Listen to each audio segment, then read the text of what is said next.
Thank you for waiting. I finished checking your adventurer handbook. Here are your commission rewards. We have no other urgent commissions on the books at present. Thank you for all your hard work lately. Perhaps you two could consider taking a vacation. Amazing! Paimon never thought we'd end up having downtime in Nod-Krai.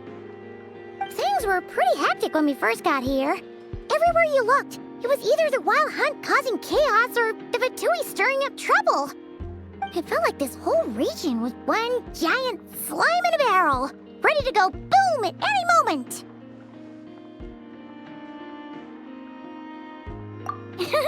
That's right! Another win for Tibet's top duo! Ah, yes. Are you two aware that the Moon Prayer Night is soon to take place? Oh, yeah! Lama told us that was coming up soon. Wait, why do you mention it, though? Do people in Nasha Town celebrate it, too?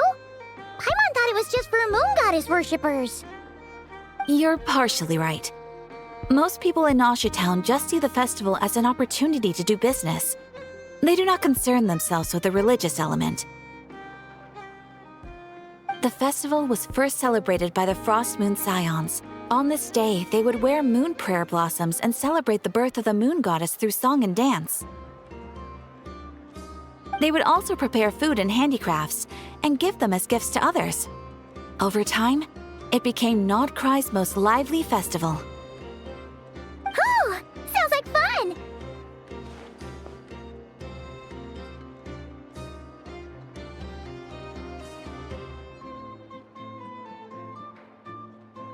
Great! Well, in the meantime, since Catherine doesn't have any commissions for us, let's focus on some personal business instead. When we first got here, you mentioned that this was where your spaceship landed? We didn't get to follow up on it at the time, because we got wrapped up in that whole rare situation, but now we can finally start investigating it properly. Well, there's a saying Paimon's heard around these parts, which goes, if you lift up a rock, you'll find something you weren't looking for.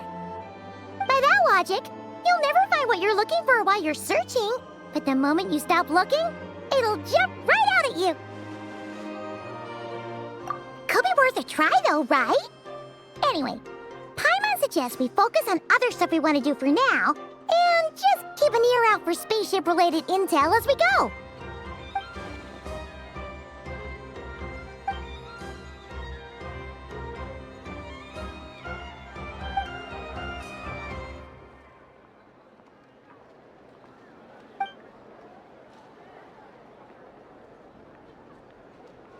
What's wrong? You look super serious all of a sudden. Huh? Paimon gets why you'd be concerned about Columbina, but what does the doctor have to do with anything?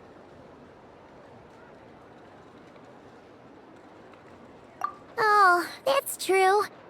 And now that you mention it, we're definitely overdue for a showdown with the Bitey. It is weird that he hasn't shown himself this whole time. What could he be up to?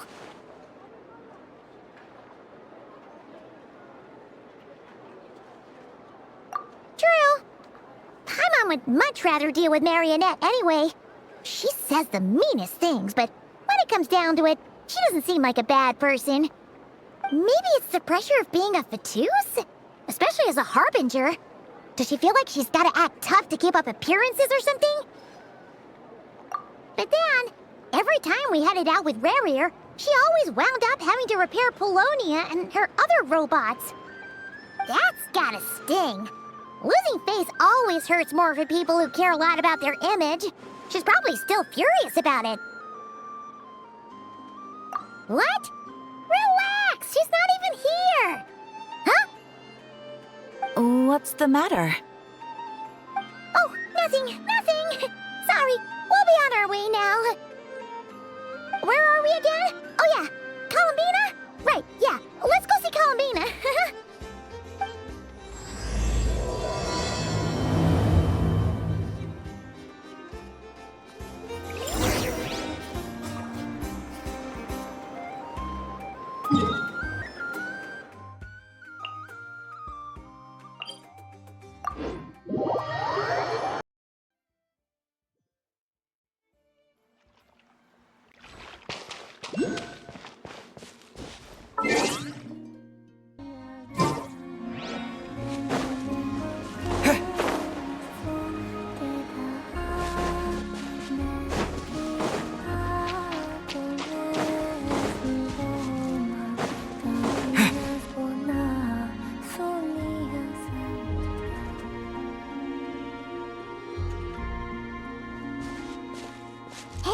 she's sitting up! Is me sitting here a rare sight? No, we just thought you'd be resting. Perhaps I would have been, were it not for the sudden arrival of some unexpected guests. Not that I consider it a disturbance. After all, you are the only ones who are free to enter. Would it not be a little unfriendly of me to lie down while we speak? I didn't realize you put so much thought into little things like that.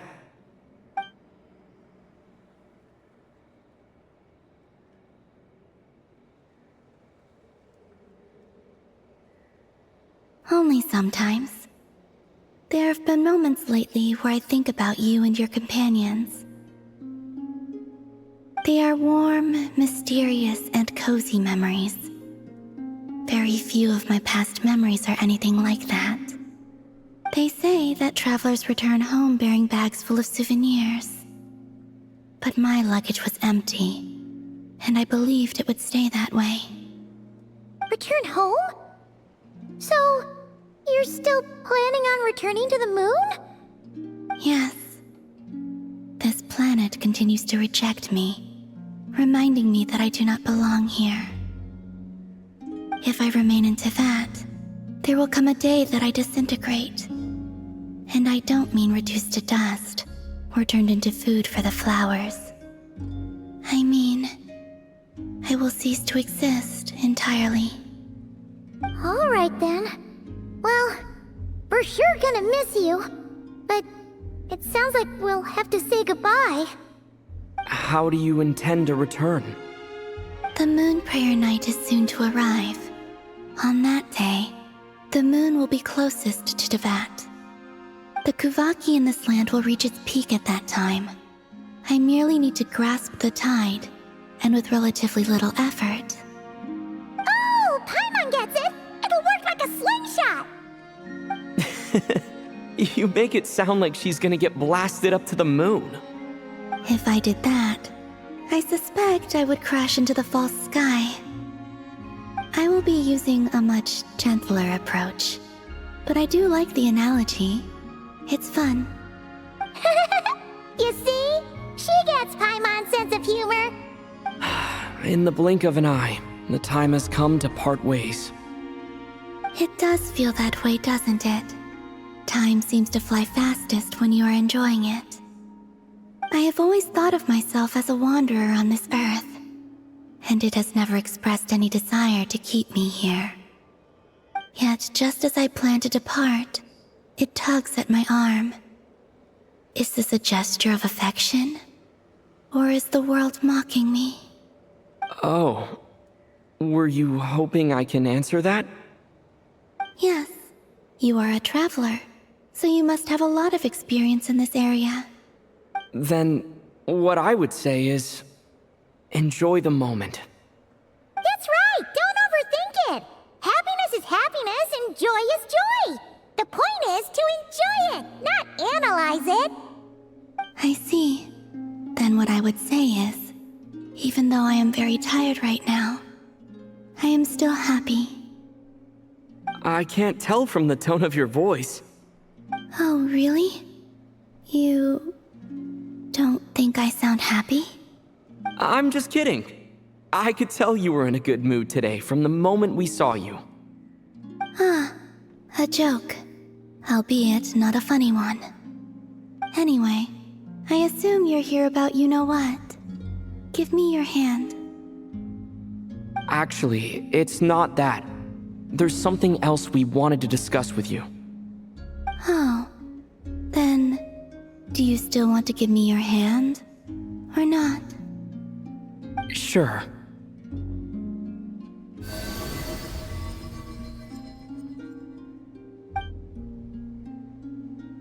Thank you. So, I've heard that in the moon prayer nights of the past, people here would hold celebrations in the moon goddess's honor. Since you helped so much in our fight against the Rehir of Solnari, I think you deserve a farewell party before you return home. I haven't asked everyone else for their opinions on this yet, but I'd like to invite you to join the upcoming moon prayer night. I've never joined a moon prayer night before. I'm not sure what I would even do. about that. We take care of everything. All you need to do is show up. Of course, there's no need to force it if you're not feeling strong enough. It's just, this kind of felt like a golden opportunity. But they call me Kutar, and the Fatui have an arrest warrant out for me. I shouldn't appear in public right now. I'll make it work. You have my word. Yeah, we got your back. Well, he does. Paimon's actually not too sure what he's planning. All right, if you're sure. I will not refuse your invitation. I suppose it wouldn't hurt to pack a few more sights from this world into my suitcase before finally learning what my homeland looks like. Oh, if you see Lauma, please tell her that my answer to the question she asked me is neither yes nor no.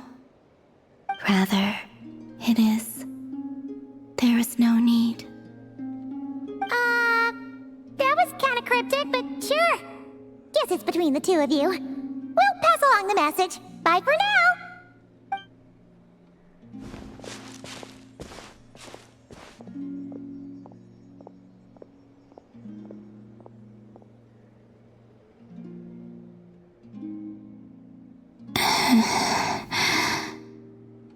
And also, I do not know. Since she's agreed to join the festival, let's go see who else wants to take part. Lauma's gotta be the person most familiar with the Moon Prayer Night. We should start with her. Also, what exactly is your plan to keep her safe?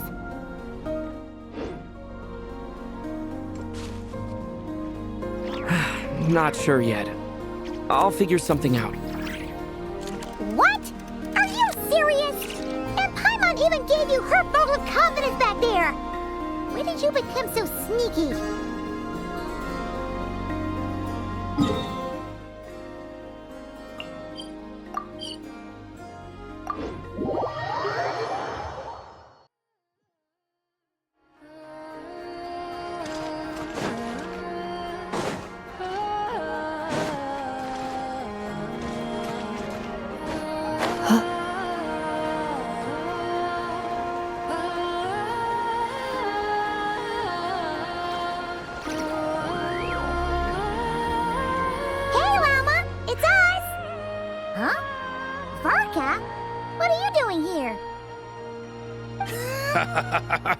Beats me. I had a bit too much to drink last night, and when I woke up, I was on Hisi Island. Mr. Varka is helping to oversee Nasha Town's preparations for Moon Prayer Night. He is here to go over some details regarding the decorations and custom cloth designs. Right, yeah, that too. What do you mean, that too? Yes. Celebrating this festival is a long-held tradition here in Nod-Krai. On this day, the crescent moon at the top branches of the verdant crest turns into a full moon, and the moon prayer blossoms bloom with a special radiance. Our people take these to be blessed omens. It's an especially welcome event coming off the back of all that nasty business with Rare. Everyone got put through the ringer recently, and now they're looking to turn their fortunes around. The big shots in town all agree that a big, lively celebration is just what we need to rebuild people's faith in this place. No wonder Catherine said the people weren't so bothered about the religious element. That's right. It's become more of a local custom by this point. The celebrations have little to do with whether the religious stories behind this event are true or not. Even the Frost Moon Scions are eagerly awaiting the coming of Moon Prayer Night, despite now knowing that their past beliefs were founded on a falsehood. That's fair. It's a bit like the Lantern Ride in Liyue. It's a chance for people to enjoy themselves, not debate the existence of the Adepti. Oh, one other thing! We just went to see Columbina. We went ahead and invited her to take part in the festival this time. Hope it's okay. Wait, so... you mean she agreed to it? Huh. That's quite a surprise. Then I suppose that she intends to return to the moon on that day. Oh, yeah! It's kind of a complicated process, but basically, it's like a slingshot. I understand. In truth, I had a feeling that she might make such a decision. Well, if Kuthar has decided to participate in the festival, we should prepare accordingly. Yeah, exactly. She was saying how it could be risky for her to show her face in public. We were wondering if there was any way we could hide her. Unfortunately, the people who carved the statues did an excellent job of capturing her likeness. It will be very challenging to hide a goddess whose face everyone is so familiar with. Darn! We may have bitten off more than we can chew here. Nah, don't sweat the small stuff. We can handle that. Huh? Are you saying you have a plan? Not as such, no, but the most important thing with a festival is to keep the mood light and your spirits up. You can't go preparing for a festival with those long faces. You'll never convince anyone to enjoy themselves. The Mondstatter spirit is strong with this one. As it happens, I agree with Mr. Varka. Let's start by making our appreciation for Kuthar the beating heart of the festive atmosphere. And who knows? Once we get the ball rolling, perhaps everything will just fall into place. Hey! Did you catch that? Llama said the thing! Or close enough, at least.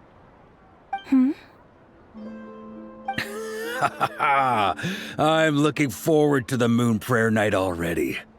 We have a festival in Mondstadt called Windbloom, and you can always tell which couples are celebrating it for their first time by the smiles on their faces. Big, beaming smiles like their whole face is glowing. And I have a feeling we'll get to see that same smile on the Moon Goddess's face at this festival. Not quite the same, surely. Anyway, I'll take care of business in the city, but I'll have to leave the decor up to you and the Frost Moon Scions. No one else can capture that traditional aesthetic quite like you guys. But lastly, there's the final key element that brings the festival to life. Companionship. Before you leave, let me show you something that we've been preparing.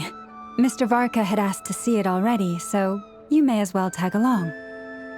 Also, I have some further questions about Kuthar's decision.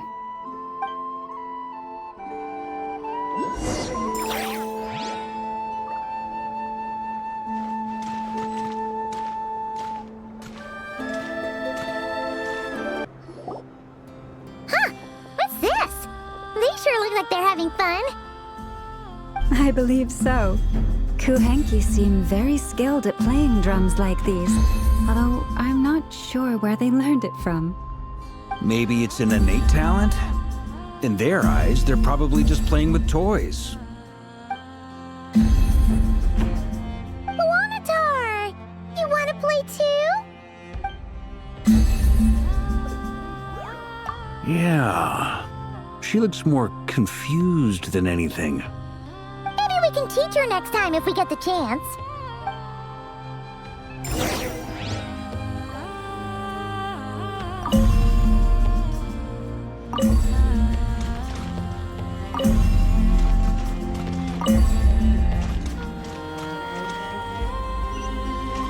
What are these floaty things?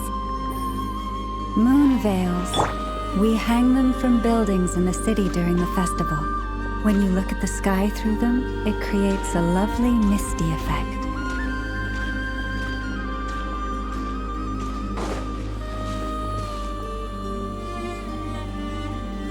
Everyone seems hard at work. They are preparing items for Moon Prayer Night. For instance, the sculpture being made over here. Mr. Varka and I were just finalizing the details of where it will be placed. Ah, there she is. I didn't know the finished article would be so large. Not to worry, though. All the necessary arrangements have been made.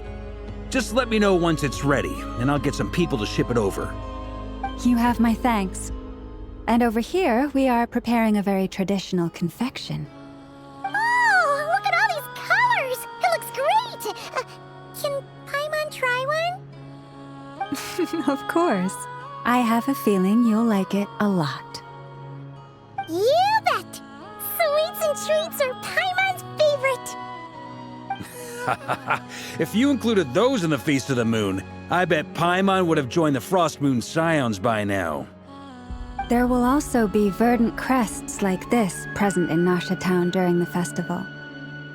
The timing of Moon Prayer Night is not completely set in advance.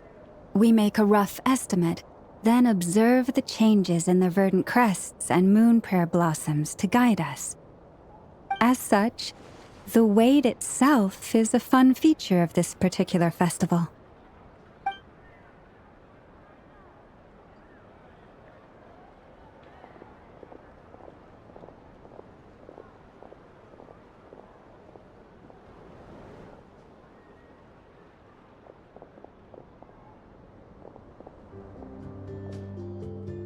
Let's talk here. To tell the truth, I am very surprised to hear that Kutar is willing to participate in the festival. I once asked her if she'd be willing to stay with the Frost Moon Scions. I could introduce her to everyone, and we could be a family to one another. She did not answer, but she has not appeared here since.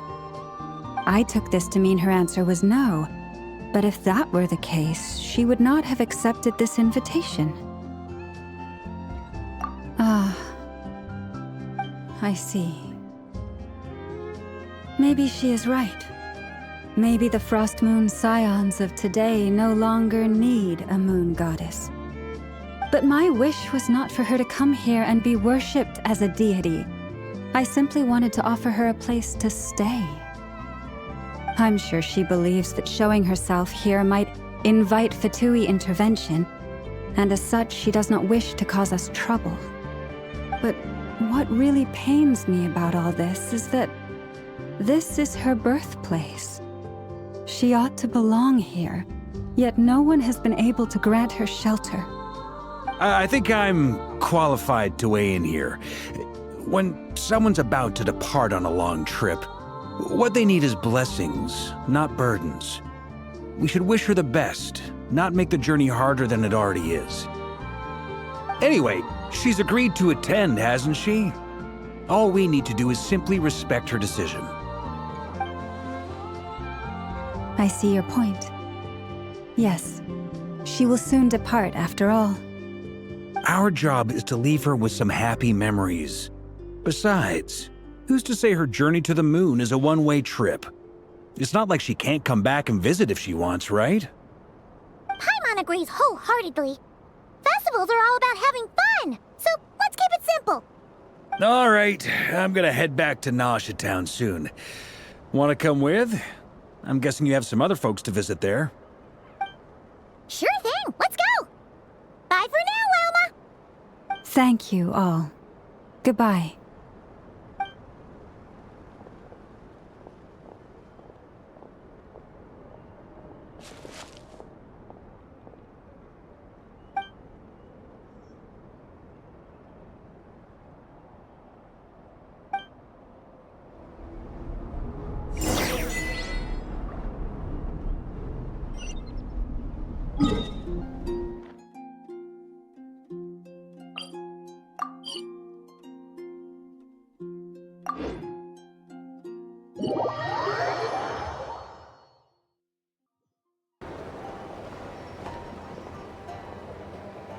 Huh?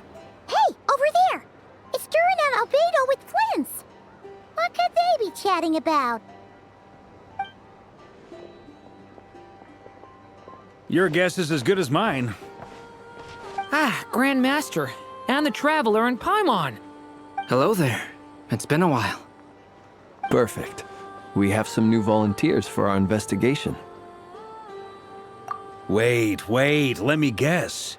The righteous Lightkeepers are finally ready to hunt down the Abyssal Dragon? Haha. Yes, that too. Yeah, right! Oh, wait! Why does everyone everyone keeps saying that too. Well, to be precise, the facts match, but not the causality. Wait, so I guessed right? Half right. Don't act so impressed with yourself. Maybe I can explain. We ran into Mr. Flint's north of Nasha Town. At that time, we just noticed a few abyssal creatures out in the wild, but the strange thing was, I didn't detect any traces of abyssal energy on them at all. On closer inspection, we realized that they were not real monsters, but something akin to reflections in the water, or perhaps a mirage. Huh? What do you mean? Like, you could see them but not touch them? Exactly. It was very peculiar. They roared and tried to attack us, but we could not make any physical contact with them. I think I've heard of things like that happening in Nod-Krai before, but I don't know much about it. Yes, it's a known phenomenon. Mirage-like illusions tend to appear in Nod-Krai in the run-up to Moon Prayer Night. From a distance, they appear quite real. I myself thought that Misters Durin and Albedo were locked in battle with abyssal monsters when I first arrived. But after sharing intel and investigating a little further, we can confirm that these illusions are harmless. There is no great cause for concern. All the mirage stories I've heard are either animals, rocks, or small houses. Abyssal monsters, though? That's a first. It's a first for me, too. So I'm planning to look into it further just to be on the safe side. I intend to inspect a few more locations. What about you two? Any plans? Alice contacted me a few days ago. She'd like me and Durin to assist her with an experiment. But we lost contact shortly after receiving the message. I'm sure that comes as no surprise to anyone familiar with her. We don't know when the wind will blow, yet when the wind blows, we will know. That, in a nutshell, describes how Alice operates. Yeah, that tracks. Okay. Well, I suggest we investigate this mirage business in the meantime. It's piqued my curiosity, and I'm pretty sure I know someone who will already be 10 steps ahead of us. Well said. Right? Whatever's happening in Nod-Krai, she always seems to be the first one to know. Let's go see what she knows. We can invite her and her staff to the festival while we're at it.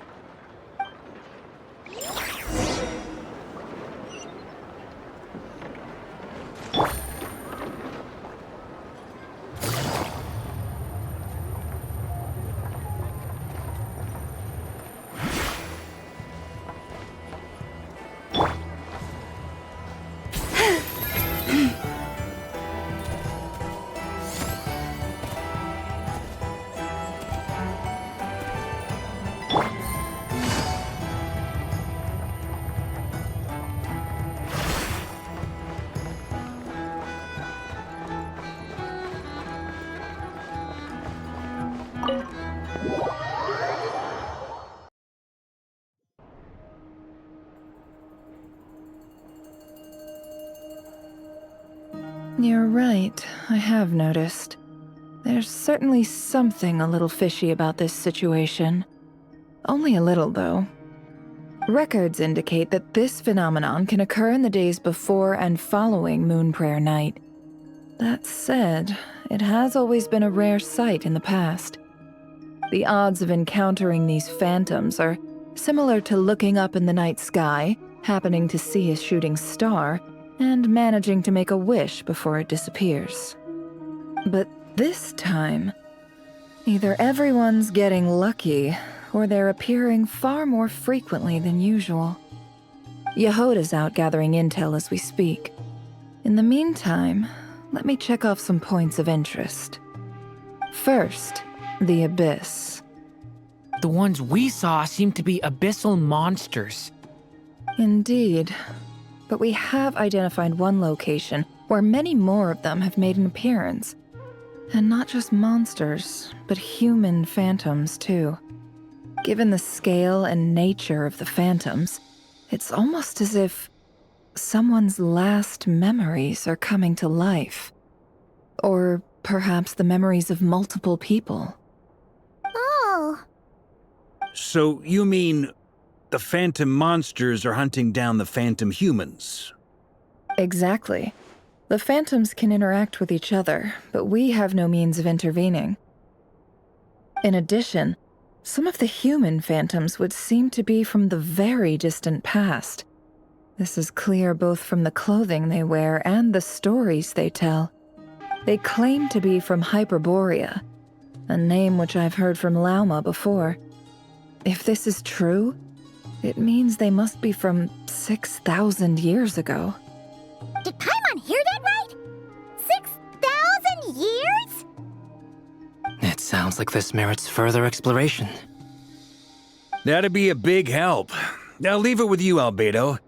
My knowledge of ancient history is non-existent. I used to doze off every time the pre-Knights of Favonius era came up in class. It's quite a miracle that you were able to understand these phantoms' speech, given how long ago they lived. I suppose you're right. But I'll leave the archaeologists to ruminate over that conundrum.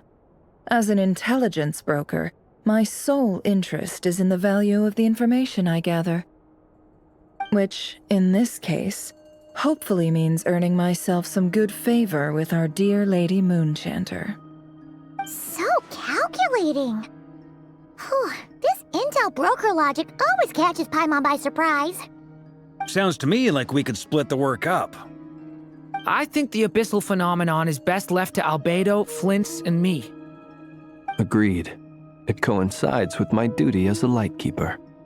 For my part, I'd like to understand the abyss better. Even a little knowledge would go a long way.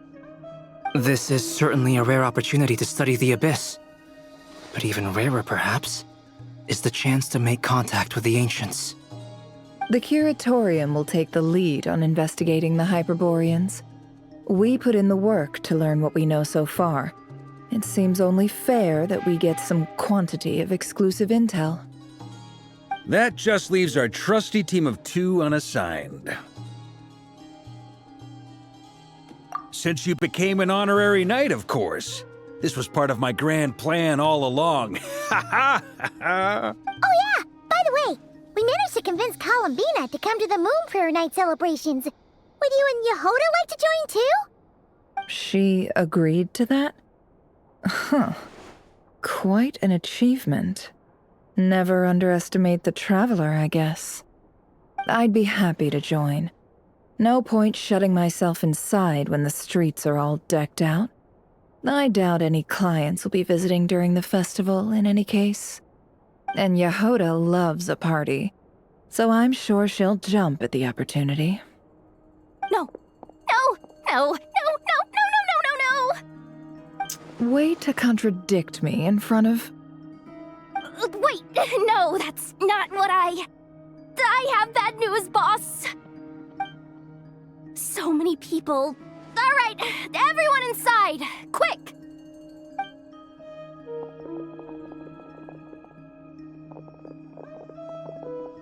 This is gonna sound crazy, but hear me out. I saw one of those phantoms at Star Sand Shoal, and it was some sort of flying ship. Like a spaceship? That's gotta be the one you came to Tibet in. You said you saw the same thing through the moon marrow, right? Huh? You already know about it? Ugh, I thought I was gonna blow people's minds. Turns out I'm the last to find out. Wait, back up. You came here in a spaceship? Now my mind is blown! What's it like on the inside? Was it like flying through space? I want to know everything! Yep, exactly. Huge discovery. You're the best, second best intel broker in the world. After your boss, of course. Wow. Really? Well, I don't know if I'm all that, but... I guess that decides where we're heading next. Come on, don't look at me like that. I know the spaceship doesn't have anything to do with me, but you don't want to leave me as the only one twiddling my thumbs, do you? Please? Fair enough. enough. You can tag along. In that case, let's meet back here to discuss our findings once we're done. I wish everyone a productive investigation. You too.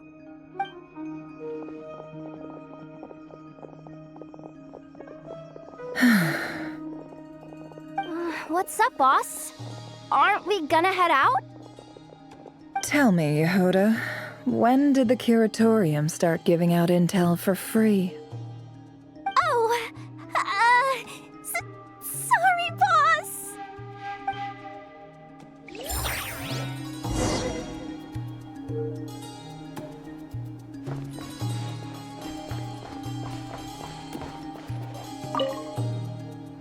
We can't unshare information any more than water spilled on sand can be put back in the bucket. I'll just have to balance the books some other way. Please, boss. There's gotta be another way. Who knows? Depending on what they find, maybe this will work in our favor. Please don't find me.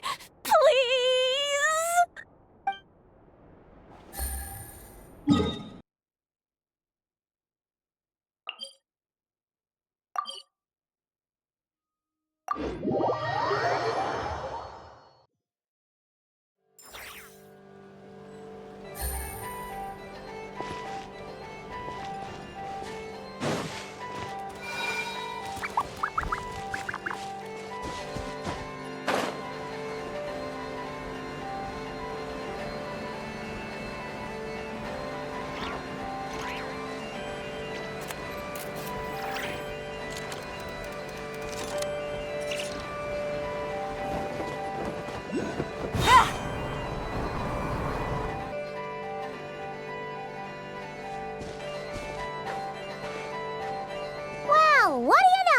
Yehoda was right on the money.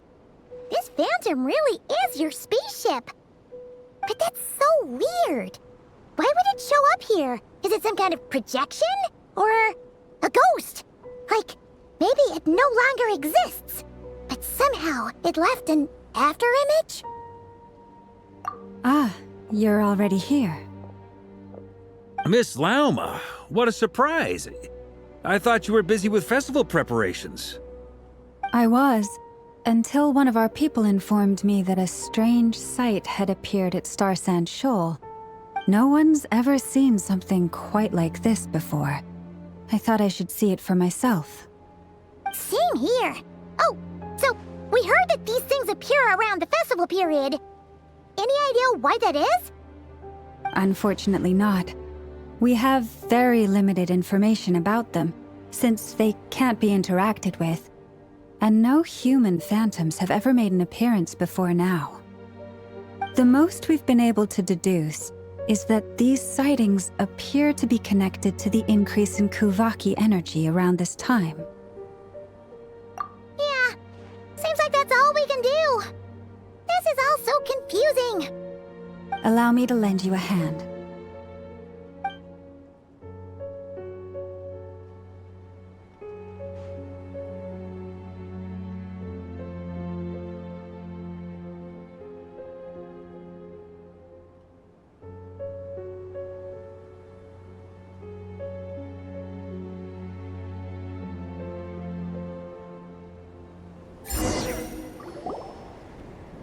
Everyone, our friend here should be able to provide us with some information. Is that a phantom rhymehorn deer? I've heard about how the Frost Moon Scions live in harmony with the animals and can even communicate with them. That's coming in handy now, for sure. Okay. Yes, I understand. Then how about this?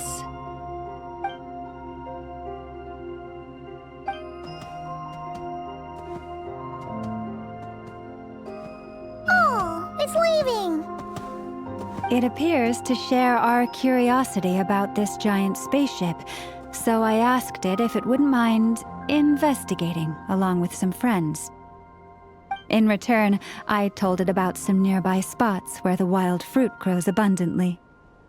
We may live in a different era from these phantoms, But I trust that the terrain, climate, and ecology here are more resistant to the effects of time than some things are. Let's give them a moment and hope for the best.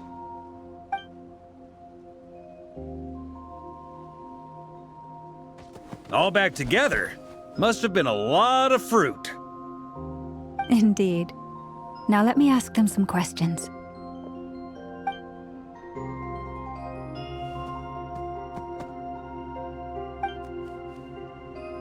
It did find a lot of wild fruit, enough for them to feast for a long while. This puffin circled in the air several times, but didn't spot anything out of the ordinary.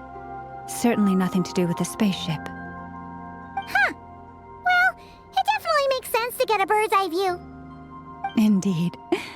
Other than that, I was also thinking that the world these phantoms see is also different from ours. Oh, I get what you mean. The wild fruit exist in both times and spaces, but there might also be things that only exist in that space-time, which we can't see. Good point. Great thinking, Lauma. Blunthorn rhinos can use Kuuvahki to shift great rocks, but this one says it couldn't get that ship to budge by even an inch. The sniffer mole tried too, but despite being a skilled digger, it could not get through. They say that the spaceship looks robust and undamaged. It seems completely impervious to any and all attacks. Whatever lies within is well defended from harm. So, just like us humans, there was nothing they could do about this spaceship either. Yes, still, they deserve our thanks. We are grateful for all your efforts, dear friends. Now go, and enjoy your feast. I've noticed some other human phantoms gathered nearby. Come on, let's go talk to them.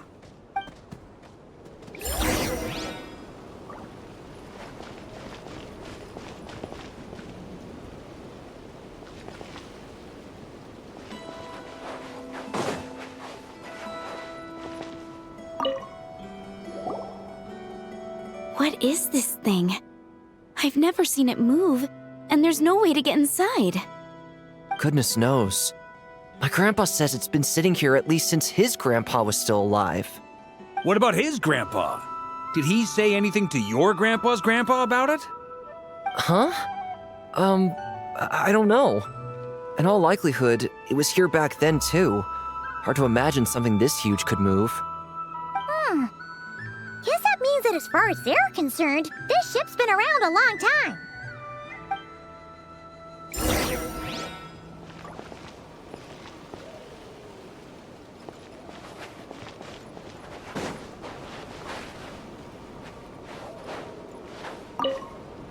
Those illusions and those people.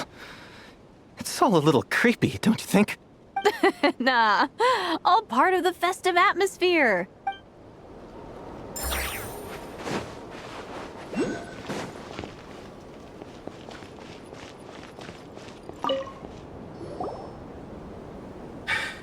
Come on, brothers. If we can get even a small chunk off of this thing, it's gotta be worth a fortune. Today is the day we strike it rich. Huh? You mean Paimon? Yes, brother, I shall join you. Let's make our fortune. We should go with them. What the? This thing is crazy tough. I can't even scratch it. What's it made of? Sorry, brother. Looks like we'll have to seek our fortunes elsewhere. Enjoying yourself? I was just seeing if I could influence this phantom's perception by playing. But nope, no dice. I'm sure we're all starting to build up an idea of what's going on here now that we've spoken to some of the people. These phantoms are reenacting real historical events in Nod-Krai. It's almost like we're in some kind of interactive stage play. We can talk to the actors, but the plot is fixed and we can't influence it. It makes sense. History is set in stone. The objective facts of the past cannot be changed. Paimon totally thought you were just goofing around earlier. But actually, you were doing some serious investigating. Of course I was. Anyway, at this point, I think we're forced to conclude that although the Phantom spaceship is right there in front of us, we aren't going to learn much about it from these people.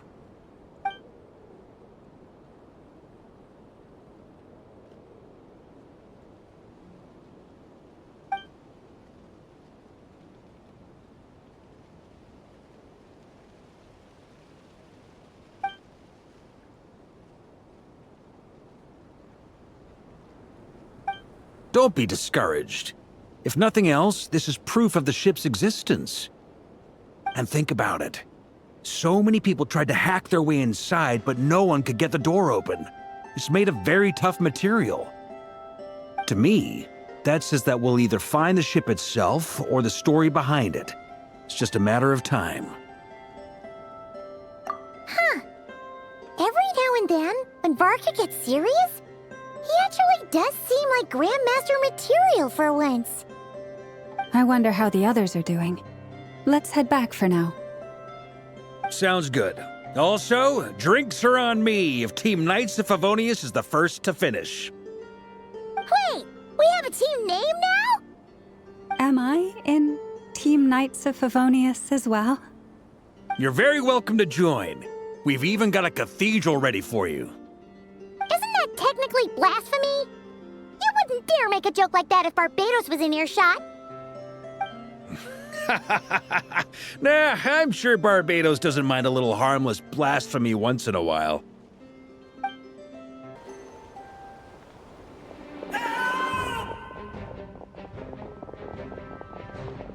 Oh, no! Get away! Oh.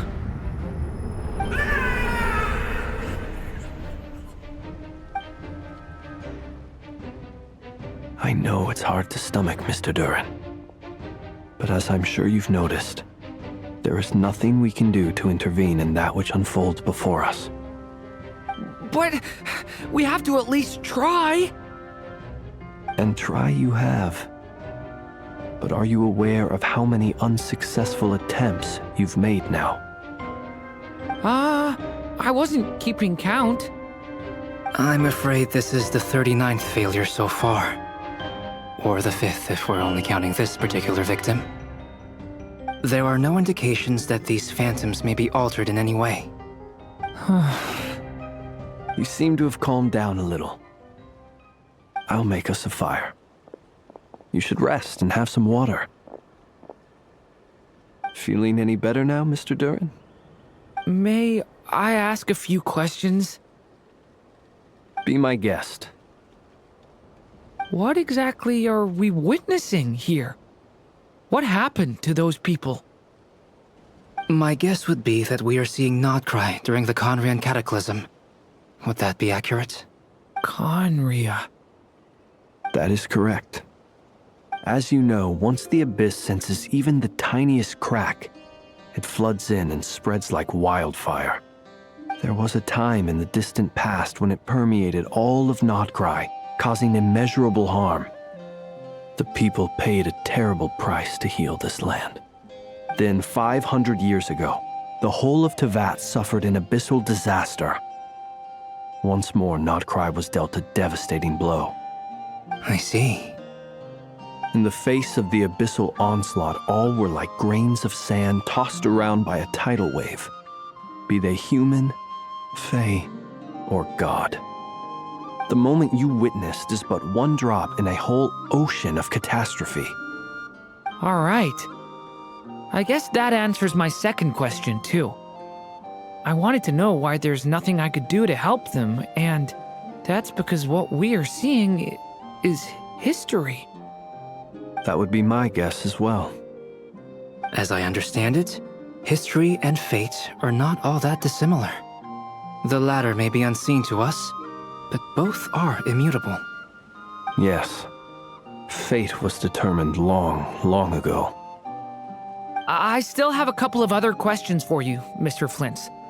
You mentioned more than one abyssal disaster that has struck this land in the past. How can you be sure that what we're seeing is from the Conrian incident? And also, how are you able to stay so calm when you're talking about these events? From everything I know about you, you're not cold or ruthless, and you're not indifferent to the suffering of others.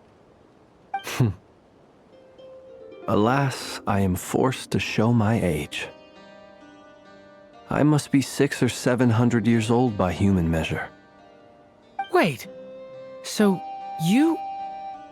One is not easily moved by history when one has witnessed the truth firsthand.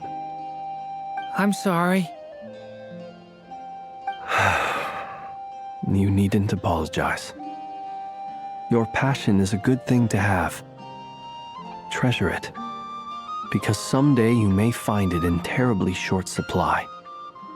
Now, at the risk of offending you, I have a question in return. Your curiosity toward the abyss, is it born from hatred or because you sense its call? I only ask because I kept a fragment of Rerir's body in my lantern for a short time. Specifically, his heart. So I know what a burden it can be to carry the abyss with you. And I hear its power growling from somewhere within you. In my eyes, your mere existence is a miracle. My honest answer is... I don't know. I don't think I have the confidence to say for certain. What I will say is the abyss is not the only issue that haunts me. Even before I became who I am today, the question dogged me constantly. Should I even exist at all? My doubts remain unresolved.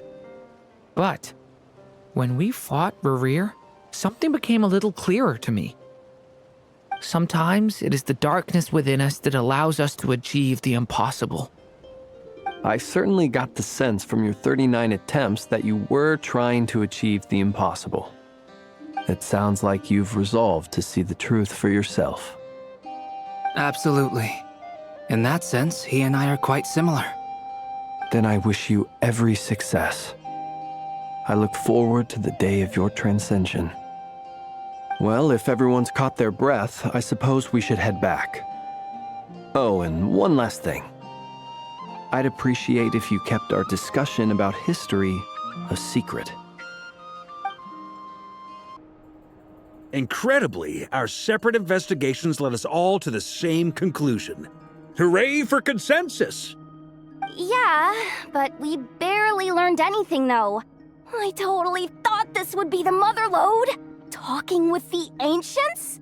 I mean, come on! But nope, all we got was useless snippets of conversation. And all this stuff about moons and hyperopia. What a load of baloney. Seems like people back then had a few screws loose. I understand your frustration. We found the same issue. Each phantom only showed a very brief moment in time. There isn't much value to be found in these miscellaneous fragments of a civilization's history, no matter how glorious it may have been. If there's a silver lining, it's that these phantoms are harmless to the present reality. They shouldn't get in the way of the festivities. Paimon agrees. And not just because it's the first thing she understood in this whole conversation. You look disappointed, Nefer. Is something the matter? What do you think? We all worked our tails off, but the only one to gain anything from it was you, Lady Moonjanter. Well, please do share the Hyperborean records with me. I will gladly inscribe them in our people's documents. Oh, duh! Yeah! That was it! Hyperborea! Hyperborea. I'm serious. Only an expert in the Frostmoon Scions and their history can turn these records into valuable research material. The alternative is to let them gather dust on the Curatorium storage shelves until the pages turn yellow. Nefer, you're wise enough to know that cooperating and sharing the profits is the best course of action here. Well, that goes without saying. Sure, let's do that. Huh? But didn't you say we aren't supposed to give out intel for free? Sorry. Shutting up. Now is not a good time to push Nefer's buttons. Anyway, back to Moon Prayer Night. I'm thinking that we should prepare something a little special, aside from the usual decorations and so on. You mean a parting gift? Can't go wrong with food. Although, does food go bad on the moon? Perhaps a lantern would be a better choice. It might be dark up there. It could prove difficult to light a lantern on the moon. Magical stones might serve that purpose better. What about a clockwork mecha model from Fontaine? I've got a whole bunch at home. I use them for fighting practice in my free time. None of these sound like things she would be even remotely interested in. But we don't interact with her enough to know what she likes. Yeah. It would really save us the guesswork if someone could find out what she's into. Wait, what the? Traveler? They're all looking at you. Great! Haha, problem solved. Now, I need to stop by Dory's. Gonna need her help sourcing a bunch of stuff for the festival. Then let's leave it there for now. We all have our own business to attend to. Traveler, if you find out what Kutar likes, let us know right away.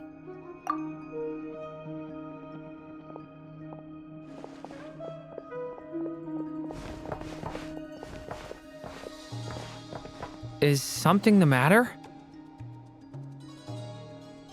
I'm fine. It's just... I'm still feeling a little rattled after witnessing the horrors of the Abyss. But it's okay. This is something I have to work through. I'll be all right. Thanks for your concern. Well, don't put too much pressure on yourself. If you ever feel like something's wrong, physically or mentally, we're here to talk. Come on. Stop treating me like a kid.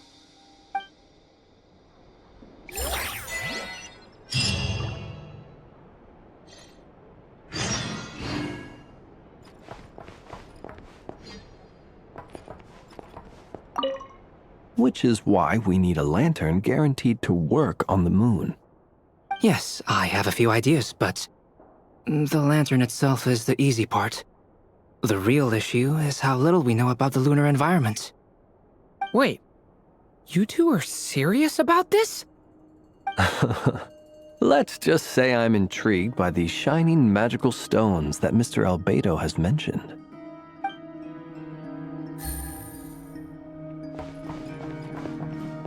Could you do me a solid and try to smooth things over with Boss Neff?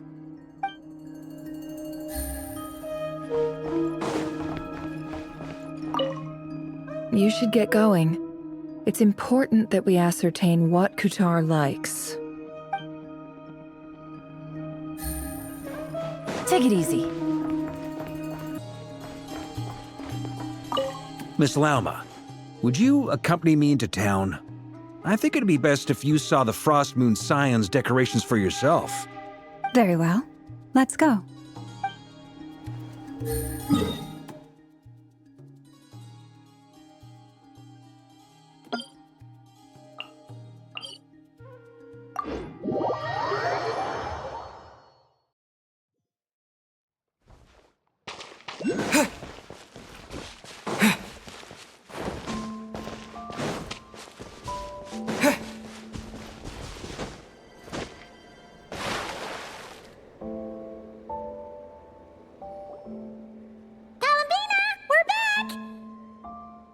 Huh?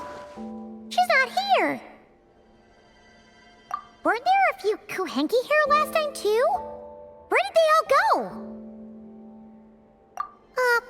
Walkies? For Kuuhenki? You're not pets, you know. Oh, well. Looks like we just came at a bad time. Let's try again tomorrow. There's still a few days until Moon Prayer Night, so we're in no rush. Besides, she needs time to rest anyway.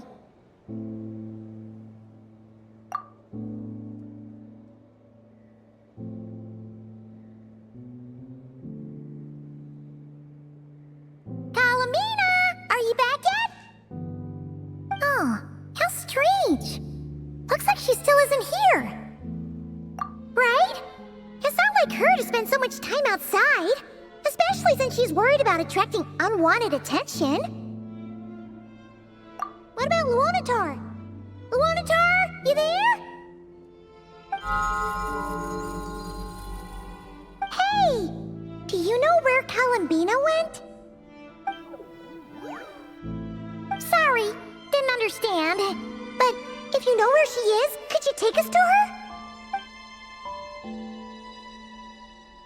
Yeah, that's even stranger.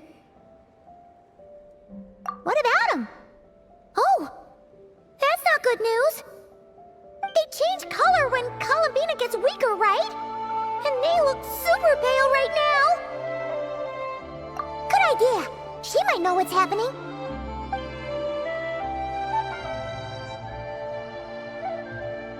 Mama! Ah, it's you. How is Kutar? Is she okay? No, she hasn't. I came here to check on her after I noticed the flowers had changed color. Based on past precedent, she must be very weak right now. Even getting up to walk would be a struggle. It seems unlikely that she wandered off outside. Not to mention that she doesn't do that at the best of times either. So yeah, this is super weird. No. Very few people are in the know about Kutar's whereabouts. And if anyone suspicious had visited, they'd have left some sort of evidence. Come on, let's go to Nasha Town. If anyone has seen her, someone there will know about it. It's Nod-Krai's information hub after all. Makes sense. Let's go!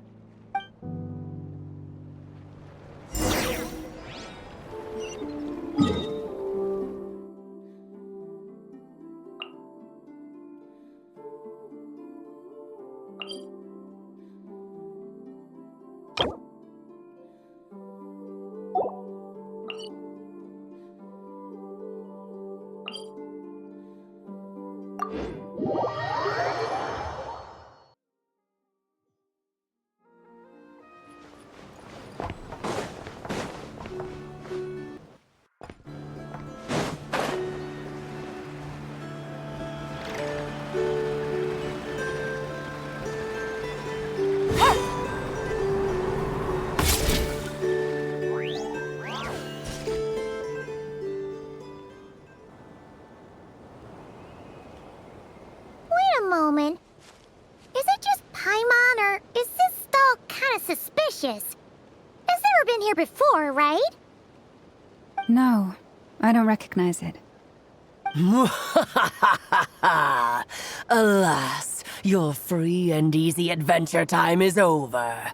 Now, prepare to face the final boss of Nod-Krai. Whoa! Where'd that voice come from? Not sure. But it's definitely hostile. No, not that way. The final boss is right here. The sniffer mole? That's the final boss? Surely not. Also... Okay, the jig is up. I'll stop teasing you. Turn around. I'm right behind you. It seems I've managed to leave quite an indelible impression, even though you've never seen my face. Ah, nothing could make a great maid more pleased with herself.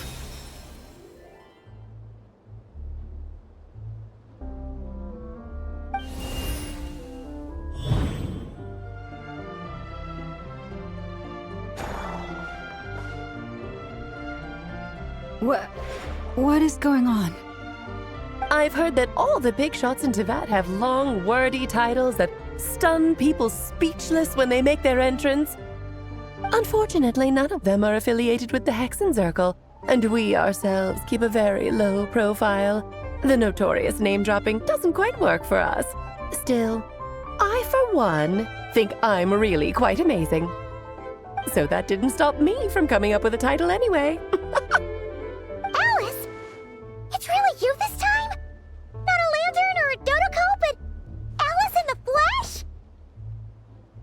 Oh, that's right. So, what do you think? How does it feel to finally meet me? You look like... Oh, that's the first thing you thought. A little surprising, but that actually makes me very happy. Because that means that when Klee grows up, she'll be just as stunningly beautiful as her mother. So she's a friend of yours?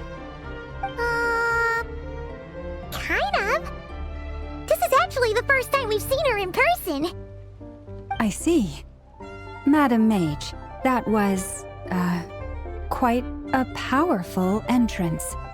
I certainly won't be forgetting it anytime soon. It's okay, Lauma, don't force it. Paimon will do the honors. This is Alice from the Hexerzirkel. She's a friend of ours. And of Arcus, too. That's right. She's a good person, just kinda... unpredictable. Well, what is the human heart if not unpredictable? Hmm? If we could not do as we please, how would we differ from machines? I am Lauma, Moon Chanter of the Frost Moon Scions. It is a pleasure to meet you. Oh, I know. Before you got here, I spent a good, 15 minutes getting up to speed on Nod-Krai's present situation. In other words, I've read the whole in the last episode part, so we can skip the pleasantries. Fair enough. Well, Miss Alice, I can already tell that you have quite a unique personality. He'll get used to it. Paimon sure is. So anyway, what are you doing in Nod-Krai, Alice? Oh, I thought I told you already. This time, I'm the final boss. And what a formidable foe I shall be. Powerful, confident, decisive, and good luck finding my weak spot. You will never succeed. Oh, drat! My one weakness, and you found it in an instant. Fate has been dealt a devastating blow. Thus falls the great Dodo King. Why are you playing along with this nonsense? For funsies, of course. What's wrong, Paimon? Are you disappointed in me? Am I a gigantic letdown? No, it's just... you seem like a busy lady. And this is the one time you've shown up in person. Paimon figured it would be for something more high stakes than just goofing around. You're quite right. I'm here in Nod-Krai because something big happened. Something big enough it caught the attention of the Hexerzirkel. It concerns the 3 moons, Tevat's borders, and of course, the moon goddess you are currently searching for. Kind of. Why don't we discuss this over a pot of tea? My main reason for coming on this trip to Tevat was, of course, to have some fun. But I do technically have a job to do as well, namely, maintaining the stability of Tevat's borders. I'll skip over the complicated parts, but to sum it up, abyssal energies are all that lie beyond Tevat's border. We'd find ourselves in a real pickle if they ever made it through. And the phantoms you've been seeing are a sign that the border has been disturbed. No wonder they tend to show up around Moon Prayer Night. Is it because the real moon is now so close to us that its power can cross the border? In part, but only a negligible amount passes through. Just enough to influence the verdant crests and so on. And as you've noticed, there has been an unprecedented number of phantoms appearing this year. The influence of the moon beyond the border cannot explain this. No, there is another far greater factor at play. The trilunar syzygy. A trilunar syzygy. Eons ago, before the heavenly principles came to Tevat, it was the then 3 moon goddesses who controlled the laws of this world.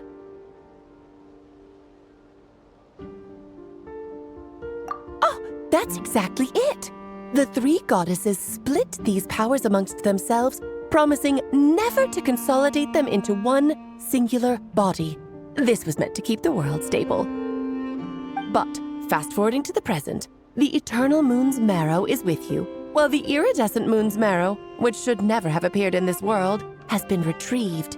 Add that to the presence of a moon goddess in the flesh and...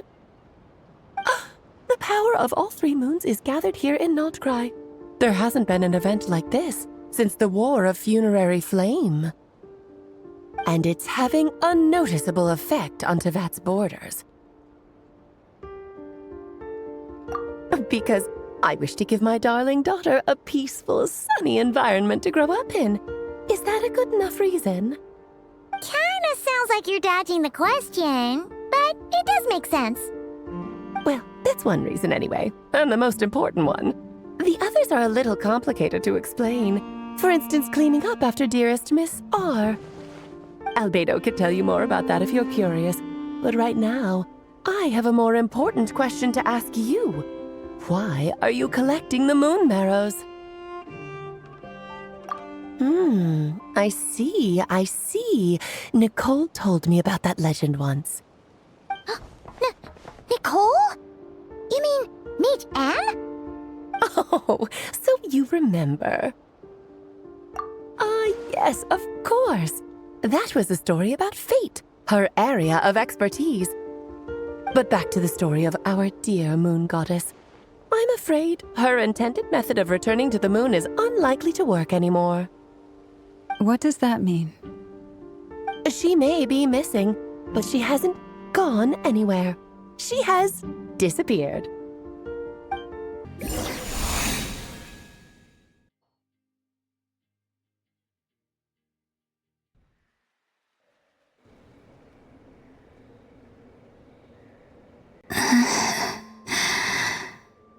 My body is so heavy. Wait, no.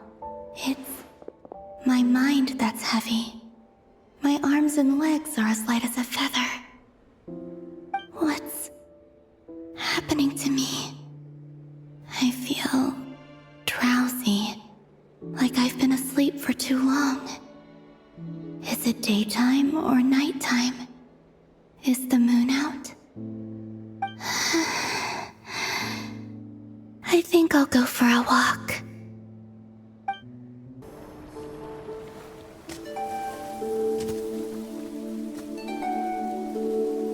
Are you out for a walk too?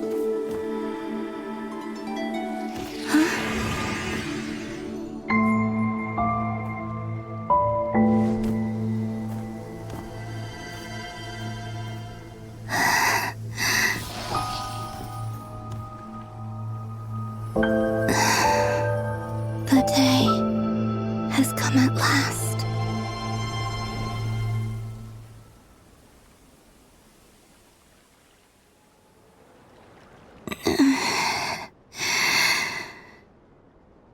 Have I grown so weak that I can't even sustain my physical form? But Moon Prayer Night is nearly here. I was so close to returning home. Death is near. Is this how it ends for me? Will I return to the moon after I disappear? Or...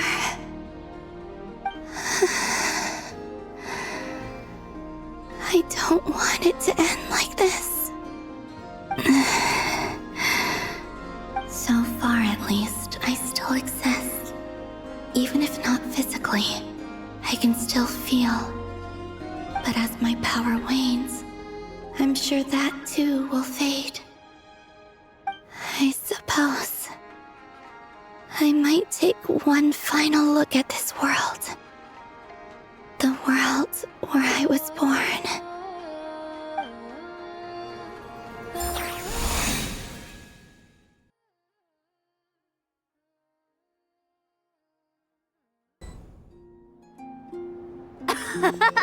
Come on, come on! Wait for me! The Frost Moon Enclave. How much it has changed since I was born. These decorations, they're so heavy. It's times like this when you kind of wish men could be priestesses and acolytes. How fascinating. I've never had the chance to be privy to people's private lives in this way. In the past, people would get so solemn and serious the moment I showed my face, like they were frozen stiff. Karina, Lametti, it's time to eat! Coming! I want to watch them a little longer.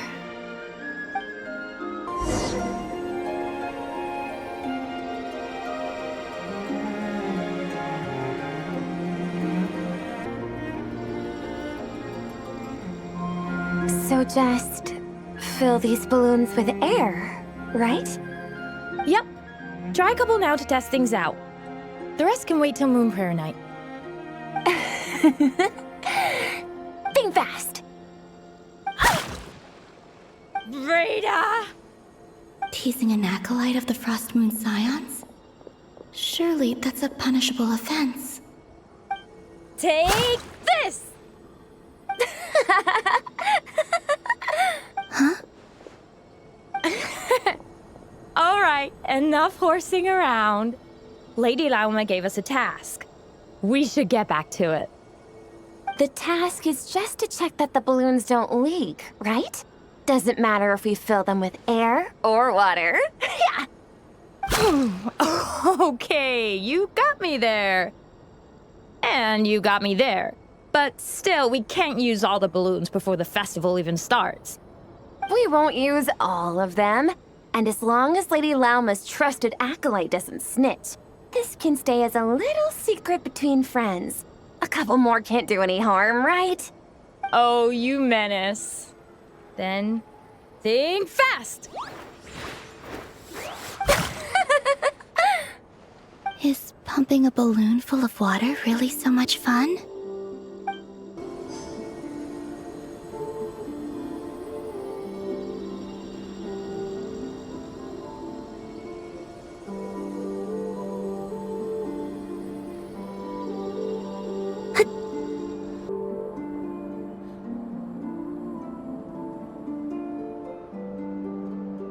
I'm sure you're both tired from playing all day. Come on, eat up. A plain, humble meal. That has always been the way of the Frost Moon Scions. Huh? How come Lametti got a midsummer berry dessert? Oh, I always get Lockaberry. I don't mind sharing. You can have a bite of mine if I get to have a bite of yours. They're sharing food? I've never shared food with anyone before. Even at the Harbinger tea parties, everyone just ate off their own plate. And when I couldn't finish my food offerings from the Frost Moon Scions, they'd leave the leftovers out under the moonlight for the animals to claim. Hey! That was 2 bites! Oh, then you can have another bite of mine. Oh, you too. Oh, don't fret now. Here, have some of Granny's too. So this is what it means to be family.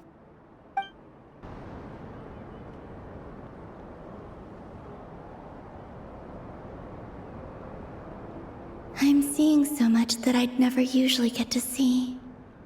They'd never act like this when I was around. It's nice, being able to just watch people in peace in these final moments. What a rare opportunity. I think I'll go take a look around Nasha Town, too. Maybe the Traveler will be there.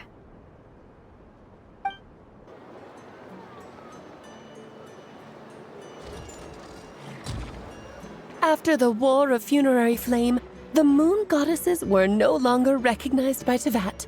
They lost the whole foundation for their existence. That's why the Moon Goddess's strength is fading. She cannot withstand the world's rejection of her.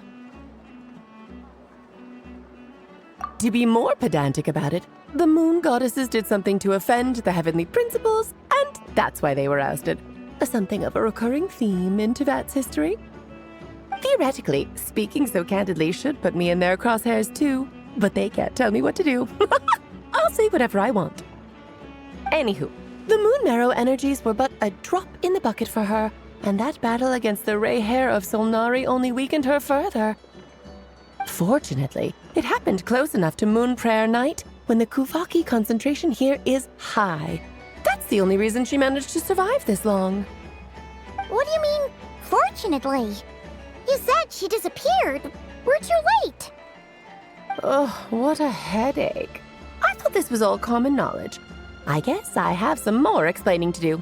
Okay, buckle up. It's time for another lecture.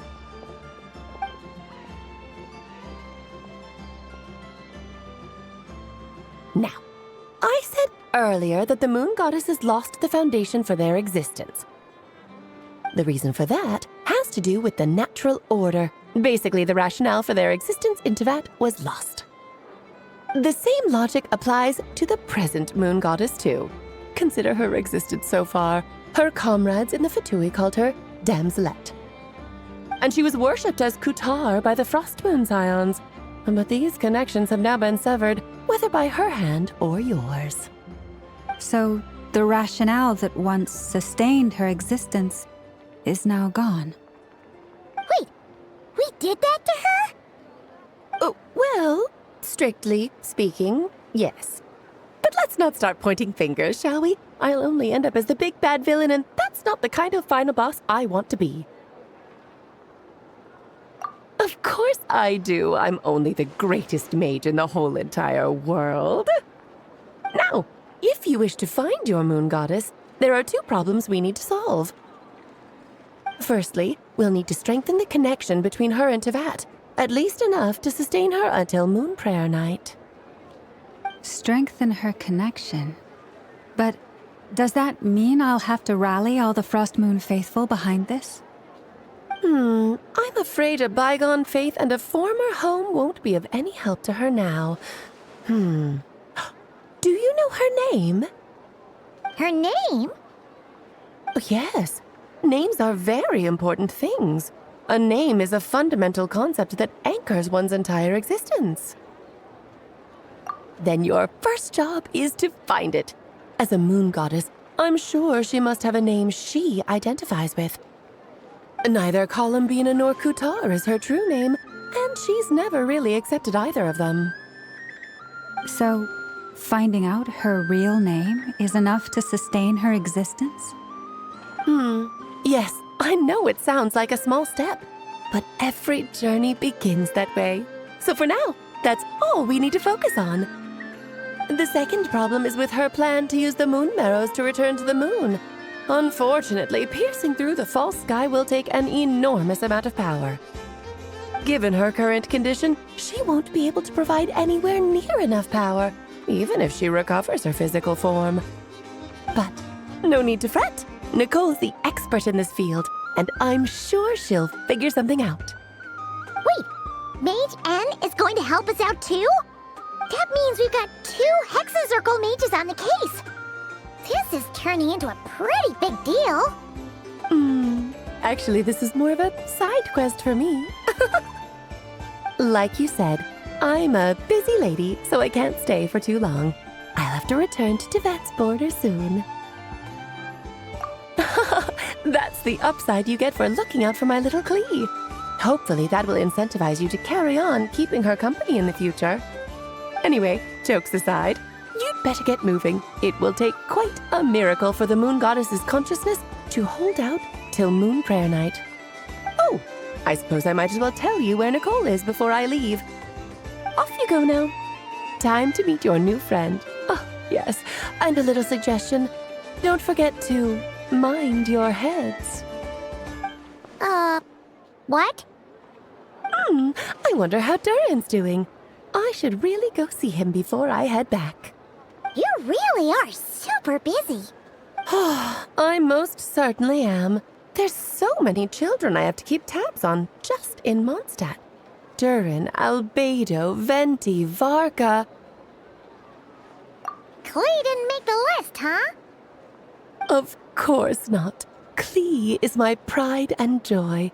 I have no qualms about her, because she's the best child in the whole wide world. Yeah. Klee's a little angel. I'm glad you agree. Well, all the best. See you when I see you.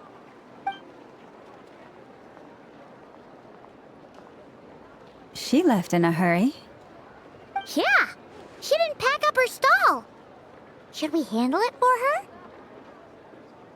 I must say, I'm now very curious about her daughter. Klee, wasn't it? What's she like? That's a long story. Come on, we'll fill you in as we go.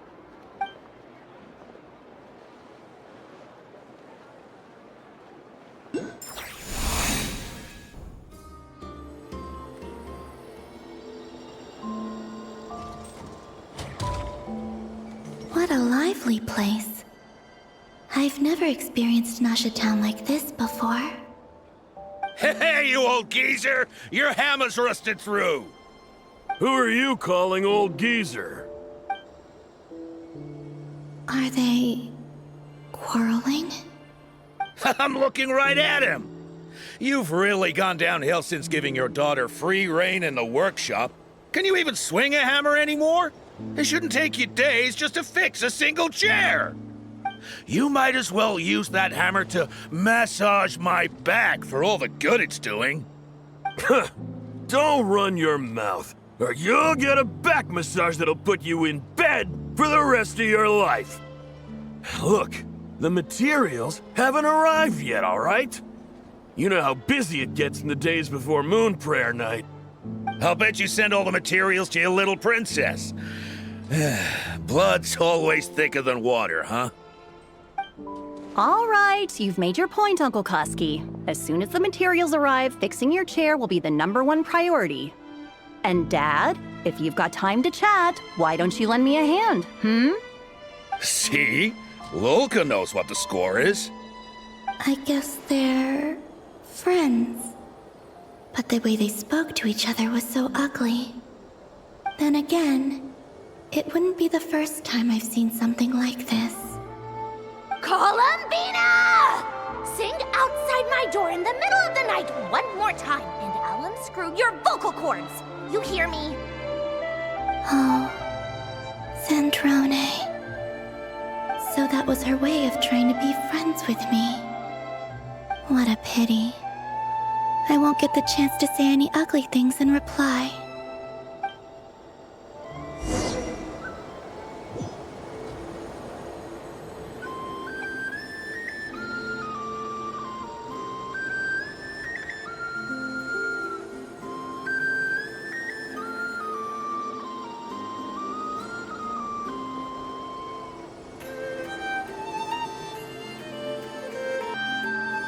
Hey, have you decided what to give her for Moon Prayer Night? I sure have. She's gonna get the surprise of her life when she's least expecting it. Then I'll whip out the ring and pop the question. The surprise of her life.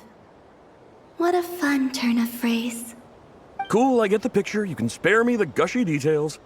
Ooh, looks like we have a customer. Hello there, ma'am. Would you like some Moon Prayer Night candy? Huh? Is he talking to me? Can he see me? Here you go. Oh. Come back anytime. Right. Now, where were we? I don't know why, but I still held out hope.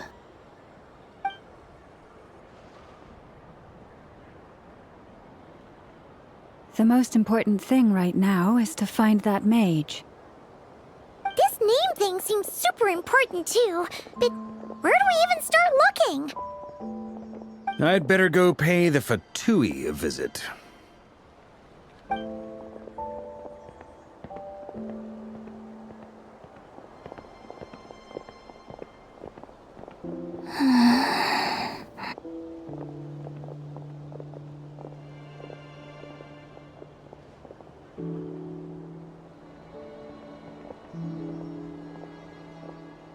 Columbina?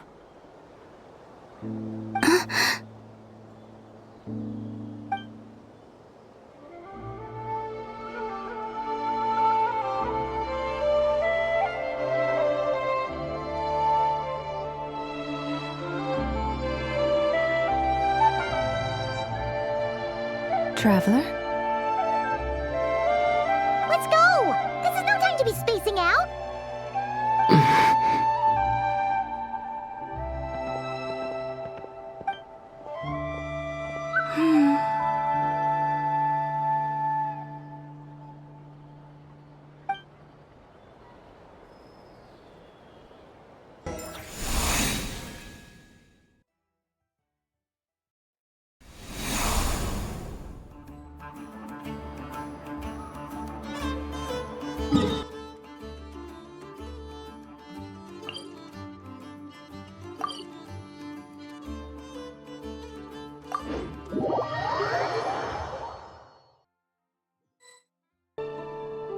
Where are they going?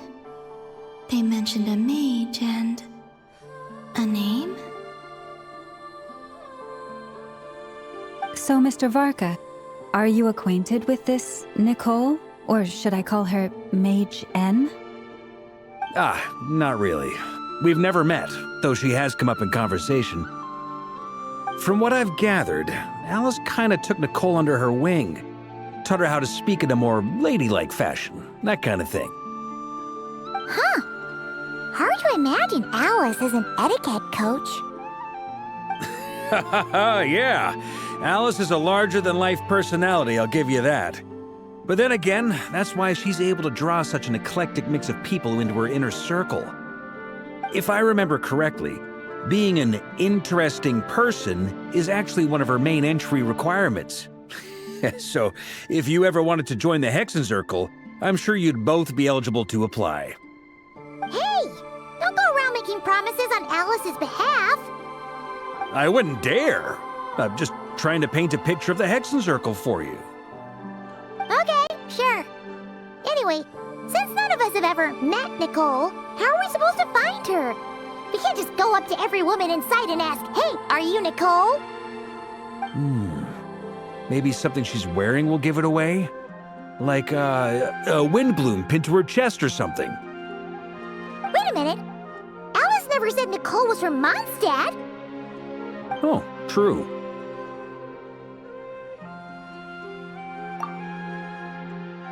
That would be... this young lady, then?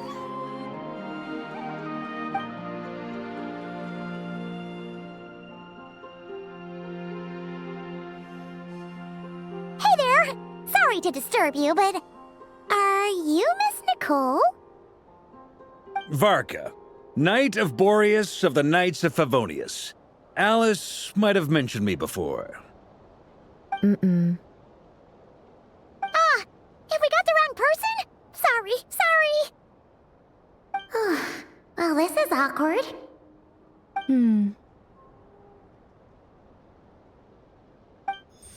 When I shook my head, I meant, no, Alice hasn't mentioned you before. Huh? Where is this voice coming from? My apologies. For certain reasons, I am unable to speak. This is the only way I can communicate with you. It might take some getting used to, but I hope you can understand. Hey, it's fine. I'm more shocked by the fact that Alice never speaks about me. As for you two, we have crossed paths twice before, but it is nonetheless a pleasure to finally meet you. It's really you! Thanks for all your guidance in the past! You're quite welcome. This time, things are different.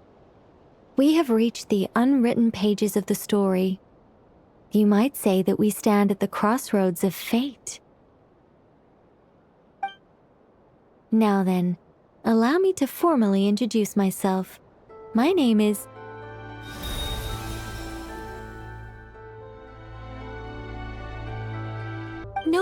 No, stop! Alice! I can't believe it! I had a whole speech prepared. I'd agonized over every single word. She always picks the worst moments to ruin other people's plans. I'm so sorry about that. Alice took the liberty of devising some bespoke self-introduction magic for each member of the Hexerzirkel. but I could have sworn I deleted all of the triggering conditions for it. How did it bypass everything? Oh gosh, this is so embarrassing. This is a very different side of Nicole than what we're used to. Is she not used to face-to-face interactions? Don't worry about it. We've seen that introduction magic once already, so it wasn't too much of a shock. Please go on, Miss Nicole. We'd love to hear what you have to say, or, well, communicate. Huh? Are they talking to this lady? But... Will you all promise to forget that horrendously embarrassing introduction? Sorry? Embarrassing? When?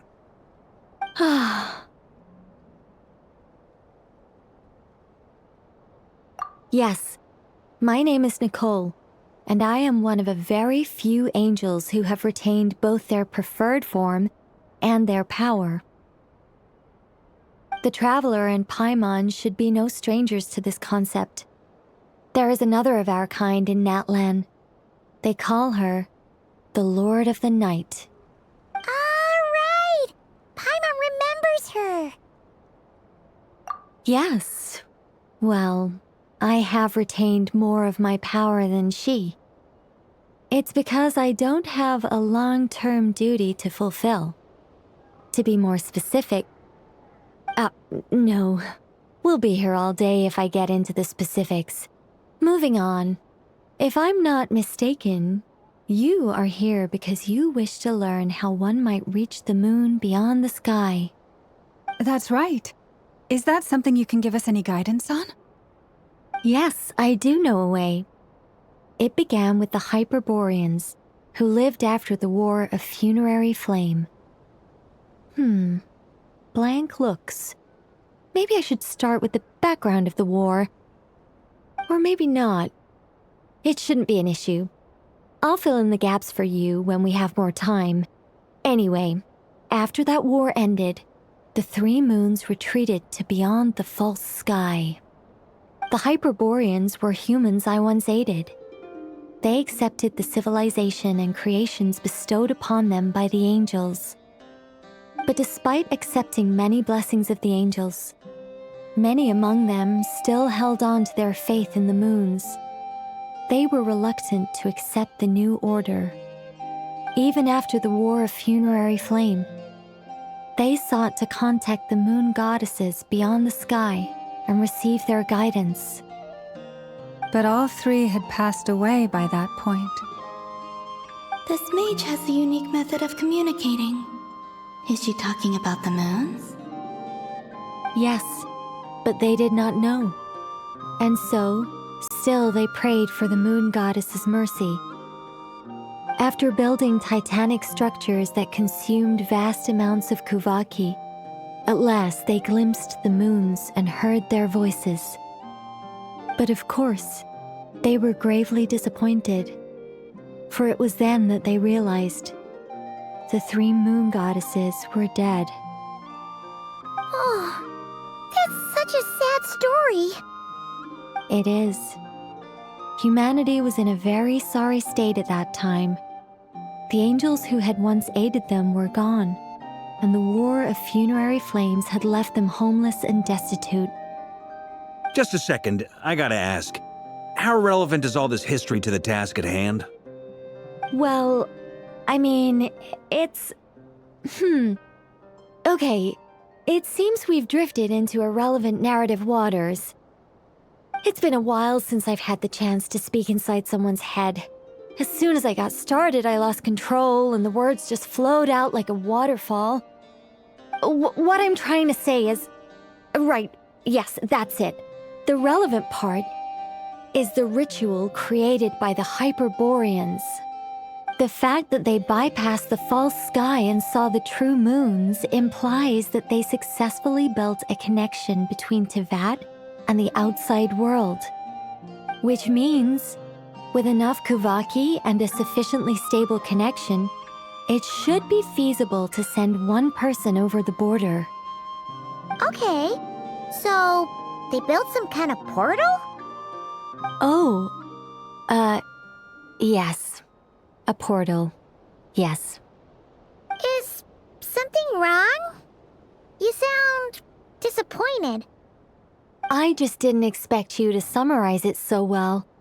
It turns out I could have said all that in one word, if only I'd managed to think of it. No, please, it's fine.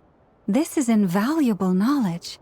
I'll be sure to record and preserve everything in writing. Oh, really? Well, in that case, I suppose I could backtrack and add some more detail. I did gloss over a few things so far. Whoa, whoa, whoa, time out. Let's summarize what we've got first. The Hyperboreans were the last ones to use this method, right? So we somehow need to find whatever structure they built and make sure there's enough Kuuvahki to power it up. Luckily, we have the moon marrow of both the eternal and iridescent moons, so we're all good for Kuuvahki. Which means the key issue we need to focus on is finding the place. Am I right so far? Yes. Although I expect the structure is long gone by now. That said, what if we could take advantage of the phantoms to travel back to a time when it still existed? Well, travel back isn't quite accurate. It's more like we'd be creating a handshake between 2 points in space-time. We wouldn't even have to pick a time when it still existed. It could just be a time when it still appeared in phantom form via projection, or we could project our own phantoms, fold them together, at...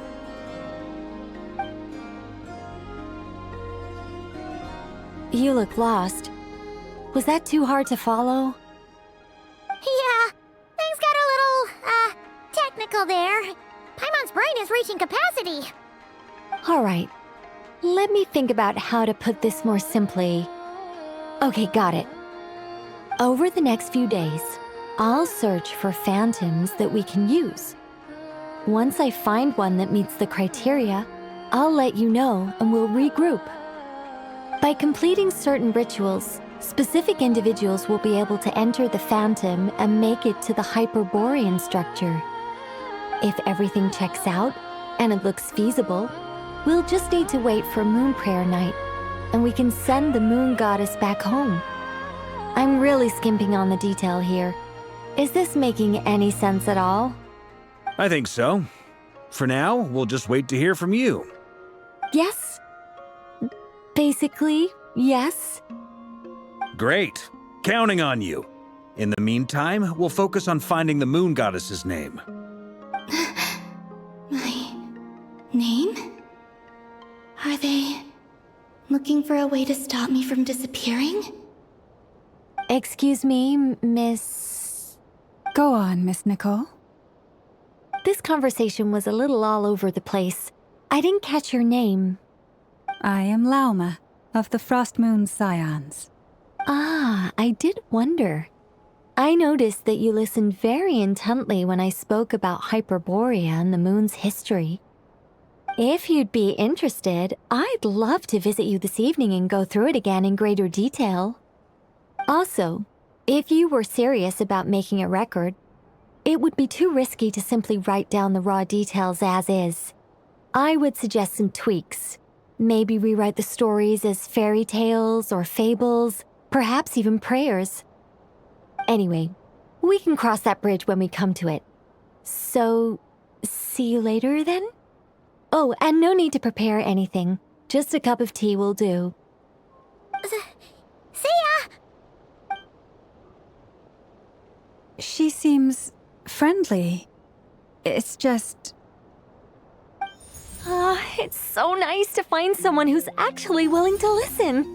I've been dying for a chance to finally go through all this systematically from start to finish. Any longer and I'd probably start forgetting it. Now Paimon gets why Alice told us to mind our heads.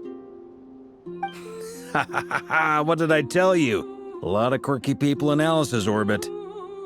Now then, the next order of business is, where do we start looking for the Moon Goddess's name? Maybe the rest of what Nicole has to say might give us some clues.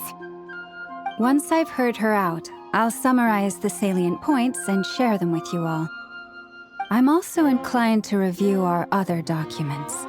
Yes, our faith was first established by our Hyperborean ancestors. but many of the more factually accurate records are from after Kutar's birth. Sounds like we're gonna follow Columbina's journey through Devat, huh? In that case, we'll start by heading to the Frostmoon Enclave. Sounds like a plan. Take this with you. I'll see about getting in touch with the Fatui. It'll probably just be Arlecchino and Sandroni again.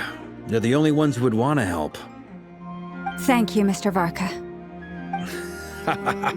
Don't mention it. Honestly, I'm more comfortable dealing with the Fatui than prying into the details of a young lady's childhood. Catch you later. I should follow them, just in case there's some way that I can help.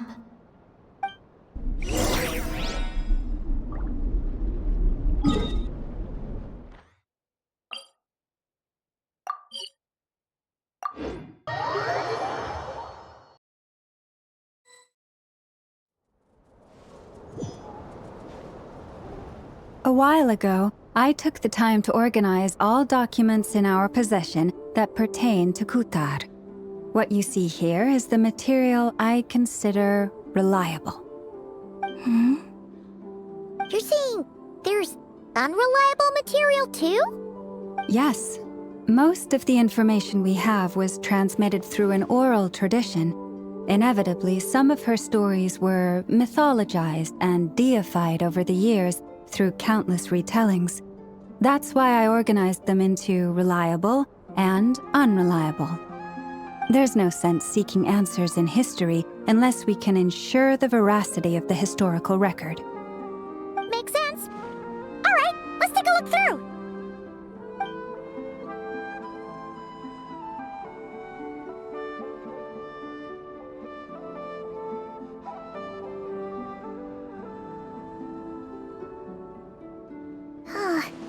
Almost all these records refer to Kutar instead of Columbina. Although neither of those is her real name. Paimon's not sure what point she's trying to make. What we can gather from these records is that the Frostmoon Scions worshipped her as a god, placing impossible expectations upon her. I cannot fault them for their earnest faith, but for all their devotion, worshipping her day in, day out changed nothing. I imagine that none of it resonated with Columbina. It wouldn't surprise me if, even back then, she had already begun to reject the name Kutar and everything it represented. Lama speaks the truth. When I heard them call upon Kutar with hope and expectation in their voices, they may as well have been calling upon somebody else.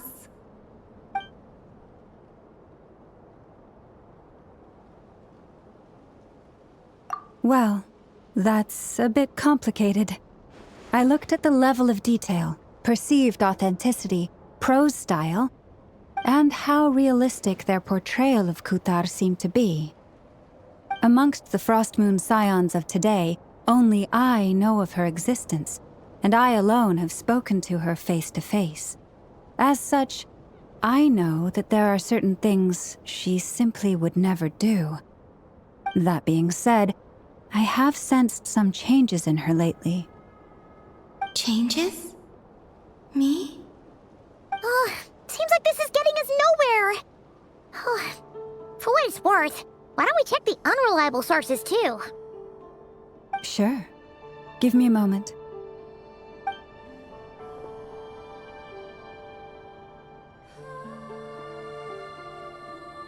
Exerting but a fraction of her divine might, Kutar sheared a great mass from the snow-capped mountain and cast it into the sea, upon whose surface shone the mirror image of the moon.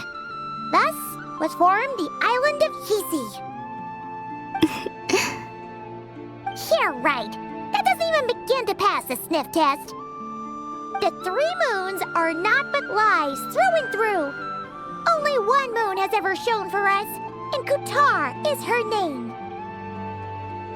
The vast majority of ancient texts are filled with fanciful tales like these.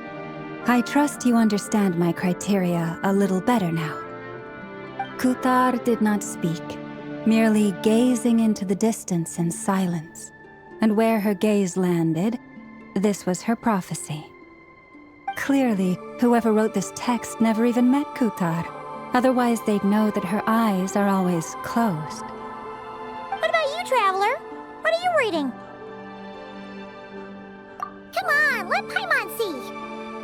The child wished to build a wooden nest with which to shield a fledgling bird from the cold. But being so young and lacking in strength, the child could not snap the branches from the trees. Kutar was passing by. Upon seeing the child, she summoned forth the Kuuhenki, who built a beautiful nest for the child. I remember that. Not knowing the meaning of Kutar's divine intervention, the child dared not to respond, and thus ran home to call their parents. But Kutar was gone. The Moon Chanter declared the event a miracle and took the nest as a relic, placing it on high for all to see. The child was named as one favored by the goddess and was greatly respected amongst the people. Yet, no further miracles were bestowed, and this matter was forgotten in but a few years. Huh. Any thoughts after reading that? Yeah. Columbina probably just wanted to join the kid in making nests. Ah. I'd originally considered this a fabrication, because Kutar did not perform any similar actions in subsequent records. But now that I think about it, it does seem like something Columbina would do. It's just that... She didn't know how other people would interpret her actions. She was probably worried about making things difficult for people. And so, she gradually stopped joining in. Yes. Oh, that's so sad.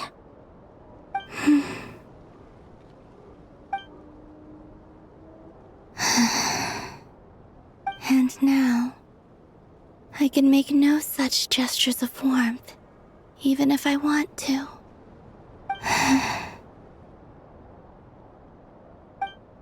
Still no name. That's a bit of a shame. But we did learn some interesting stories. That's gotta count for something. Varka said he was gonna set up a meeting with Arlecchino and Sandroni, right? Let's go back to Nasha Town and see how he's doing.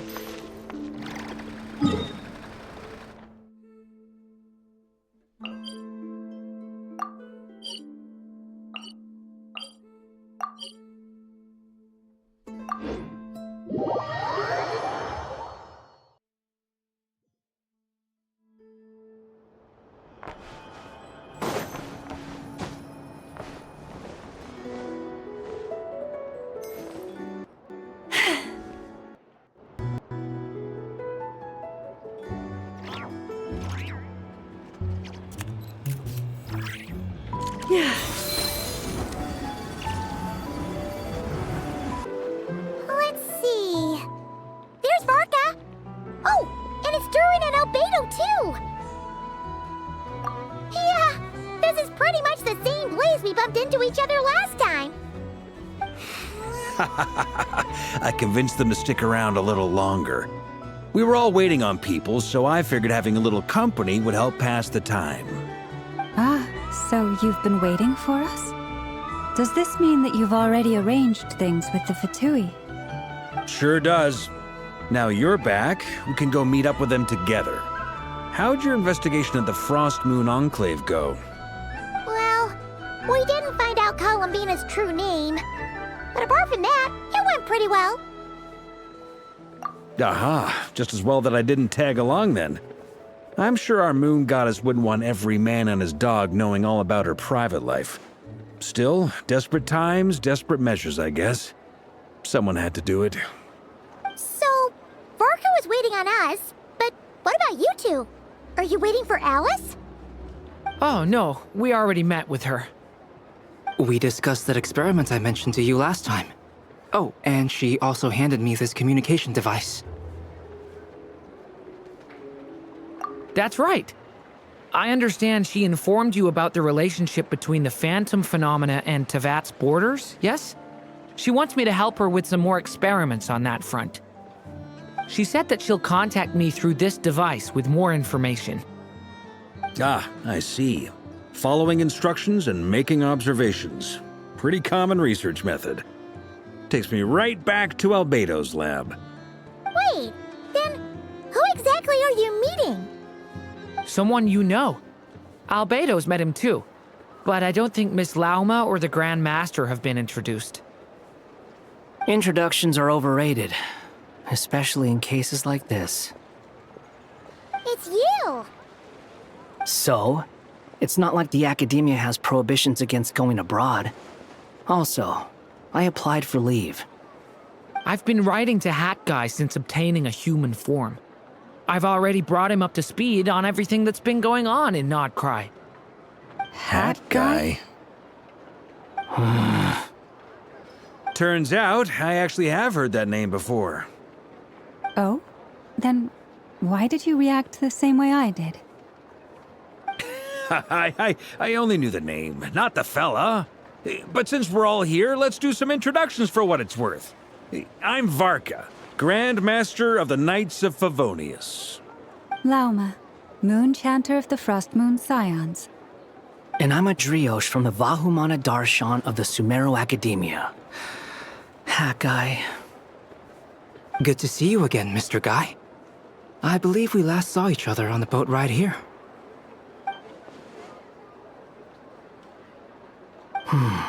Mind you, the only reason I came here is because there's someone I want to look into. Who's that? The Doctor, also known as Dottore, second of the Fatui Harbingers. From the tone of your voice, it sounds like there's bad blood between you. I was reviewing our archives and noticed that a lot of information about him was missing. Left a bad taste in my mouth. That's all there is to it. Dottore, or Zondik, as he was then known, once studied at the Academia, but he got kicked out before he could graduate.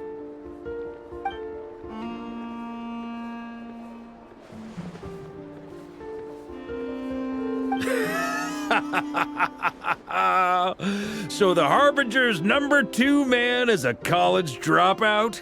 How embarrassing for them. Last we heard, he was planning something. We actually heard that a few times before, even coming to Nod-Krai, but we haven't seen a trace of him since we got here. He only appears when something interests him.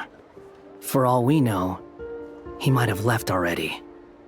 But the fact he did something here at all is worth noting. It'll fill a couple extra lines in his file. Why does it sound less like a file you're writing and more like a criminal record? Anyway, we were just about to meet 2 of the other Harbingers. Want to come along? You might learn a thing or two about him there. Sure. Even though they're Harbingers, well, they're old acquaintances of ours, so, you know, when you talk to them, try to be...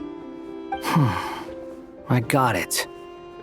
The Frost Moon Scions' relations with the Fatui remain tense. Forgive me if I do not attend. In that case, we'll continue assisting Miss Alice with her experiments. Good stuff. Everyone's having a fruitful time. All right, we better get going. I'll lead the way.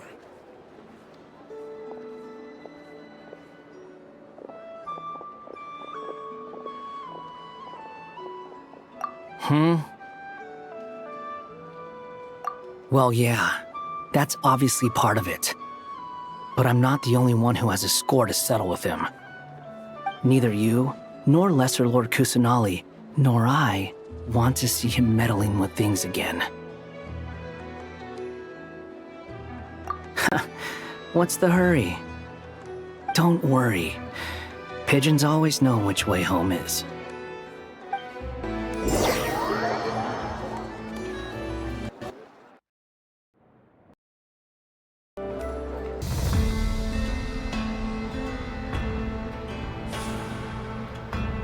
You made it. Who is this? A scholar from Sumeru. They call him Hat Guy. He's an old friend of the Travelers.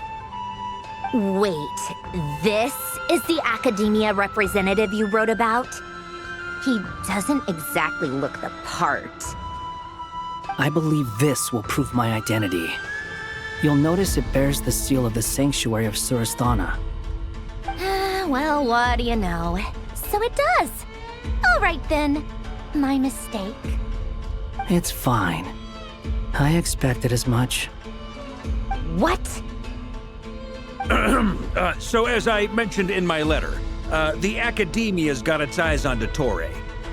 But this matter remains top secret. Apart from those assisting in the investigation, the fewer people who know, the better. If anyone asks, I'm here in Nod-Krai to pursue my personal academic interests. Gotta say, Varka, you did pretty well to keep all this under wraps for so long. Sounds like you got in touch with the Academia about this way back.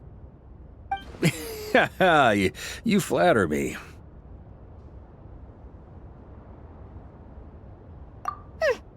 Where do I even start? Remember that time we fought Rerir at Star Sand Shoal? He sure let me have it then, didn't he? I'll bet Dottore had that all sketched out, with me as his convenient little pawn. He could not care less about us if he tried, but hey! The feeling's mutual.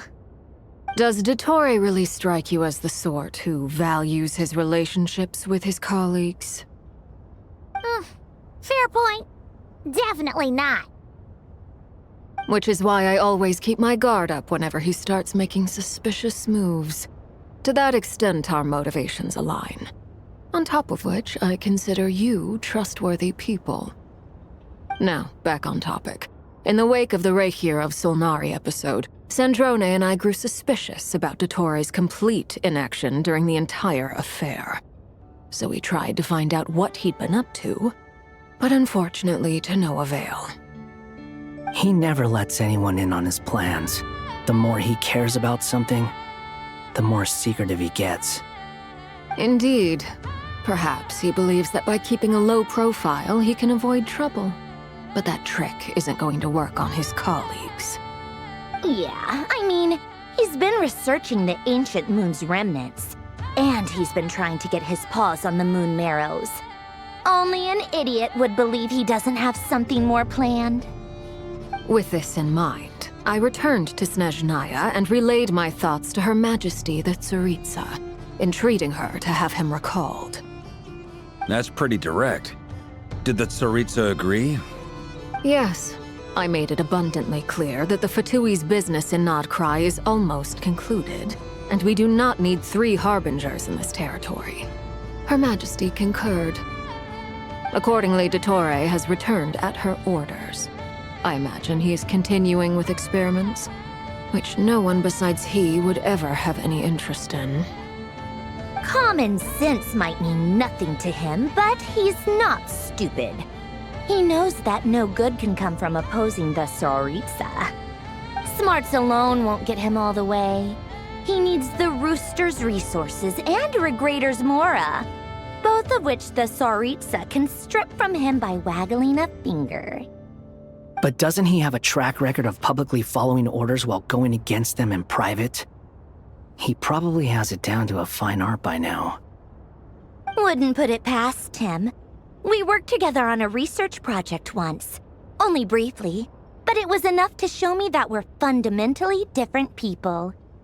He has no interest in doing things methodically, stage by stage. His thoughts jump all over the place, and the moment his curiosity is satisfied, or he gets the results he wants, he disappears. The only similarity we share is that, once we set our minds on doing something, we will see it done, whatever it takes. Oh, we definitely saw some of that in your battle with Rerir. You got so competitive. Ugh, do not remind me. Then I believe we all concur. Dottore will not simply give up. Fantastic. Now this is turning into a whole day of unpleasant memories. Ugh. Are you talking about the moon marrow stuff? He also strikes me as the kind of person to disregard experimental regulations, ruin all the equipment, and go way over budget. Then leave the first person he can find to deal with the fallout. Exactly. This one time, he was running some high-temperature experiment and the substance exploded. But does he care? No!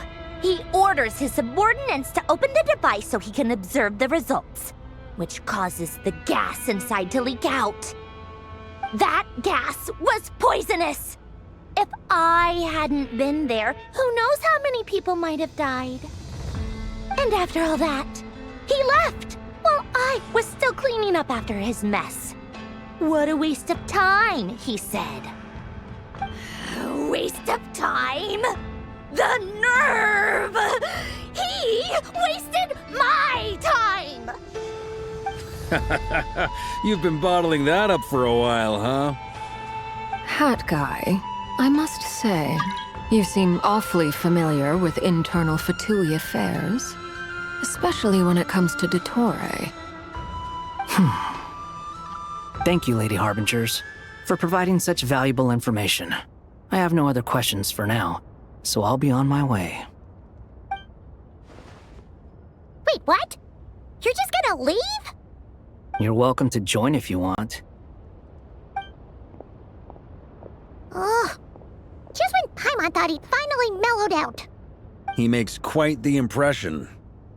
I'll say, I've met tons of headstrong people, but not many of them would join me in bad-mouthing Dottore. Anyway, back to the main agenda. Barca, you said that Columbina has gone missing? Or rather, disappeared. Yeah. We're working on building a connection between her and this world. The simplest method is to find out her real name. I've actually asked her that question before, but she said she didn't know. Considering our relationship, I doubt she was lying to me.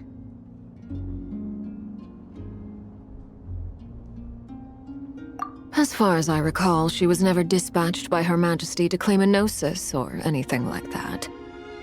The Tsaritsa's plans had long contained a place specifically for her. I always thought that was weird. What could she do that the rest of us couldn't? Knowing what we do now, it's probably something related to Kuuvahki, right? More than likely. When she first arrived, Columbina would often go to Her Majesty and ask when she could start the task assigned to her. But Her Majesty always gave the same reply. The time has not yet come. So she spent her days in Snezhnaya doing basically nothing. The Tsaritsa has summoned a beautiful blind maiden to be a harbinger, giving her the third seat by virtue only of her enchanting voice.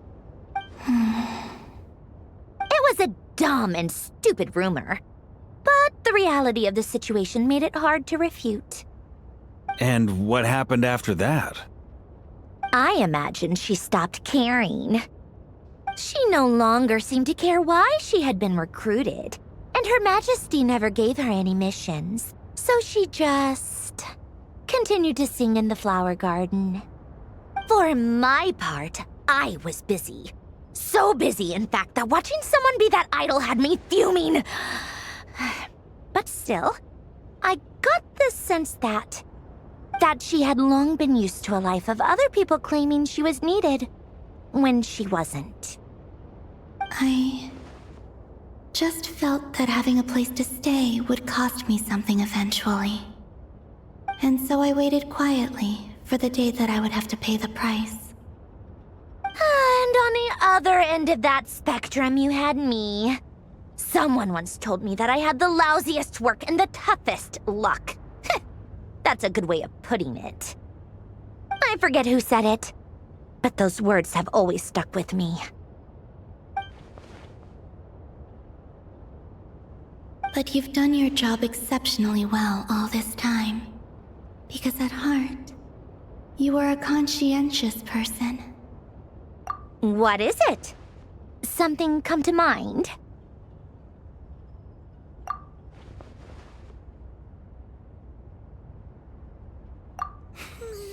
That makes sense. Nothing screams you are needed like your name shouted from across the town. Well, good luck with it. But if you ask me, Columbina is still the most shoutable name.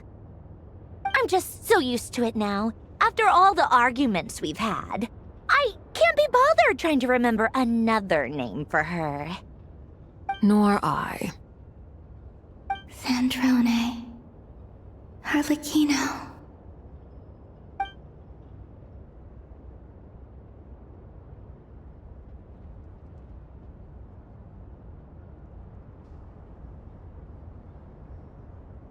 Huh! It's a Sealy! Does that mean Nicole has news for us?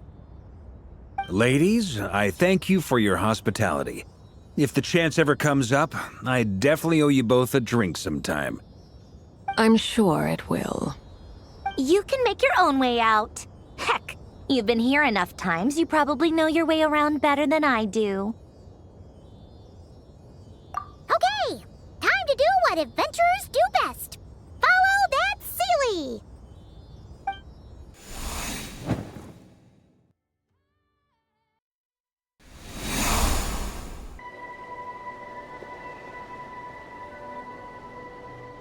Here you are.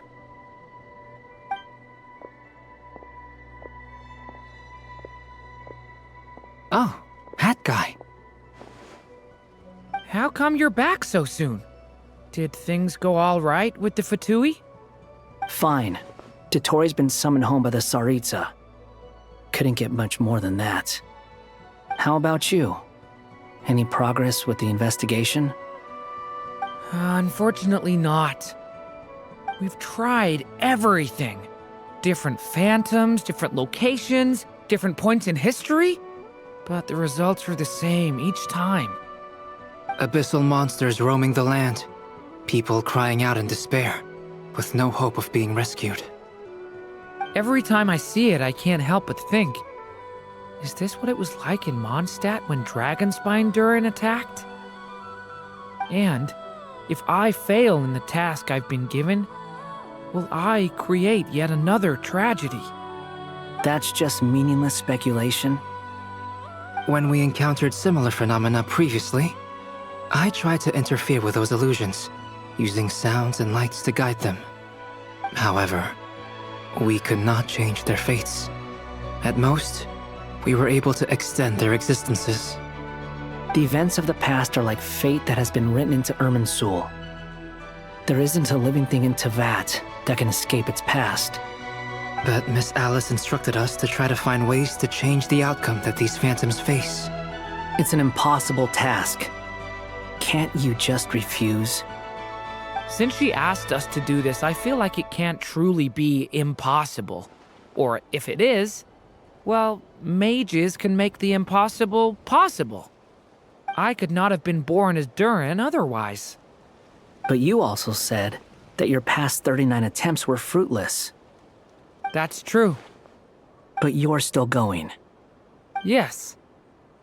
After this many futile attempts, surely you realize that you're not doing this because you still believe what some mage told you. It's because you want her hypothesis to come true. It's something you wish for deep inside. So, think for yourself about what you want to do. As long as you don't believe it's futile, it isn't. Yeah. Previous experience indicates that we cannot touch the phantoms, which limits the effectiveness of our interventions. If we want to clear this hurdle, we need to break this rule somehow. Same thought here. Following the same rules means repeating the same failures. Reducing ourselves to mere playthings of fate. So you mean we need to figure out a way to make contact with them despite knowing that we can't? Yes, and I suspect that's something only you are capable of. Everything in Teyvat is logged in Irminsul, but the withering that once occurred in Sumeru was a sign that the Great World Tree was being corrupted. This corruption allowed things that should not have existed in Teyvat to appear. This is tantamount to rewriting reality to an extent. You're saying abyssal power might be able to affect those phantoms? No one's ever tried it before. If you're gonna try it, it'll take courage. And you have to be confident that you can control it. Is anyone there? Has anyone seen my daughter? She's missing. I have to find her. I hear someone inside. Spargana? Are you in there? If I can use my abyssal powers to warn him that there is danger here, maybe it'll change his decision. Maybe he'll stay away. Yes. The important thing is not the nature of the power, but rather how you use it. To intimidate and obstruct. Sounds about right for the Abyss. Let me try. I should be able to influence that thing.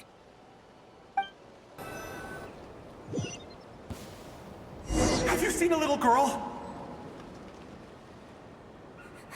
What? This isn't the time for that! Just run!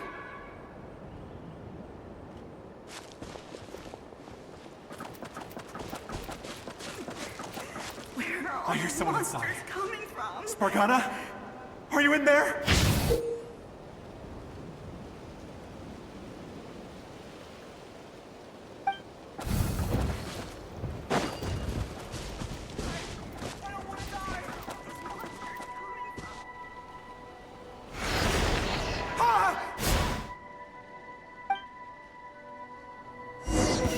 Have you seen a little girl?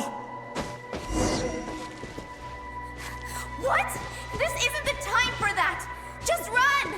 Where are all these monsters coming from?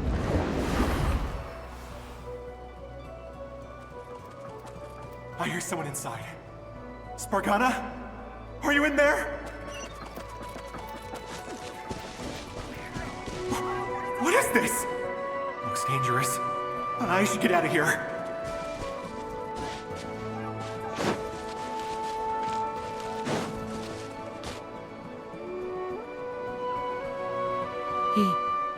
He really left.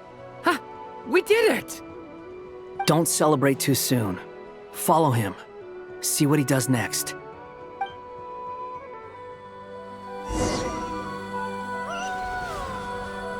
Monsters approaching from the front. You need to stop them and create an opportunity for him to hide.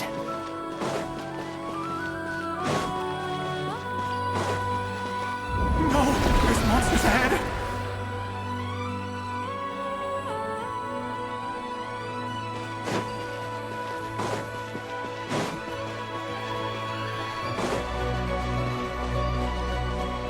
Wait, is that the barrier I saw earlier?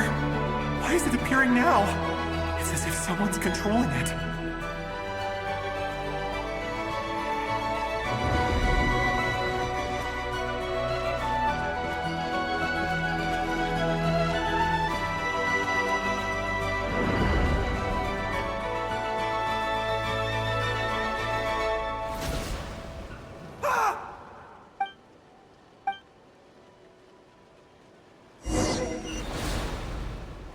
Monsters approaching from the front.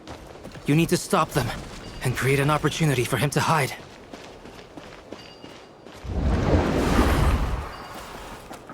No! There's monsters ahead!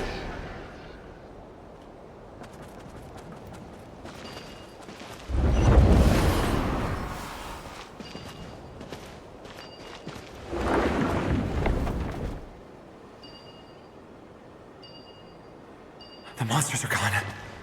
Is it safe now?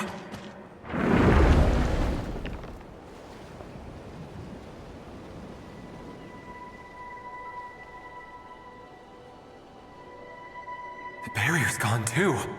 How odd. Anyway, I guess I'll keep going. Quickly, let's keep up.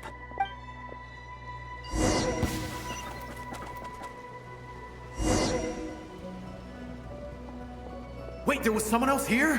Don't go any further. We've got anti-monster traps laid out everywhere. But my daughter must just be up ahead. I have to go.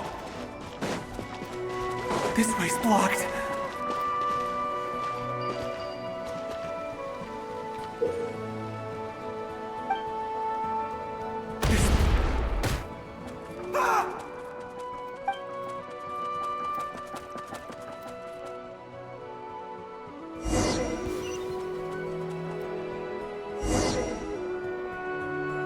Wait, there was someone else here?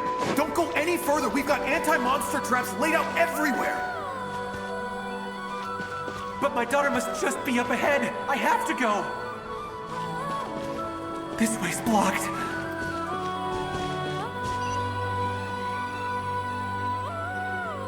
We might be able to use the explosives over there, but we need to take care not to hurt him.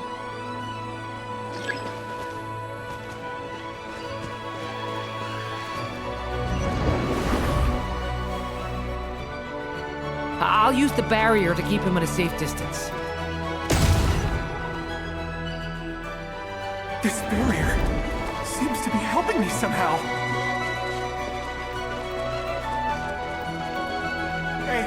Hey, wake up! Oh, no good. Gotta keep moving ahead.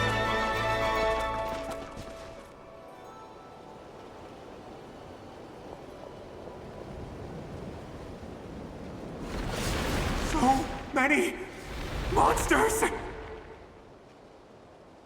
There's still a chance, Durin. Use the traps.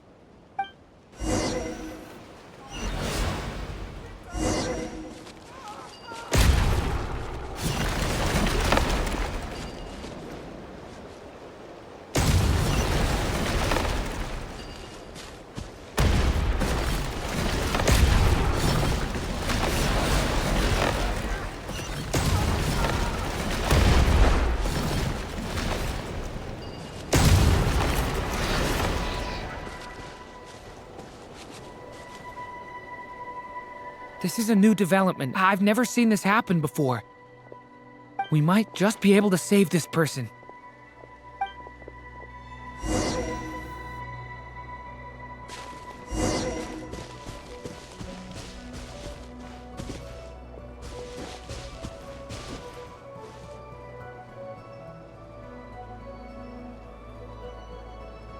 Hello there. Have you seen my daughter? Spargana's her name. She's carrying a large backpack. Get out while you still can, you fool.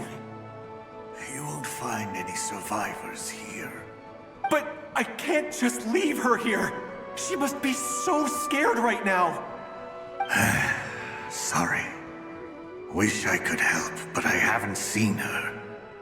You'll just have to keep looking. Okay, thank you. If I do find her, I'll get her to shelter and come back for you. Don't bother. I've got nowhere left to go. What's that noise? Monster! No, if he goes inside, he'll be walking into a trap. Let's try this once more. This time, we have to stop him.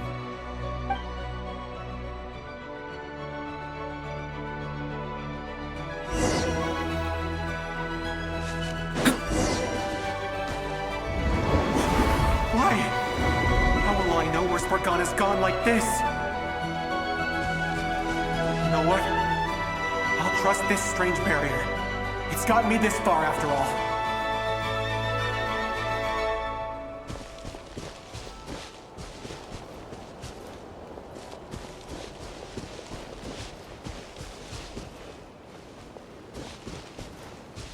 Spargana, are you there?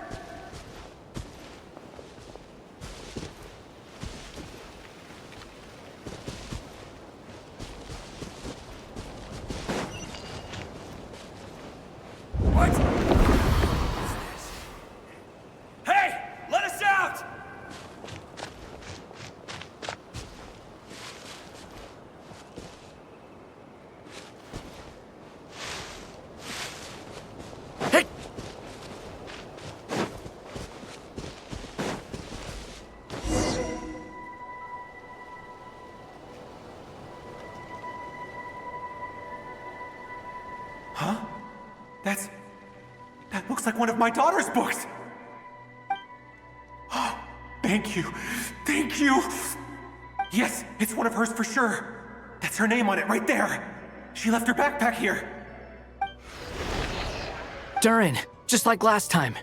Use the explosives.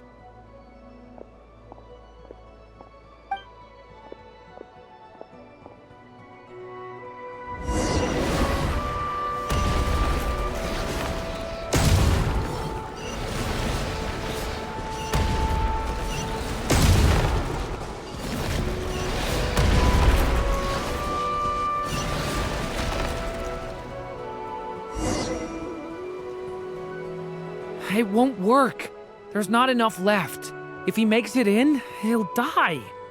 But then, this clue could be the key to him finding his daughter. It might not be the only one. Better he misses that clue than loses his life. I guess so.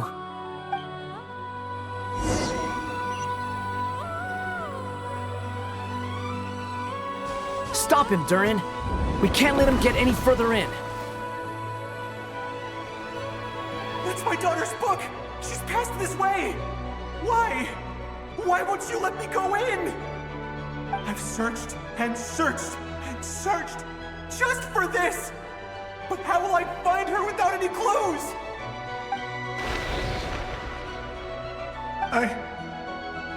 I no longer have anywhere else to go.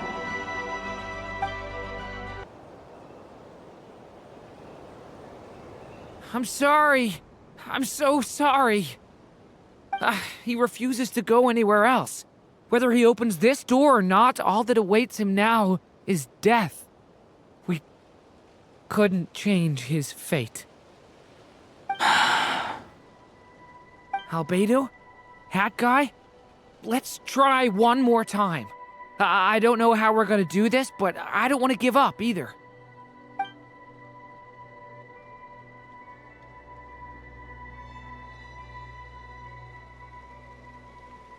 Why am I here? What's going on? All these scenes running through my head. Where are they from? Huh? What's going on? His reactions have changed. How many times have I... What's happening to me? Huh? Wait. Who are you? You can see us now? I feel like I always could, but that I only just realized you were there. I'm sorry, I don't know how to describe what I'm feeling. But you were the ones guiding me using that marked barrier, right? I haven't done anything yet, but those monsters, those deaths, they feel like memories. Like things I really did experience. I won't find my daughter. In fact, I'll ultimately die trying to find her. Isn't that right? Well, no, it isn't. Yes, it is. Even so, we're trying to find a way out of this. You've not seen my daughter either, have you? It seems she really isn't here.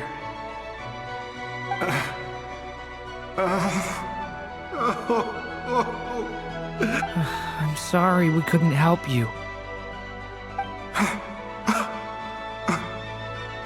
I'm just tired. Maybe this is destiny. Maybe it doesn't matter how hard I search. How long do I have left?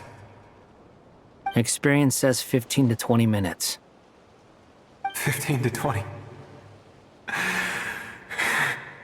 Thank you for all your help. Let's rest a while.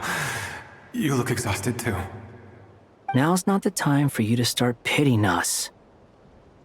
It's not pity. I'm just realizing that I've only got 10 or so minutes left. You know?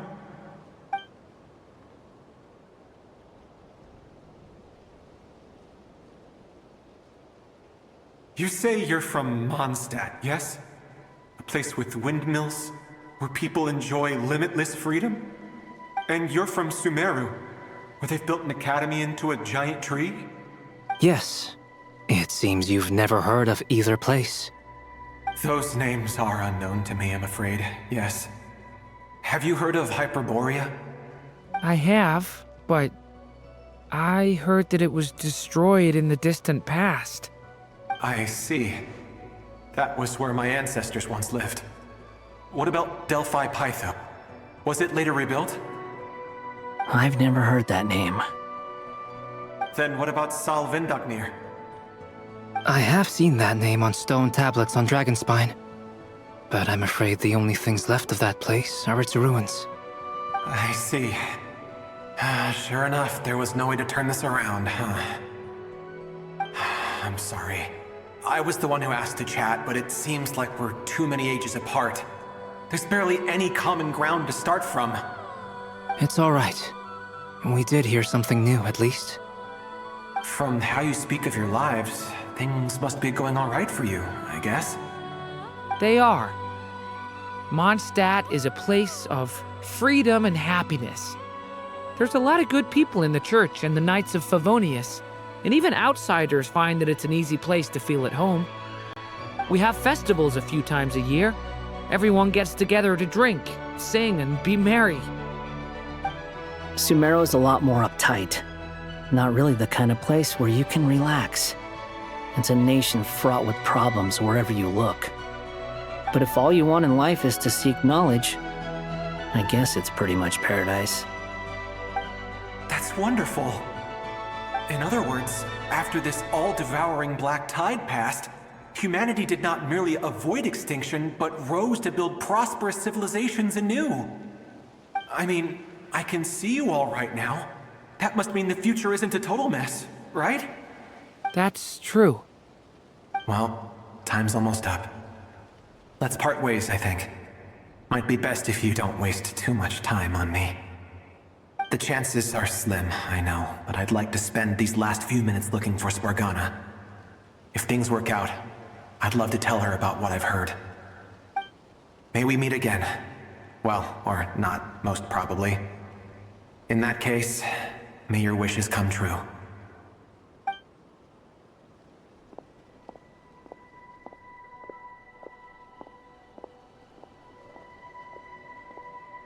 He's gone. In a few minutes, he will meet the end that was his to begin with. The ending of this tale did not change, but I believe that we've just made the most progress we have yet. May your wishes come true. If only it were so simple. Hat Guy, could I ask you a question? You've never talked about your past. It seems complicated, and it weighs heavily on you, too. Would you be willing to tell me about it? I mean, sometimes it's better to get things out in the open. Take that guy we try to help, for instance. At least he said goodbye with a smile, right? I know about Albedo's past. Our experiences are very similar, and he created me. As for you, you're my first friend, and you've witnessed every step I've taken. But by comparison, I know nothing about you. Either way, I mean, we're still best friends. But if I knew more about you, I might understand your thoughts a bit better. I've told you about myself. I'm a student at the academia. And what did you do before that? Prepared for the entrance exam? All right. If you really don't want to talk about it, I won't press you any further. I was a puppet built from the branches of a white tree, using technology left behind by the Conrian schools of mechanical engineering. A white tree? You mean an Irminsul tree? Yes, a branch of Irminsul that was once connected to the main tree. So you had a human creator too? Yeah, but my creator abandoned me after deciding that I was a failure. After that,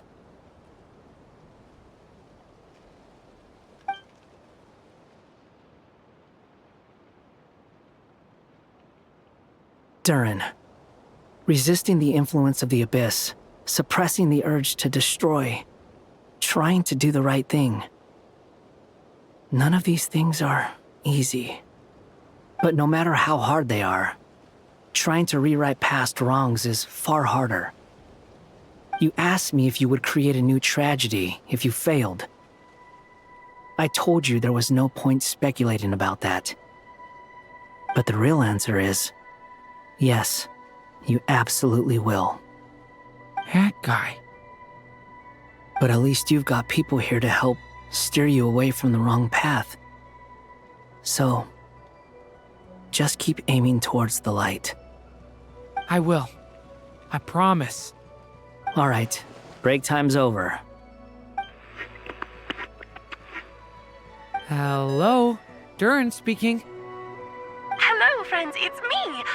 What have you been up to, I'm detecting some unmistakable fluctuations here at the border. The amplitude isn't particularly high, but they're completely different signals from the ones before, and the scale is comparable to those I've detected previously. Alice, we were unable to save that person. However, he appears to have retained a portion of the memories gained through that cycle, and was able to hold a conversation with us. I see. Well, that is rather odd indeed. It definitely merits further attention. Could I trouble you to keep trying the same approach? I need to gather some more data. Counting on you. I should probably have Nicole come and check this out as well.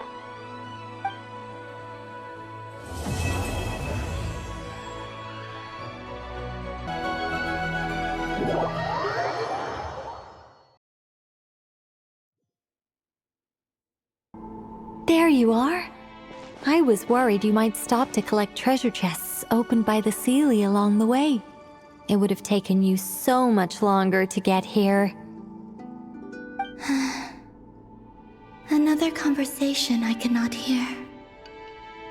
I am delighted to see that you understand what takes priority, and that your adventurer's instinct has not swayed your resolve.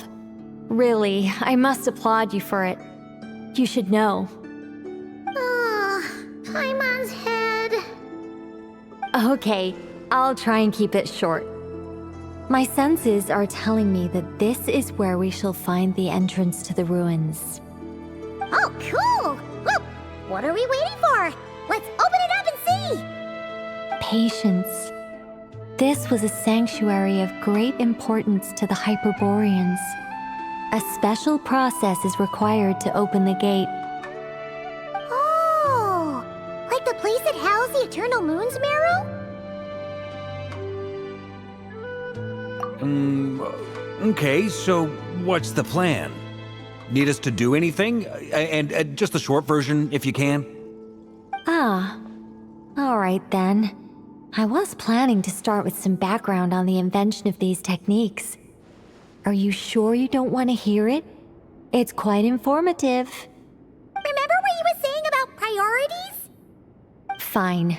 Simply put, we need 3 human representatives to successfully undergo a process of Kuuvahki resonance.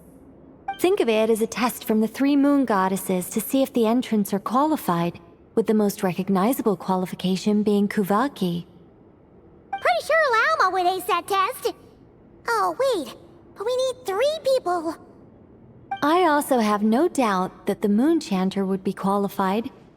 But we would need 2 other people with the same constitution. Therefore, the most feasible method is not so much to follow the rules, but to figure out how the test functions and find a workaround. I've done some research, and it turns out the mechanism is rather crude. We'll simply need humans to stand before it who have sufficient Kuuvahki energy within them. I'm with you so far. How do we get the Kuuvahki in them? The easiest way would be transfusion.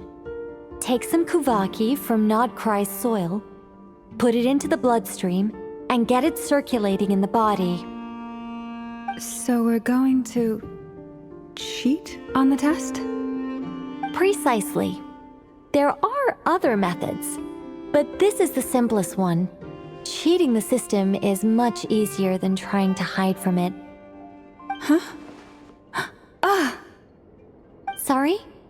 Does the idea of cheating upset you, Miss Lauma? No, that's not it. I suddenly had an idea. Oh, what is it? It's about Moon Prayer Night. I figured out a way for Kutar to join in the festivities. Huh? But as Paimon said, we need to have our priorities straight. Let's get back to the test.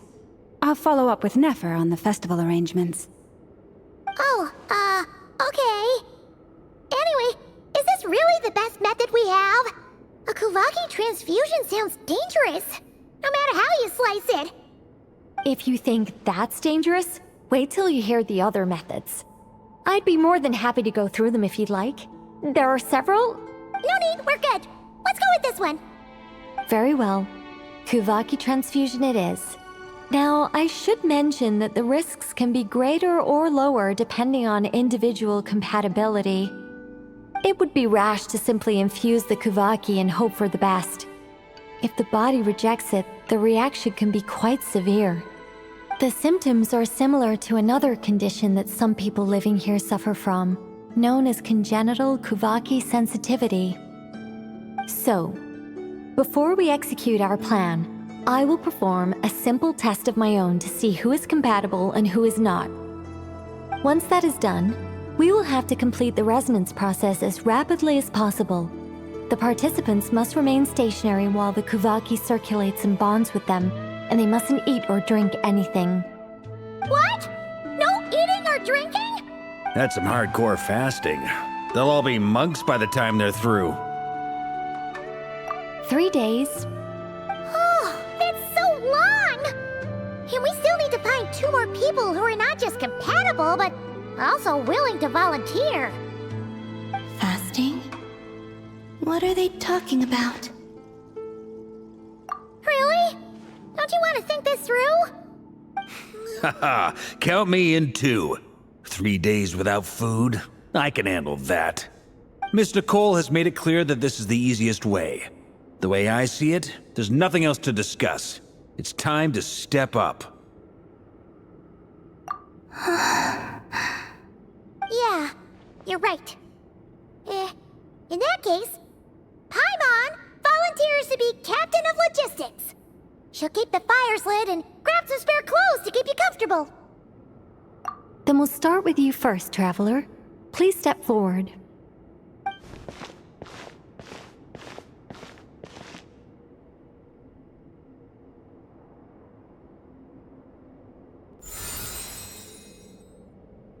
How's it going? Do you feel anything? How about now?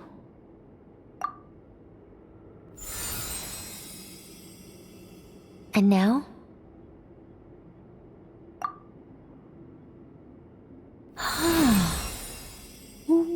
What about now? You guys, it's not a competition, you know. All right, I'm officially impressed. Even as a descender, you can withstand far more than I imagined. It's like I summoned a giant stone titan to arm wrestle you, and your arm hasn't even moved an inch. In my last attempt, I infused 5 times the amount of Kuuvahki required. Yes, safe to say, compatibility won't be an issue for you. You're eligible to join. You're next, Mr. Varka. Sure, here goes nothing. All right, I'll start where we left off. 5 times the required Kuuvahki dose. Whoa, whoa, whoa, hey, wait a minute. How's it going? No, not great. I kind of want to puke. Feels like I've been drinking too much.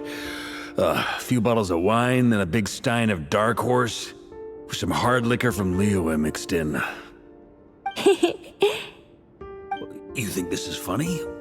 I just lost to a young lady in an arm wrestling contest. I'm never gonna live that down. My apologies. I'll lower the concentration and try again. Oh. How's it going now? I'm not as dizzy as last time, but I can still feel it pulsing around. In that case, you wouldn't be an ideal choice, Mr. Varka. Let's try someone else. Okay, let's go ask some of our other friends then.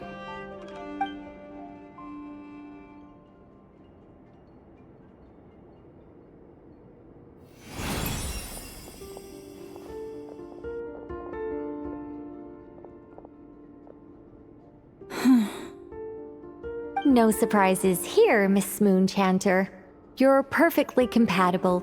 You may join.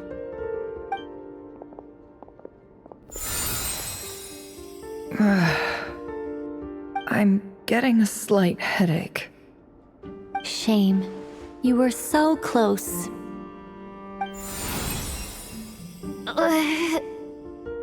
Whoa, I'm itching all over. Allergic reaction. We can't have that. Huh? Well, are you gonna start a what? The Hexerzirkel is an organization that cares for and protects children. We will not have them do dangerous things. Not even tests.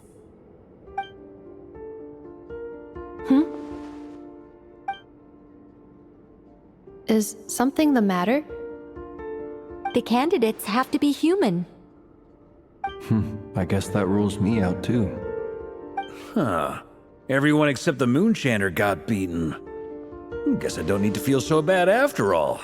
I mean, looks like this isn't gonna be as easy as we thought. Perhaps I could ask for volunteers among the Frost Moon Scions. I'll see about talking to some trusted Lightkeeper colleagues. Itlua springs to mind. In fact, I think we had some former Frost Moon Scions join our ranks recently. Can you give me the scientific explanation for how the test works? I can probably make some kind of test bot. Then we can just zip through Nashitown, going up to people and pressing a button to check their status. Wouldn't that be way easier? No. Wow! No elaboration for once. How about I contact the Knights of Favonia's garrison in the Wave Chaser plane? Shame that Lohan's already left. And that guy's even tougher than I am. Strange. The moon goddess is clearly revered by many people. So why is she on the brink of disappearing? She mentioned that the world has rejected her from the very beginning. And when we fought the Reikir of Solnari, it seemed like she exhausted her power for our sake. Also, Paimon's not sure revered is the right word for how people feel about her. Gratitude, certainly. For my part, anyway. It's basic reciprocity. She helped us, so she deserves our help in return. Yeah, even though she looked like she didn't care, she still saved a ton of people, including me. A review of the relevant data leads me to conclude that Miss Columbina is a good person. Yep, you bet! They really think so? I'm super surprised that Columbina isn't her actual name, though. I think it really suits her. It's light and graceful and... yeah, just a really pretty name.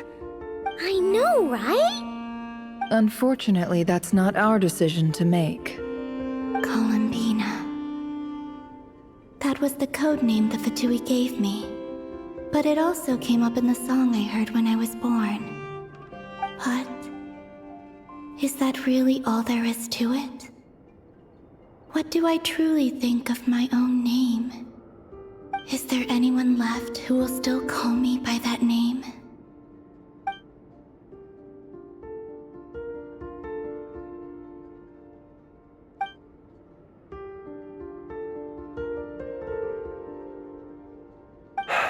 Moon Prayer Night is getting closer by the day.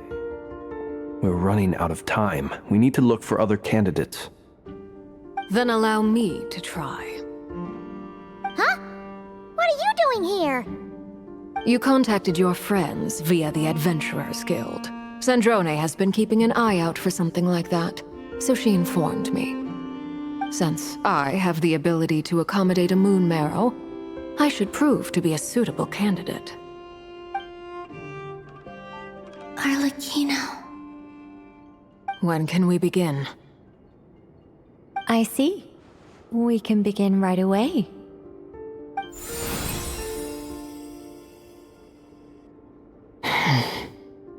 How was it? Did you feel any discomfort? Not at all. Then it seems we shan't need to look for additional candidates after all. Great! Cool. All right, like Paimon said, the rest of us can take turns making sure the three of them stay warm and comfy. Then, my job is to take care of the caretakers. I will ensure everyone receives food and accommodation. I'm ready as well.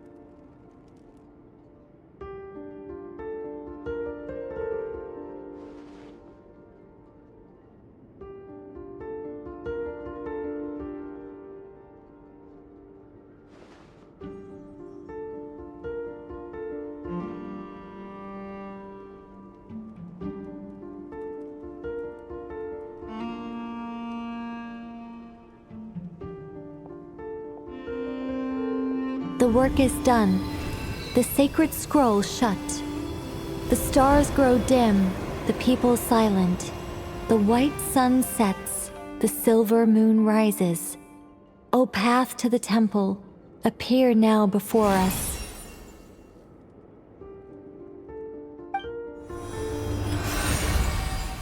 Wow!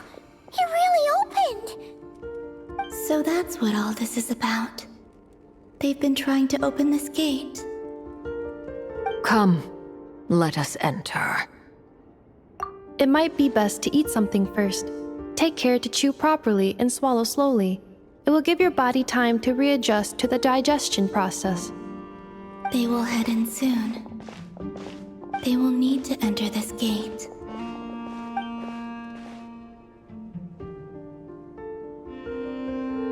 Huh? I cannot pass through. Is it because I have no physical body?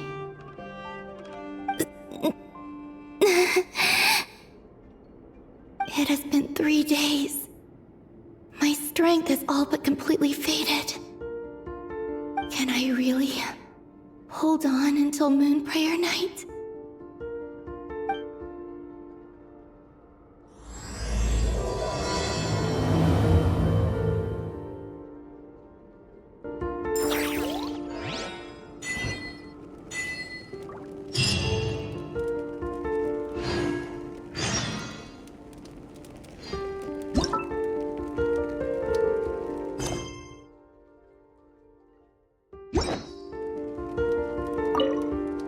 I have confirmed that you are all in good health. With that, my work is now complete. Congratulations are in order.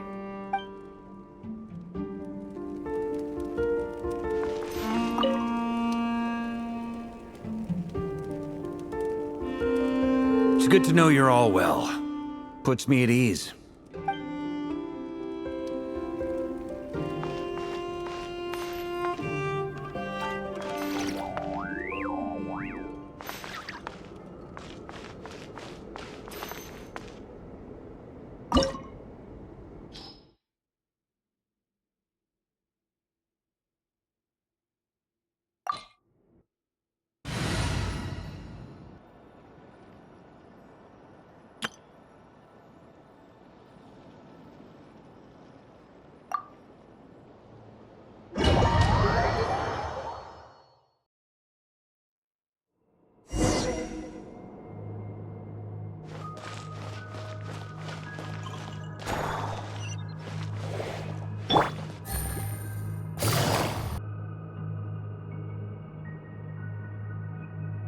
Are these people...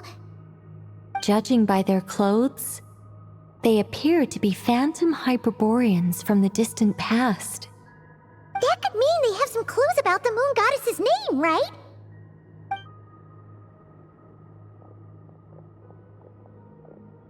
Hey there! Could you tell us what the moon goddess's name is? Sorry. That's probably a weird question, huh? How do we explain this? The moons are long gone, and their goddesses are dead. Their names no longer mean anything. When a new moon goddess is born, we will surely know her name. We have used every last resource at our disposal. All that remains is to wait, patiently and quietly.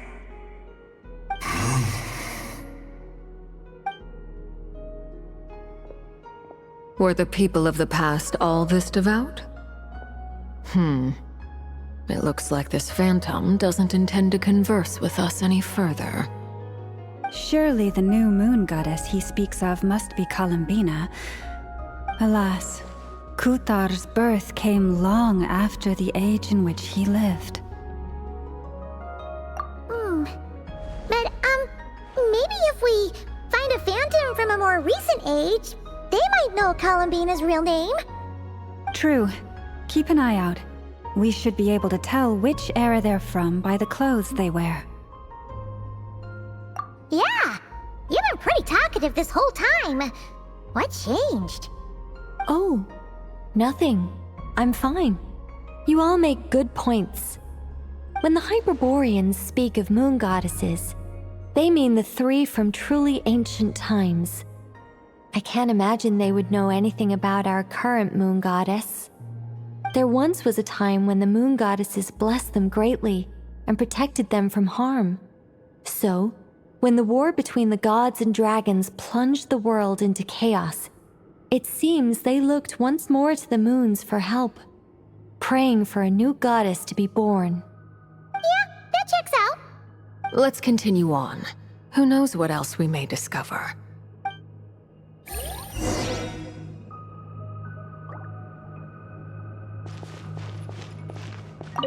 The moons have left for now, but they would not abandon us forever.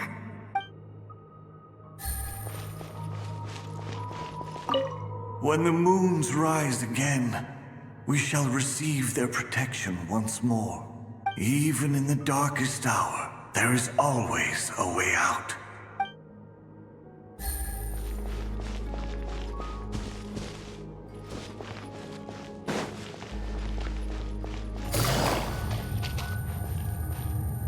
There's a door blocking this path! Not a problem. Try this.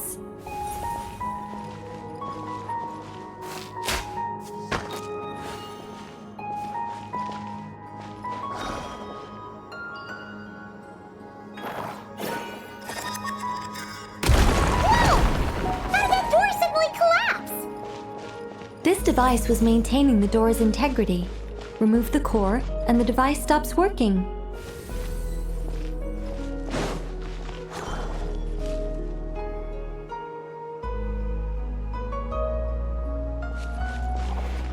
Is this our destination? Impressive. More precisely, this is a device that will help us reach our destination. Let's go. We still have a long distance to cover.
Let's try that device again.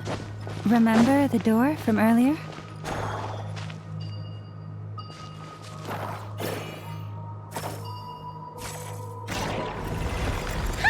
So it works in reverse, too!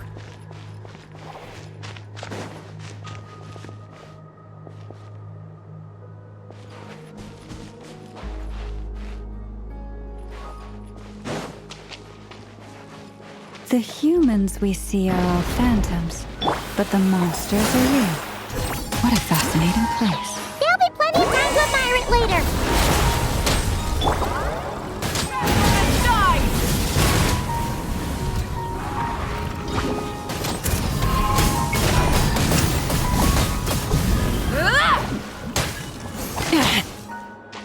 Full throttle! Show no mercy! Settle down!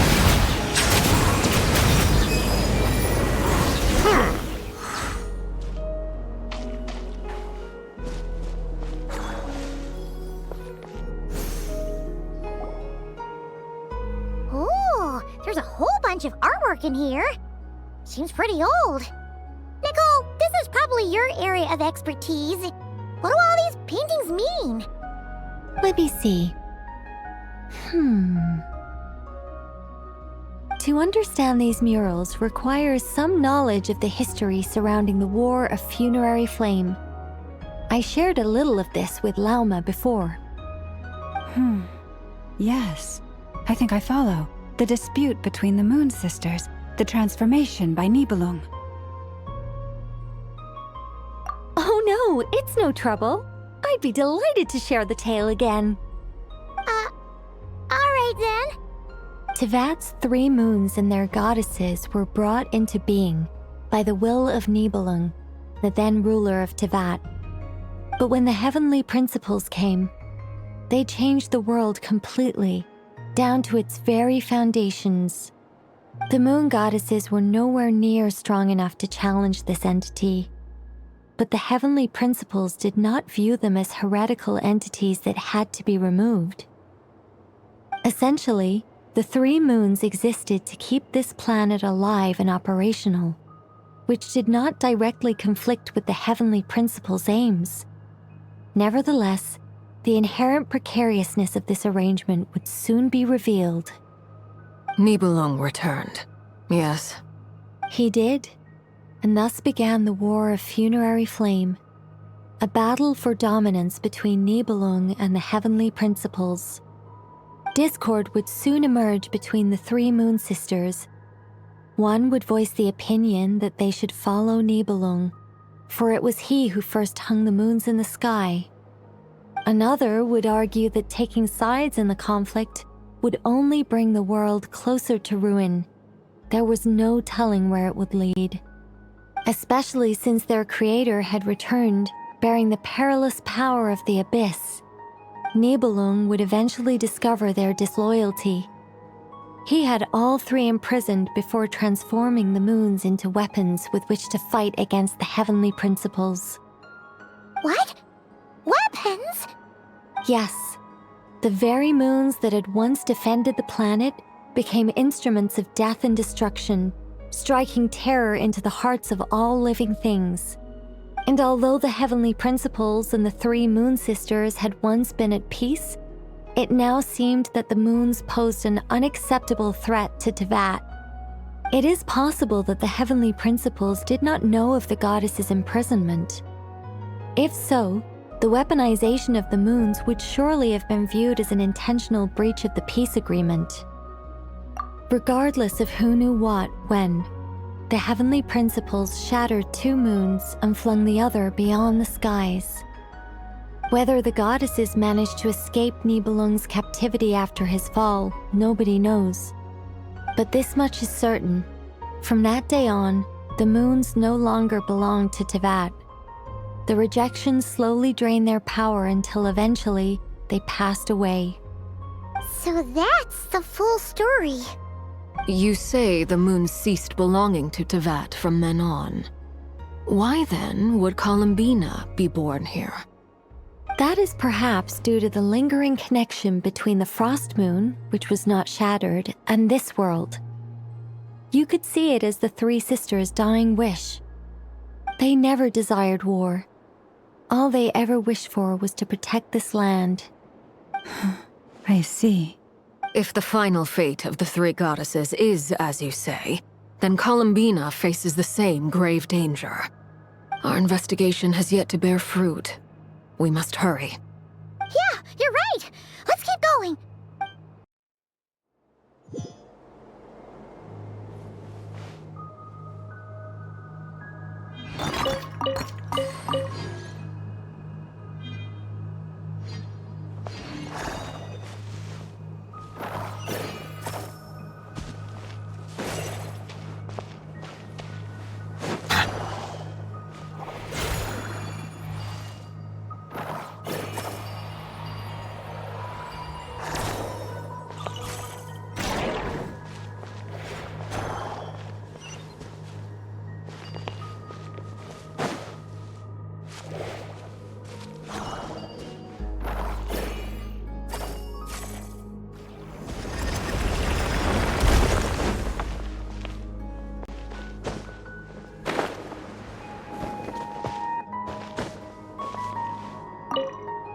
Should we trust him to keep his promise?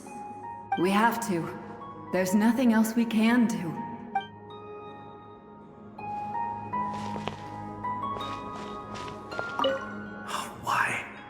Why do the creators of this world no longer show mercy upon their people?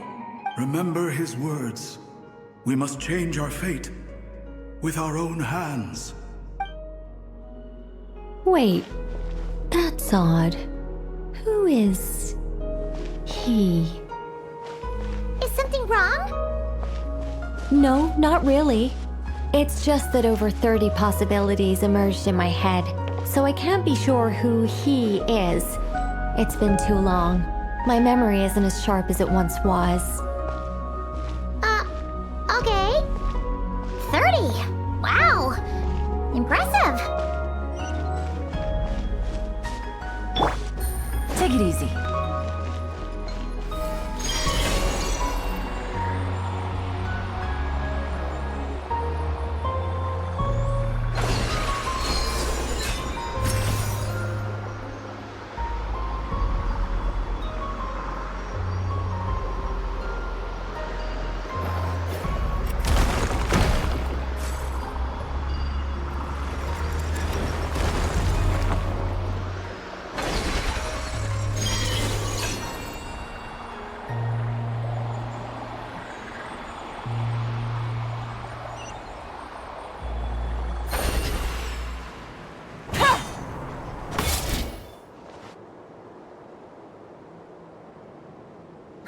We're finally here!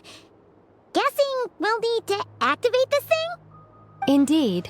I was a little worried about that at first, but as we got closer, I sensed that the Kuuvahki within it flows unimpeded. It should be functioning normally. The only issue is how to activate it. It's looking a little worse for wear. What about the cores from some of the other devices we've seen? Can we repair it using those? In all likelihood, yes. I imagine that would have been the Hyperborean's backup plan. Let's look for some cores.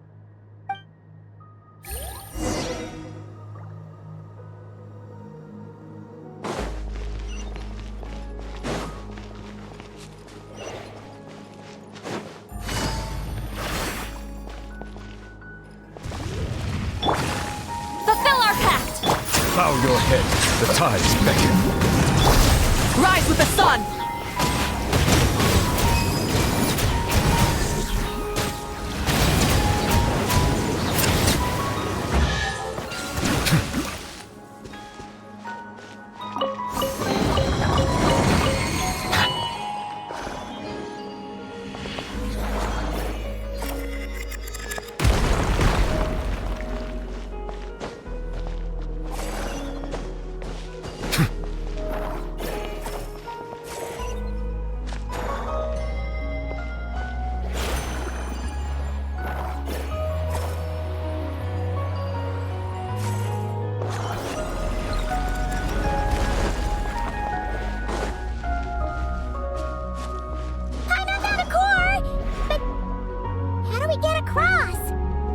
Walk up, then jump down.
Enough cores.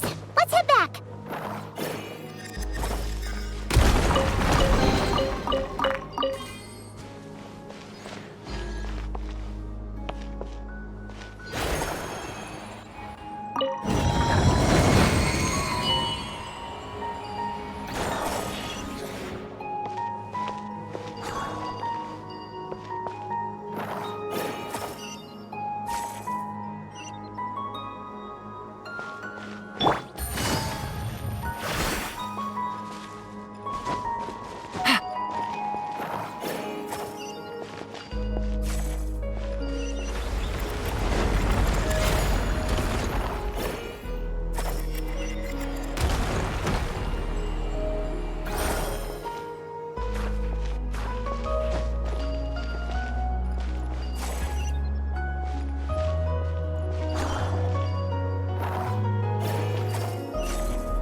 The device is up and running. It's hard to believe that the ancients were capable of constructing such things. Paimon sees our destination! It's right up ahead! Yes, let's go.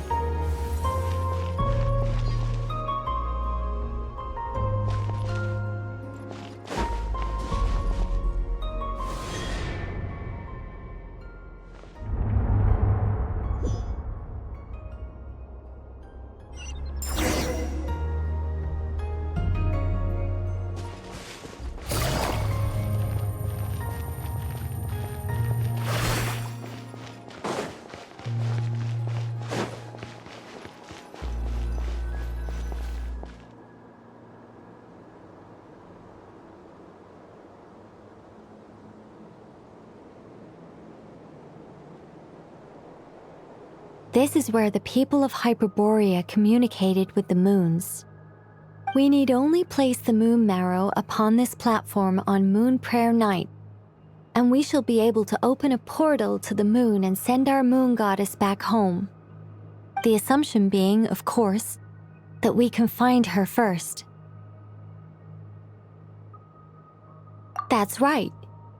You want to know if it's safe there, don't you? And yet, she has no choice but to return. You know this. Oh, that's not the only issue here. This is the end of the line, right? We've explored everything we can. And despite looking at historical artwork and talking to people from Hyperborean times, we're still no closer to learning Columbina's name.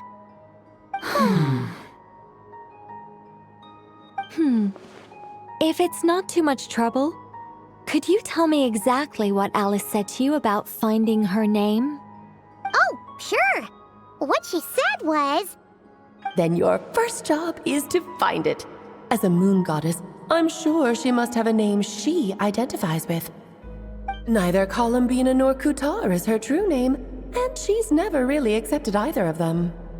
Is it not also possible that she has never had a true name? Not at any point in history? That would be a hard pill to swallow. But at this point, we may have to accept that that is the truth. No one knows how she came into being, and she certainly doesn't have parents in any sense that we're aware of. Perhaps she was never granted a name at all. But does that mean there's no way to get Columbina back?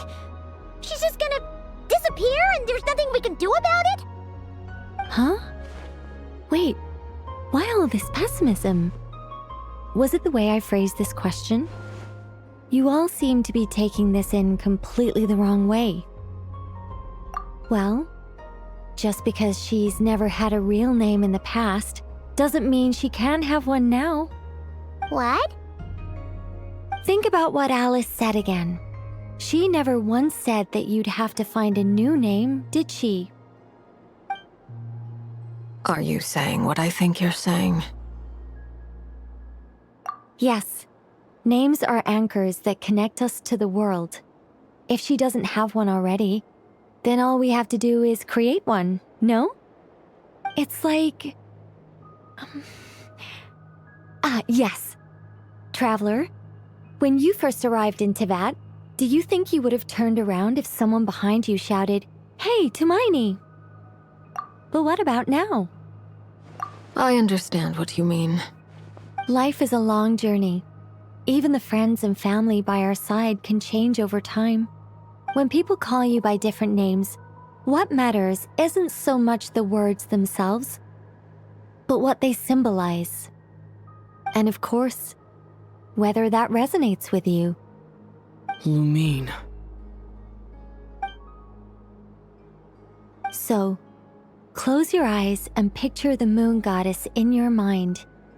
If you were to call out to her in this moment, what would you say? Columbina. Columbina. Paimon would call her Columbina too. Well, she has long forsaken everything that Kutar represents. I think from now on I should call her Columbina too. Well, it sounds to me like you found your answer. Are you sure? simple? We haven't found her this whole time, and not for lack of trying. For a journey like this, the process is every bit as important as the outcome. Had you not searched far and wide, rejecting every other answer you were offered? How could you have come to an answer you felt was finally correct? Oh, it all makes sense now. This has Alice's fingerprints all over it. Are you suggesting that Mage knew from the start that Columbina never had a real name to begin with? I can't say for sure. But I can definitely imagine her chuckling in satisfaction somewhere right now, saying, "Ah, what fun." Llama! Your antlers! You should hurry. The festive moon has begun to rise. Do not worry, for when you called the name Columbina just now, I could sense that the power within was enough to summon back the moon goddess. The power within what? The name? Yes. So, the thing is... What's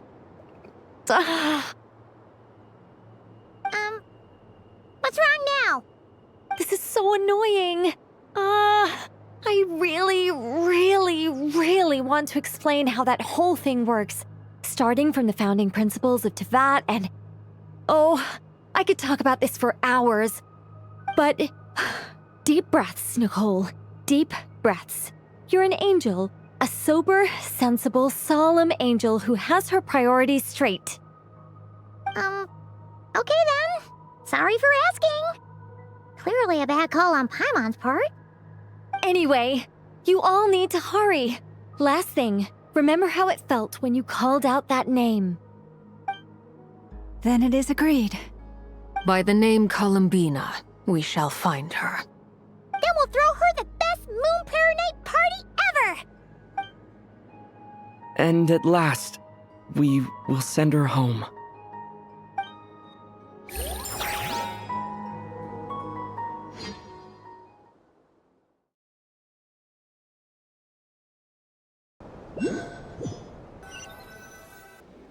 I can barely move anymore. My consciousness is fading away. Have they come back out? I'd love to see them one more time.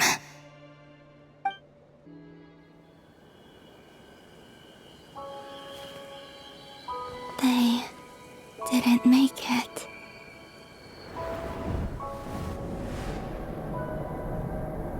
Could you tell me your name? My name is... Columbina!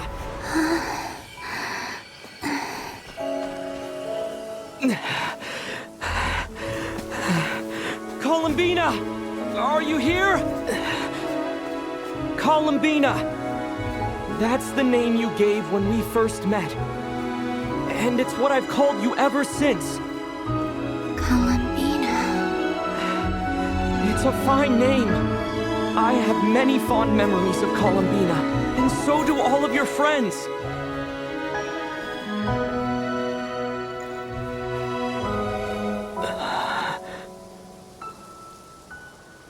If you like this name...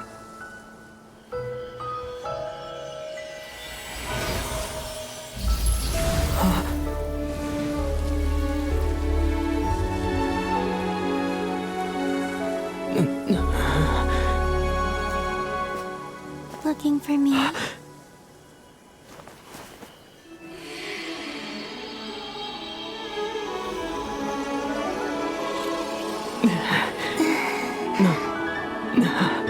like it.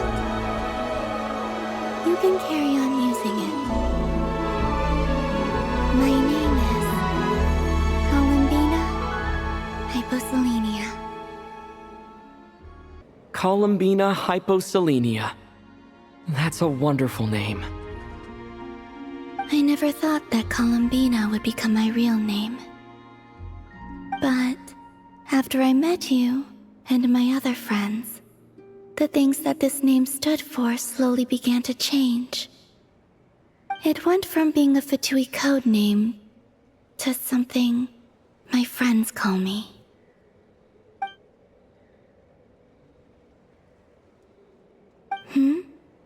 What is it? Why aren't you saying anything? I'm just so happy for you. Thank you. So, where's everyone else? We can go and meet them very soon. Everyone went to different places to try calling your name.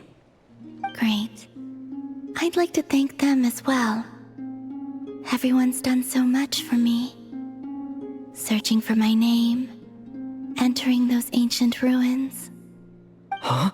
Wait, so you were... Yes, I was there. Not physically, but my consciousness was still holding on. I followed you the whole way. Starting from when? You turned around and called out my name while you were in Nasha Town. Do you remember?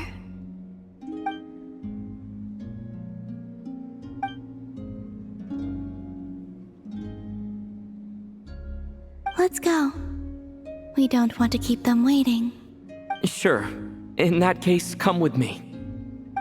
But... Before that, could you call my name one more time? Sure. Come with me, Columbina Hyposelenia.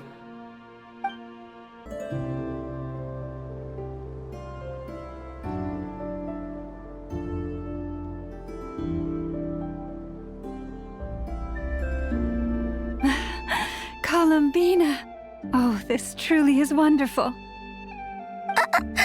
Llama, I can't breathe. Ha ha! Just in time for Moon Prayer Night. It's good to have you back, Miss Columbina. Yeah, we were worried sick. Thank you, my friends. With your help, I now have a name that belongs to me. Columbina Hyposelenia. Where's the second half from? You added it yourself?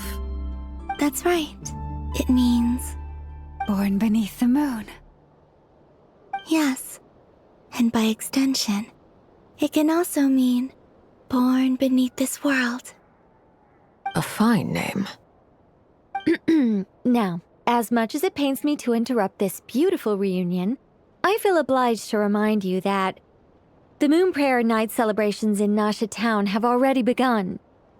Don't you want to enjoy the festivities? There's so much to see and do. And some of the ambient lighting and entertainments were sponsored by the kind souls in the Hexerzirkel. Nicole? Why have you turned into Dodoco? So you're Miss Nicole. Thank you for helping us, and for helping me find my name. It's nice to finally hear your voice. You're quite welcome. Guiding lost people to hidden treasure is what we Seelie do. And if you ask me, spiritual treasures are far more precious than material ones. Chests are all well and good, but this was what it's all about. Oh, so satisfying. Anyway, I had to go help Alice. It seems like she ran into some trouble. That's why I couldn't be here in person. But don't worry, we're with you in spirit. We'll be celebrating right along with you. Keep an eye out for the Hexerzirkel's festive stalls in Nasha Town. I think you'll like what we came up with. Alice said she even managed to rope B in this time. The Frost Moon Scions have also prepared various attractions. I believe Aino and Effa and their crew are setting things up as we speak. On that note, Nefer, about that request I made. It's all in hand. Yehoda is on site to ensure that everything goes off without a hitch. Wonderful. In that case, Traveler? Huh? Come on, Columbina. It's time to celebrate the best Moon Prayer Night ever.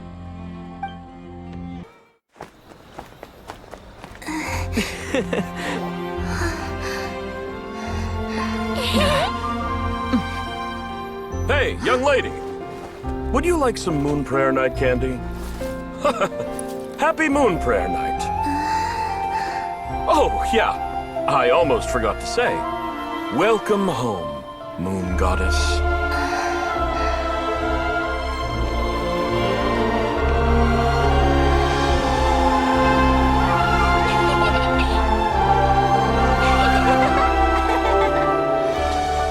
Welcome home, Moon Goddess. Welcome home, Moon Goddess. Welcome home, Moon Goddess. Turning Nashitown into her home is a festive gift. A rather brilliant idea. Perhaps this is what Nod-Krai, Columbina's home, should have been like all along.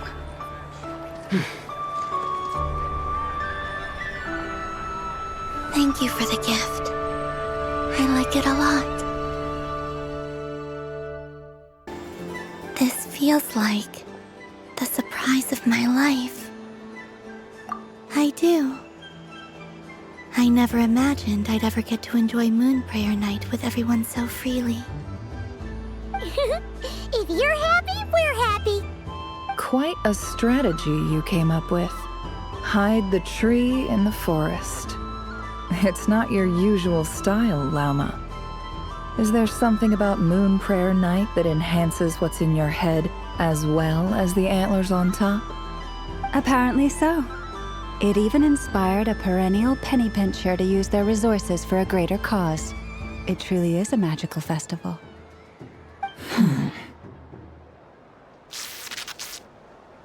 I see it now. This bickering is actually a sign of a strong relationship. Huh? What's everyone doing here? Oh! Miss Columbina, you're back! Yes, I'm fine now. Thanks for your concern. How's your progress with Alice's assignment? Very well indeed. I've never heard her sound so excited. Not like this. This time, her excitement seems more serious. Seems like she's had a major breakthrough.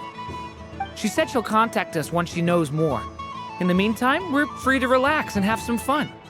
Enjoy the time off while it lasts. I have a feeling that our next task won't be so simple.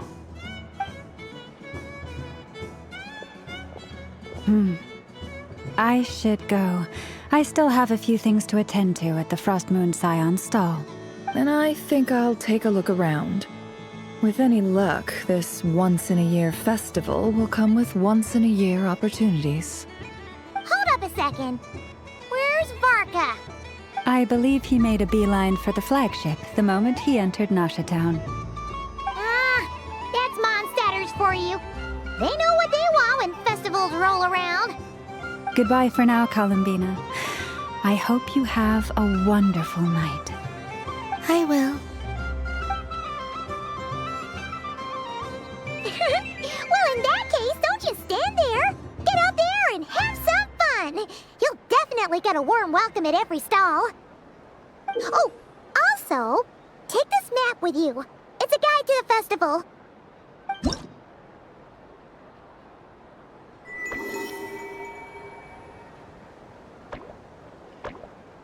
The Frostmoon Scion stall is over here. Lauma's invited a whole bunch of cute animals to celebrate too. Over there is the Hexerzirkel section. Alice seemed more excited than anyone about this festival, so she insisted on making it a grand affair. Oh, and then there's the Nashitown local specialties, including... Actually, forget that. Better if you go check them out for yourself. Thank you. It looks like a lot of fun. You're not coming with me? We'll be around. But don't you want to browse by yourself for a bit first? Yep. If you find something you like and want to try it out together, just give us a shout. We'll be right with you. Otherwise, just relax and enjoy yourself. There's so much on offer, so try to experience as much as you can. And don't forget to stuff yourself with all the delicious festival food. All right then. Off I go.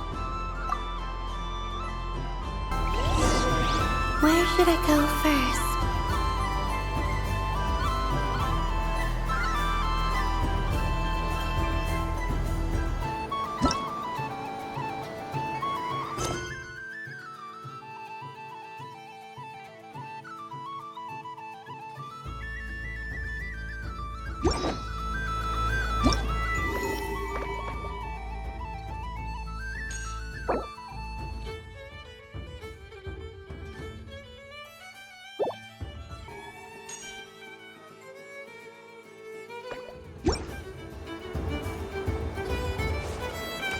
This must be the mage's stall. It feels like I've entered a fairy tale. Ah, how lovely.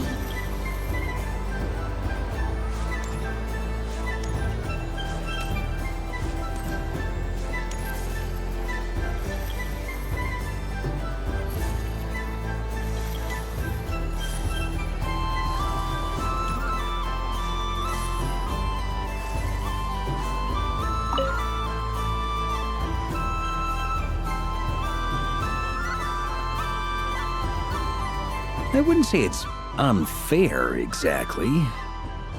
I mean, your voice goes right into people's heads. How would you explain that to the kids? You can't just explain it away as magic. Is something the matter? Ah, Miss Columbina! No, nothing you need to worry yourself about. Ah, impeccable timing. Stick around for a second, Miss Columbina. I need your input on something. This self-proclaimed Knight of Justice has yet to give me a satisfactory answer. I, for one, would like to hear your verdict on the matter. Hey, now, I left the flagship just to help you out, Miss Nicole. What's going on? So Alice and I are both using long-range remote control spells that work on similar principles, allowing us to attend this festive fair in Dodoco form. Sorry. Let me backtrack a little. While similar, there are some key differences. Alice, being a great mage, wanted her Dodoco to reflect something of her own charm and mystique.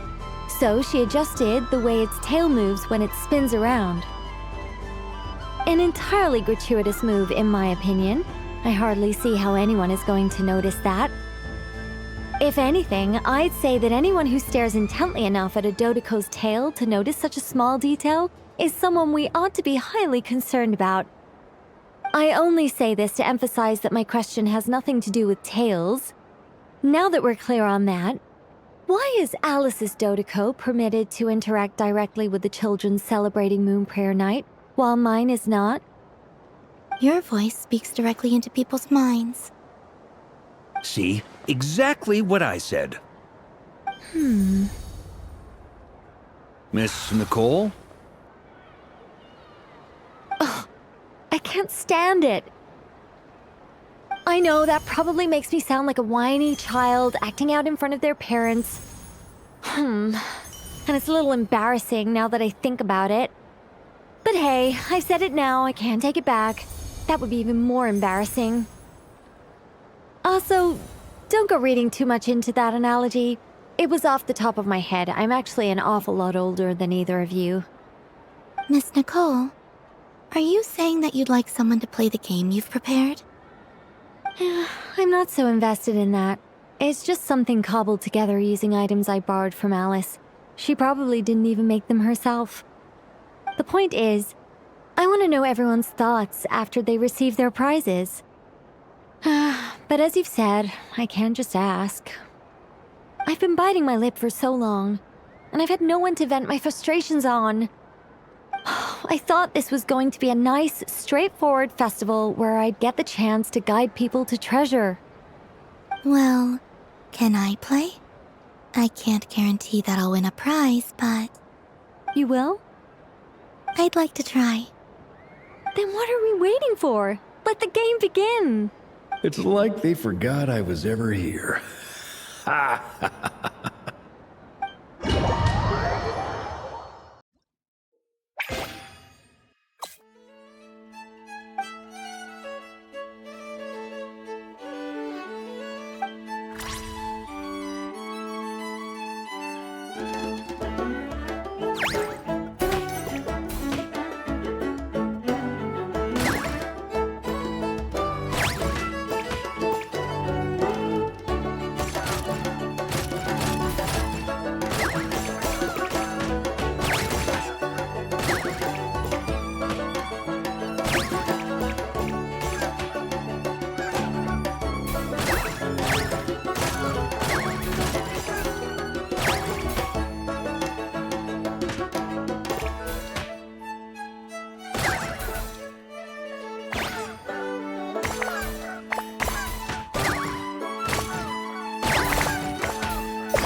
Congratulations, Miss Columbina!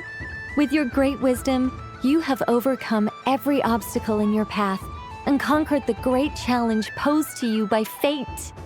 Fate? Well, something to that effect. If you'd prefer something more poetic, it could be the icy winds or the dawn. Anything you like, really. You could even go with the challenge posed to you by Dodoco, if that's what you're into.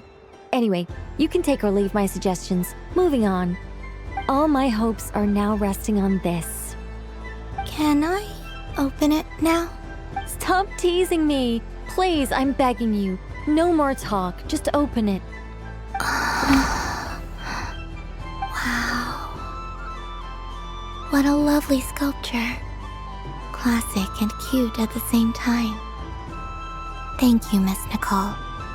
I'll always treasure it. There we go. Music to my ears.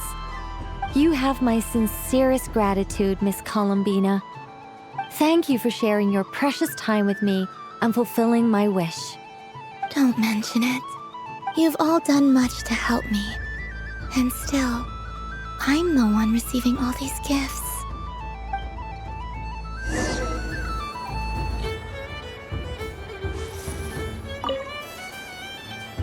A soft and furry creature that bounces and jumps. Welcome home, Moon Goddess. This one talks too. Allow me to introduce myself. I am a Dodoco from a distant archipelago, the most mischievous of all my Dodo brothers and Dodo sisters. When the going got tough, I powered through, and when I met obstacles, I boomed them away.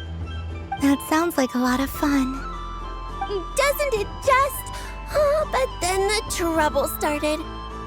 Recently, I found a lovely beach, the same beautiful jelly color as my hometown, and so I dove in to have a look, only to find it overgrown with seagrass and nasty little spiky fish everywhere, looking to turn me into a Dodoco kebab. I made it back to shore by the skin of my teeth, but my tail was sorely hurt. Couldn't you just boom them away? Oh, I wanted to, believe me. But I've heard that you, Moon Goddess, can understand animal speech. The last thing I wanted was to cause a gigantic fuss and get taken to court by a school of spiky fish. I'd be driven out of these waters for good, and my winter holiday would be ruined. And so, dear Moon Goddess, I was wondering if you might lend me your allegiance. Are you roping me into a crime? Oh, let's call it a once-in-a-lifetime carefree adventure. Does that sound better? All the festival goers tonight are dressed up as the Moon Goddess, but there's nothing to say that the Moon Goddess can't disguise herself as a Dodoco, is there? Besides, this is your home. You should be free to be whoever you wish.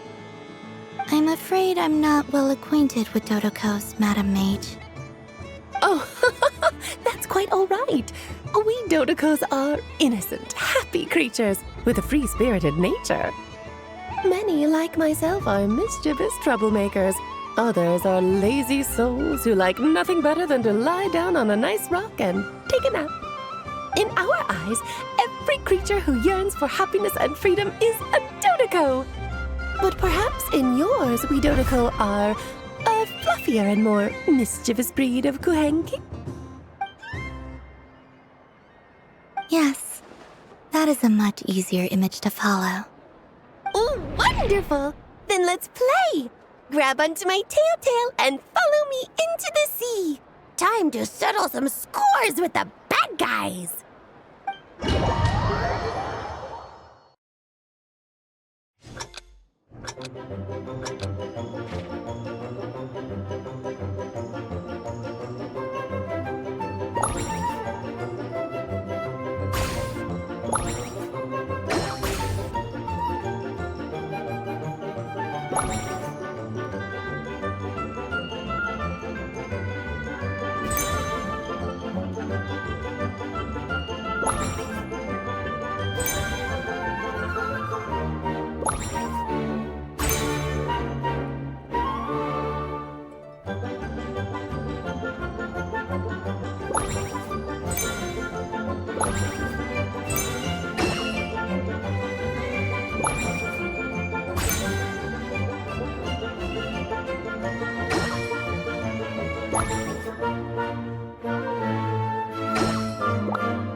remarkable talent.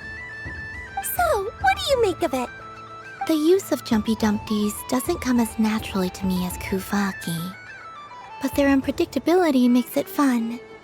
I think they call this... novelty?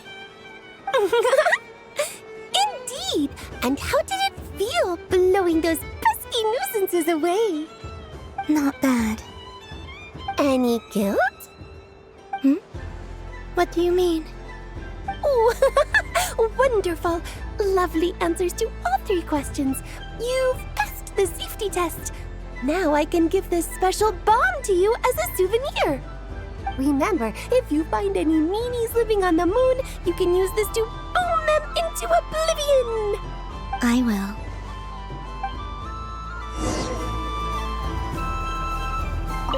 Up for another round of fish blast?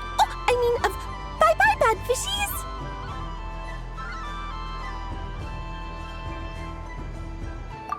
Wonderful! It's Dodo Venture time!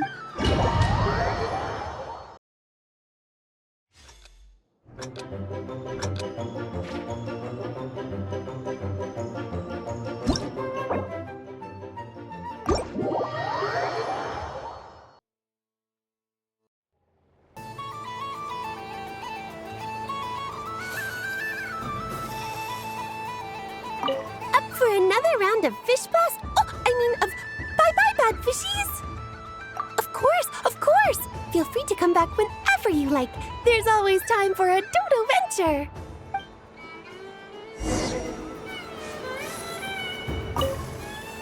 I don't suppose you'd like to play again, by any chance? Don't get me wrong, once is plenty. You're under no obligation to indulge me any further. And besides, I don't have any other prizes for you. All right then. Happy Moon Prayer Night.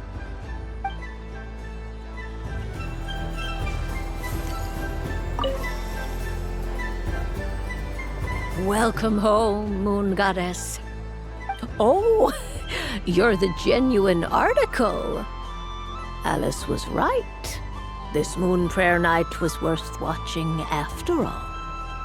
Another one that talks. Greetings. Pleased to make your acquaintance. I am the Hexerzirkel member they call B. Barbeloth Trismegistus. Columbina, Hyposelenia. Pleased to meet you too. Hyposelenia. A fine name indeed. Now then, Miss Columbina, do you wish to hear a mage's divination? Divination? The Frost Moon Scions used to ask me what would happen in the future. Is this like that? From the perspective of the one seeking answers, perhaps. As you look to your journey ahead, if you seek to understand the unknown, resolve your doubts, and soothe the confusion in your heart, divination could be for you. The unknowns on my journey. Of course, if one wishes to peer into fate, then hydromancy is the more precise option. But that is a complex affair, and to relegate that majestic art to the status of a festive amusement would seem somewhat uncouth. Besides, it is sometimes better to not know fate with great certainty. Hence, I shall use the suitably festive Luna Arcana to tell your fortune instead. It is more popular with the youth in any case. Lunar Arcana. Indeed. Unlike hydromancy, this will only display possibilities and trends. People like to think of themselves as creatures of agency and free will. Peering too far and too clearly into the future is detrimental to both body and soul. I'd like to give it a try. Of course you may. Come then, take a seat, Miss Columbina. Before we begin, are there any specific questions you would like to ask? Let's stick to general possibilities and trends, like you suggested. Ah, very well. Then I shall use the basic Lunar Arcana deck. Now, try to relax. Cast your mind upon the things you have experienced and the things you are soon to experience. I will shuffle the deck. Would you like to cut the cards yourself? You do it. No problem. Now then, to make things easier for the Seeker, that is to say, you, I shall decipher the cards from your perspective.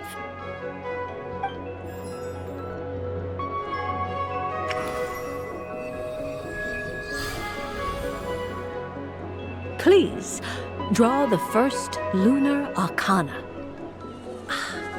This represents destiny and is the foundation for the divination as a whole.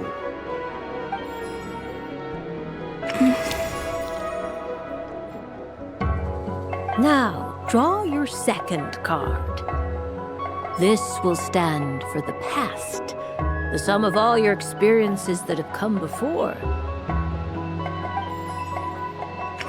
And now the third arcana. This is the present, your interpretation of the current moment. Finally, the last card.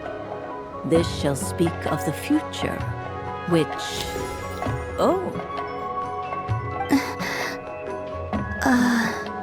Kuuvahki pulse?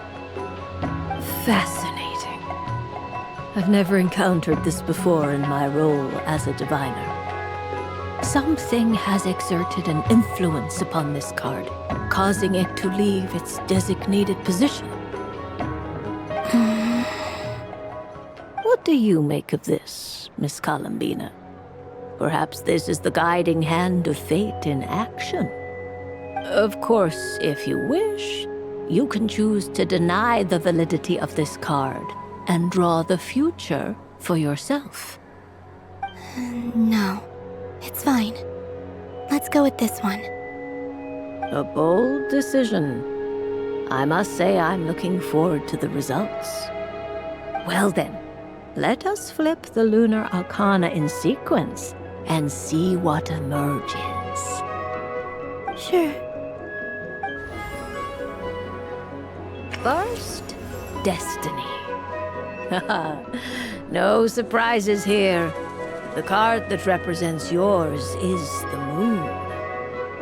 The moon. Indeed. The moon can represent the truth at some times, but deception at others. False peace, destructive calamity, and the world-changing power that lies within. When the moon is placed on the destiny tile, it indicates that your destiny is not what it may appear on the surface. Instead, it may yet have a hidden side. It symbolizes a journey through the fog, fraught with uncertainty and deception, where one must face inner challenges head-on. I don't understand. Patience, my dear. This is but the first card, which serves as a basis for the interpretations that follow. Our divination will only grow clearer from here on out. Now then, flip the second card, the one that speaks for the past.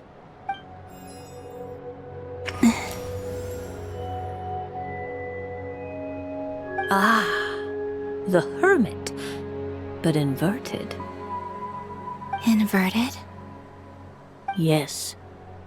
The Hermit symbolizes solitude, introspection, and the pursuit of truth.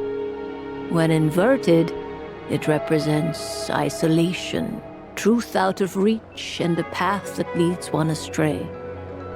Combined with the moon as one's destiny, the Hermit inverted represents a choice you made to stand alone in the past.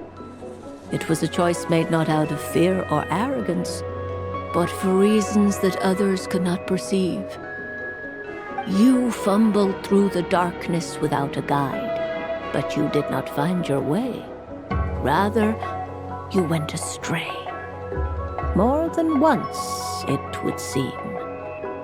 Is this about how I became Kutar despite not wishing to become a god? And how I joined the Fatui because I yearned for a place to belong? I suspect only you know the answer to this question. All is not lost. The past is in the past, and so it shall remain. Shall we look into the present now? Oh my. The lovers. One of the most interesting Luna Arcana. What does this one mean? This means that you have had an unprecedented emotional experience. The joy of finding your soul becoming intertwined with that of another. A precious and wonderful thing indeed. It's true. I've made a lot of friends recently, and they are very good to me. I like them a lot. That sounds lovely. I am most delighted for you. The lovers can also represent important decisions, perhaps related to a parting of ways. Now, if I were to guess... Yes. My return to the moon. I understand. Parting with friends is never easy, Columbina. But rest assured, this is not the end of your journey. There is always another story waiting to be told. The future always lies ahead. The future. Well now, it's finally time to flip this most mysterious of cards. Why did it appear? And what does it wish to tell you? I'm ready. Very well. Flip this card and see what lies on the other side. Oh. Miss Barbaloth? What is it? This card is death. That doesn't sound very good. It depends on how we interpret it. It is true that it can represent an agonizing death, a complete and utter end, but at the same time, it can also represent rebirth. Do not forget that your destiny card is the moon. That lends your future many different potential meanings. If death spells the end, is it unavoidable? As I have said, divination can only display general trends. It is a rough guide, but it does not show predetermined outcomes. Allow me to summarize it for you. In the past, you may have lost your way, but now you have gained new connections and new strength. You now face an important decision, one that may bring about a great change in what is yet to be. This change might, in turn, be the end of all things, or their beginning. But remember, everything is subject to change because of the moon present in your destiny. You must see the truth clearly and face your innermost thoughts. The truth. My innermost thoughts. Thank you, Miss Barbaloth. Don't mention it. Some people dislike divinations, the fear of glimpsing an ending to their story that they wish was not so. But I can see that you're different. The result of this divination will not sway your decision. This is a rare quality, and one that diviners always hope to see in the seeker. We are here merely to guide, not to exert undue influence. I understand. Go then and illuminate your future, Miss Columbina. The moonlight that shines from you now is most captivating.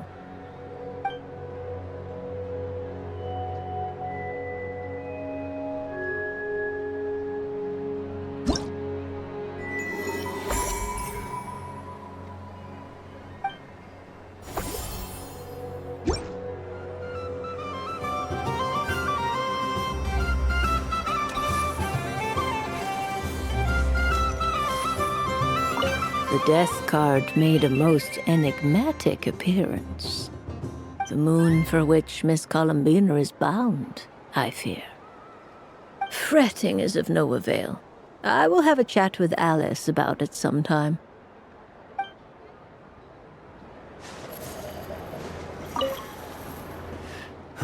It'd be rude to just leave without saying anything. But at the same time, I don't want to barge into their lively conversation just to announce that I'm leaving. I guess I'll just wait a little longer. Huh? Albedo? This sketch is for you, Grandmaster. Oh, a gift for me. Thanks. Let's see what you've done for me.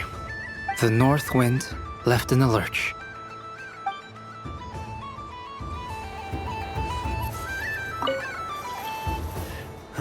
It'd be rude to just leave. Huh? Albedo? This sketch is for you. Oh. The North Wind.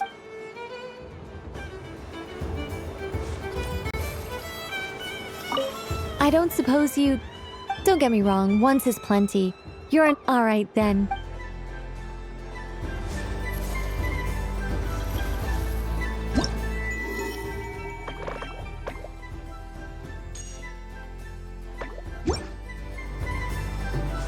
What's this? Should I give it a try?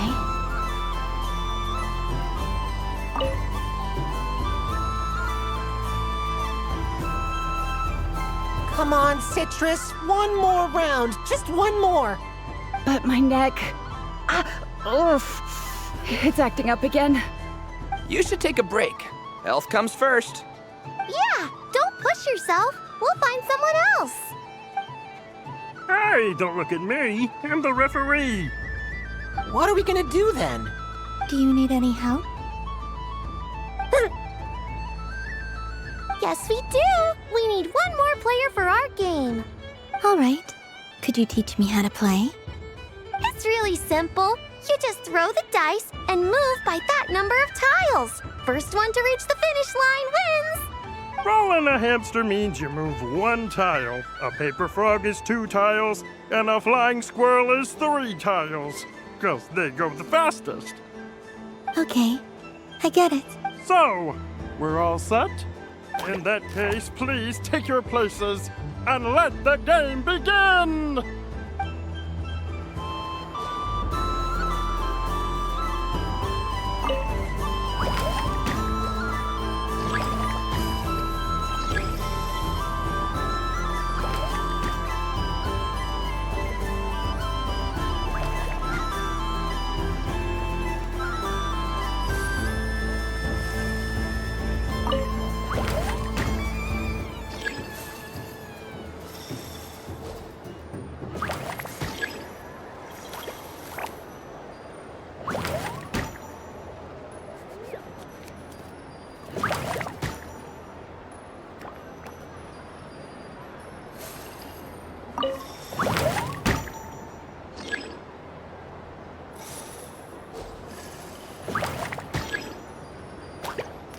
And the winner is Stampy! Well done!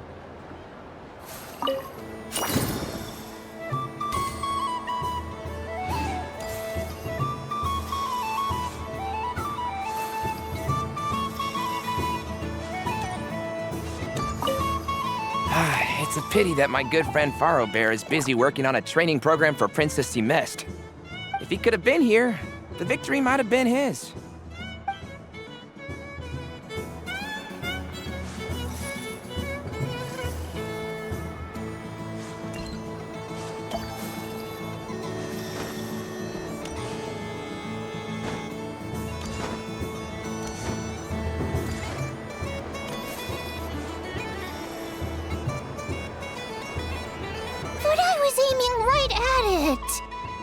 Aw, what a pity. I saw it with my own eyes. You were so close. So very close. That's not true. It dodged out of the way right as I was about to snag it. I'm sorry? You heard me. This paper frog can move. I swear. Dear, oh dear, what are you saying? kidding! How could a paper frog move? Unless you believe there really is magic in this world. But even if I, the mere humble merchant that I am, knew such magic, surely I would not use it on a paper frog. I'd sooner give Mora legs, so it could walk right into my purse. My dear, dear customer, why not have one more try? This time I'll give you 12% off, a very generous discount for one of my most regular customers. Just think about how much experience you have under your belt now. You're sure to win the next one. Darn, I used up all my coins. I'll be right back. Just gonna fetch some more from my house. Take your time, but don't take too long. This event is Moon Prayer Night only. Miss it, and you'll have to wait a whole year before I'm back. Next customer, please. Welcome. Hello. Whoa! What's this big boy doing over here? How do I tell my employees not to go running around this time? Shooting them a glance won't work. I haven't known them long enough. Dory? Why, hello there, Miss Columbina. Would you like to play my ring toss game? The rules are very simple, and it's easy to get the hang of. How much for a round? Oh, first time's free. Not a single Mora. After that, well, we can cross that bridge if and when we come to it. But with your sharp skills, I'm sure you'll win all the prizes in one fell swoop. That was an obvious enough hint for them, right? Right?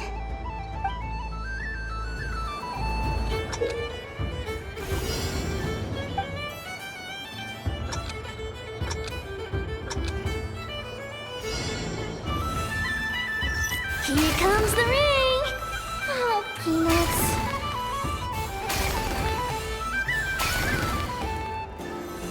Change tracks.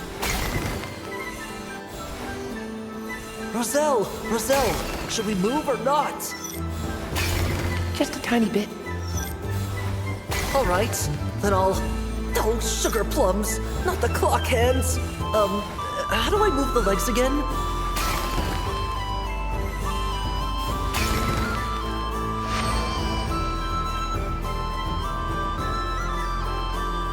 Let's see now. Let's see. Wow, very good. That's the highest score we've had all night. And here's your prize. Now, how about another round? As for the cost... Happy Moon Prayer Night, Miss Columbina. Happy Moon Prayer Night, Durin and Hat Guy. Are you here to play the game? Yes.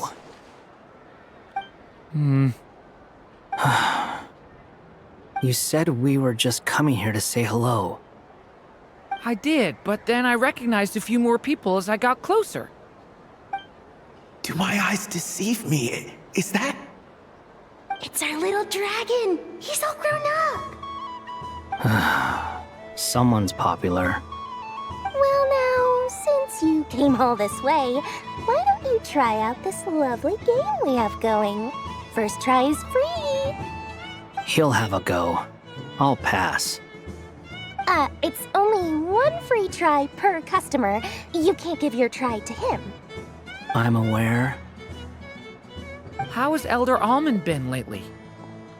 He's in great shape. He goes for a run in the forest every morning to stay fit and healthy. He tried to go boat racing with Firecracker a while back, but he couldn't even make it onto the Lotus Leaf. Firecracker was in fits of laughter. How about you, little dragon? Can you still fly? Yes, I can. But you've become less chatty. Has growing up been tough on you? We call that maturity. You know, the thing people sing about. The knight wields a sword of stone to defend those hearts that are made of gold. Stone is very heavy. That's what keeps him from talking too much. That's awesome! I want to be a knight when I grow up too. Ring, here I come!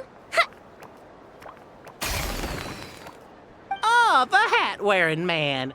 I never thought I'd see you again. You seem more determined than when I saw you last on the train. If you say so. Oh, I do say so. The people you once helped see it clearly.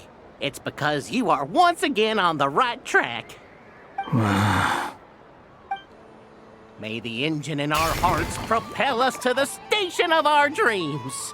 I can move! I can move now, Roselle! What are you doing, running into the rings like that? You got them all so quickly. I have never seen anything like this in all my travels. Is this guy actually an old friend of theirs? But how? They're origami animals and clockwork people from a fairy tale. Getting to know them would be quite an arduous task, unless they share a hometown? I have to get to the bottom of this. Next time I see the great mage Alice, I shall demand answers. Thank you, Dory. I had a lot of fun. Now for your prize. Where did I put it? Give me a moment to dig it out. Oh, sweet grand prize. How I wish I didn't have to let you go. Good thing I've already turned a profit from the customers earlier in the night. Otherwise, I'd have wasted all my hard work. Okay, I'm back. What? I leave for 2 seconds and someone's already claimed the grand prize? Oh, well, these things happen, you know? Perhaps you'd be interested in one of the other prizes instead. We've got all kinds of wonderful goodies here. Is this the thing you wanted? Here, you can have it. Huh? But... Don't worry about it. It will be happier with you. Oh, thanks so much, Miss. Moon Goddess. Oh, goodness gracious, Columbina. Give me strength. How am I supposed to make any more money from this child at this rate? Daddy, look! That's the game I was telling you about! Forget it. She is the Moon Goddess after all. I'll think of some other way to swing this. Maybe I can try to hook this new kid. Huh? Oh, someone already won the grand prize. You can take mine if you want. What? Why? Why are all these bleeding hearts coming here to ruin my business? Happy Moon Prayer Night, everyone. Happy Moon Prayer Night.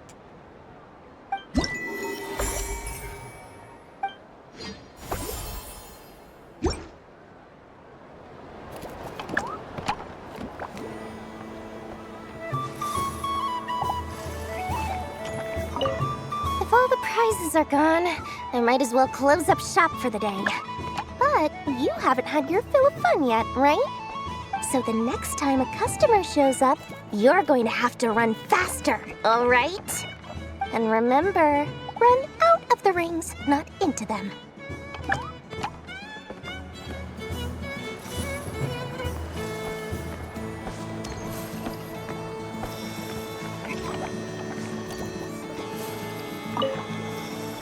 Done being a do-gooder yet? Thanks for coming here with me, Hat Guy. Are there any games you'd like to play? It's your turn to pick. I'll come with you. Why does that hamster think you've grown up? You haven't changed at all. I know you don't mean that. You're just taking the opportunity to make fun of me, aren't you? Even if you won't admit that taking some time to compose yourself is important, I can see that you're doing it in practice. Otherwise, you'd have taken off your hat and flown away by now. Looks like Albedo's socialization program has been far more useful to you than all those Vahumana textbooks.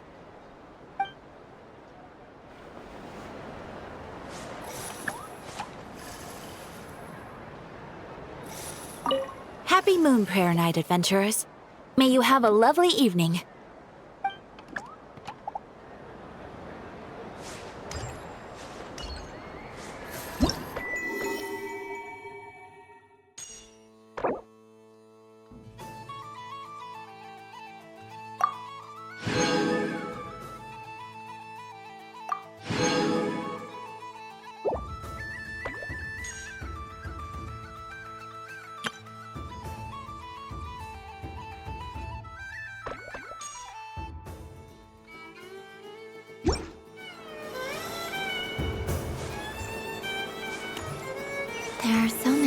connections here. Since I rarely get out, I might as well make the most of it.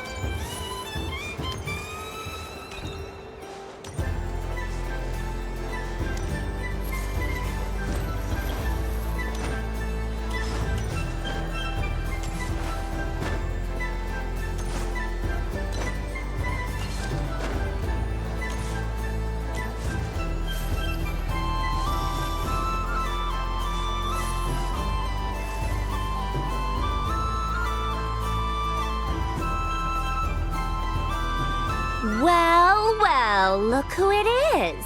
I heard someone went and disappeared on us the moment we let her out of our sight. They looked all over for you. Frankly, I didn't think you'd be back for Moon Prayer Night. Were you worried about me, Sandrone? You would like that, wouldn't you? Do you even hear what you're saying?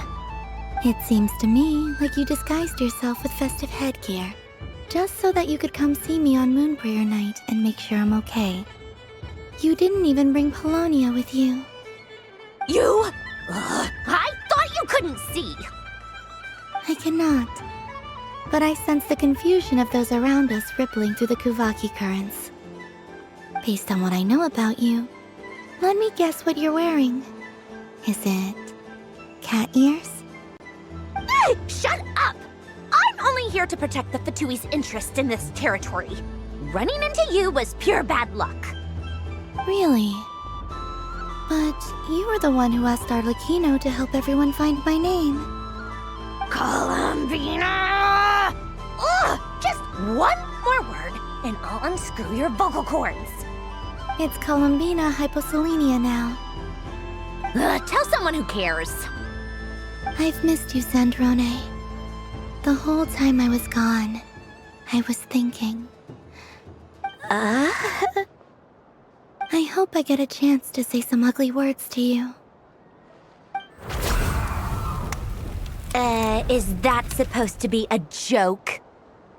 Anyway, let's go play that game. What? You mean that Frostfin whale? Yes. It's some kind of game where you get bitten if you step on the wrong tooth. Seems like fun. Who in their right mind would wanna... Because you're not a scaredy cat. Fine! You wanna play? Let's play. Don't complain when I kick your sorry butt. Lovely. You old geezer! I'm gonna beat the pants off you! Just you watch! I almost forgot. Sandrone? What is it now? You'd better not lose, or I'm going to beat your head in. What? Allow me to demonstrate since I'm feeling so nice. You just step on the teeth, like this.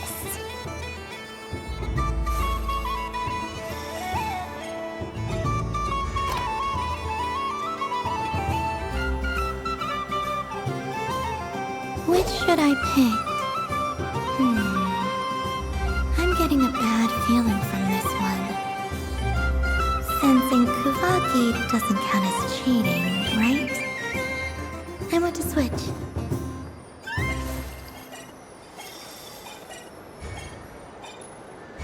Your turn, Sandrone.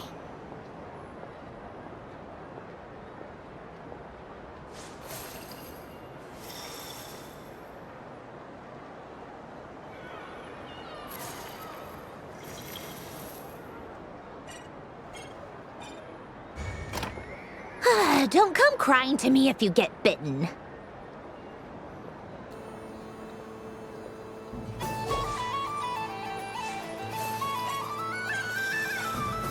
There are less and less teeth remaining.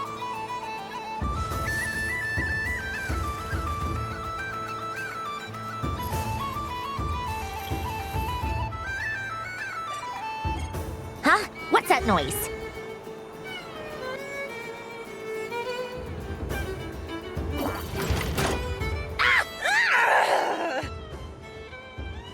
I think you might have picked a bad tooth, Sandrone. Shut it! Do you need any help? It seems like you're stuck.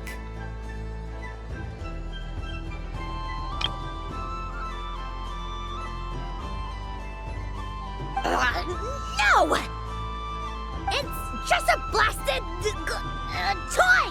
How is its grip this strong? Stop laughing! All right. Well, you lost. So just like I promised. Hey! What are you doing? Are you seriously? Hiya!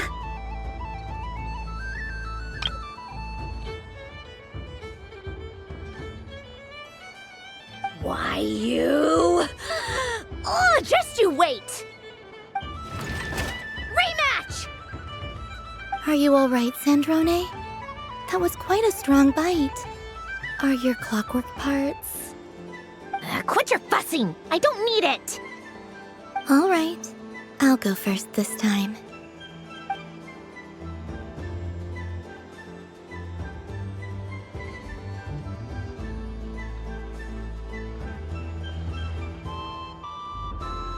I see it now. She can sense which teeth are rigged. So I just need to avoid the same ones that she does.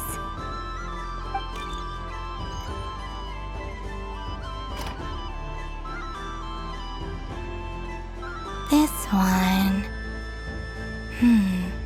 Seems fine. She avoided that one then? Now I've got you.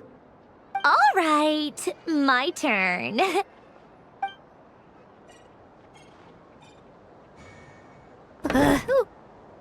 What?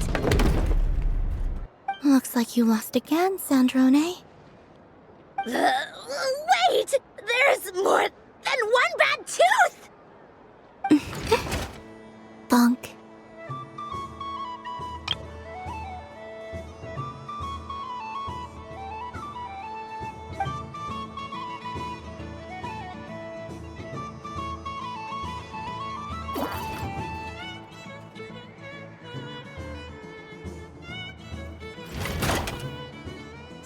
Stupid game! What idiot came up with this? Are you all right, Sandrone? You said some nasty things just now. Oh, I'm peachy. Should I let you bonk me on the head as well? Ah, forget it! Come on, bonk away. It can be your consolation prize for losing so badly. I told you, forget it! Gah, you've always been so annoying. Singing right outside my door, inviting yourself to my tea parties, going AWOL. And now you're off to the moon or something. Of all my days with the Fatui, the times I spent with you, Arlecchino, and Rosaline, they were my favorite. I will not forget them. Just as I shall not forget this moment. We'll always be friends, no matter where we are, right? Who would want to be your...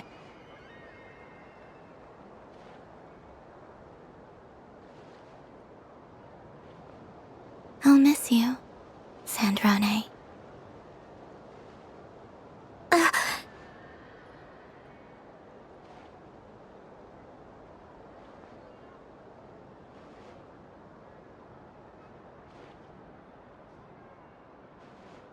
Goodbye, Sandrone.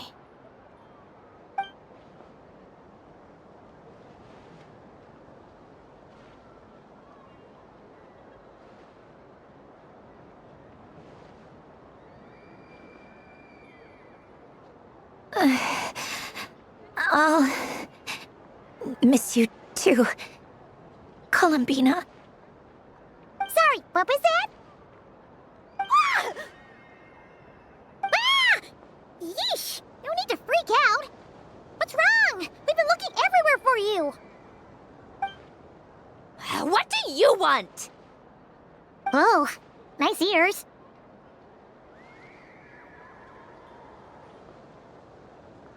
What do you want? This! Huh? It's your turn to draw something. You're one of her friends too, aren't you?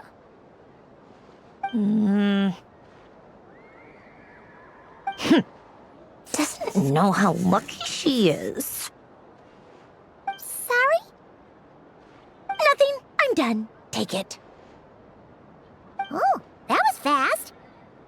Oh, and one more thing. Last time we spoke, you mentioned you were interested in the Narcissan Kreuz Ordo's research, remember? There were too many people when we last met, so we didn't get the chance to do this. What are you talking about?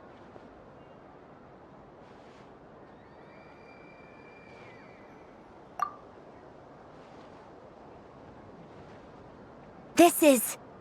Oh. Alain, Renee, and Marianne. Huh. The Holy Blade. A savior's plaything. It's not about whether I approve or not. These people, they would sacrifice themselves for the sake of the world. Especially Alain Guillotin and Renee. That is something I would never choose to do. Still, I didn't know they had any pictures left from that time. If I'd have thought to bring a camera, I'd have... What? Yeah, of you being bitten by the Frostfin whale and Columbina bonking you on the head. Tear it up! Now!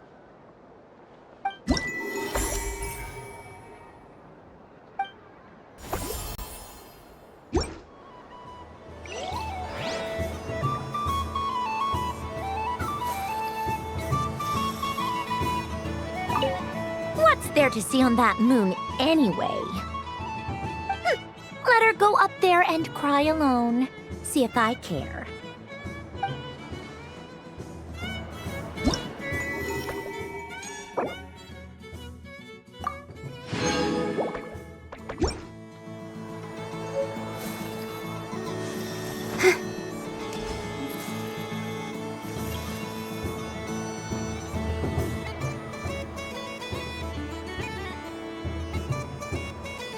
What is going on over here? It looks like fun. Hold it right there! You can't run away from me, Moon Goddess. Are you talking to me? Of course. Do you see anyone else here dressed up as the Moon Goddess besides me and you? Hey, come on! Call me by my title. Happy Moon Prayer Night, Moon Goddess. And the same to you. Anyway, there's no time to waste. Get ready for the duel of a lifetime. Duel? Meet my partner, Stacco. Come on out, Stacco. Well, don't just stand there. Let's see your partner. Partner?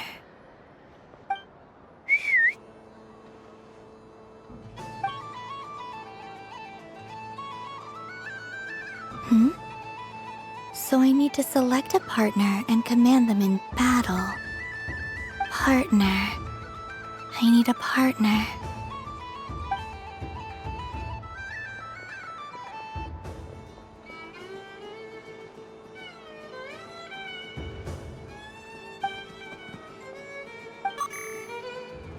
Whoa! Am I seeing things? Where'd you get a Kuuhenki? They're super rare. That's great. But you can only bring one partner to battle against me and Stacco. No ganging up allowed. They all look so eager to be picked. Which one should I choose?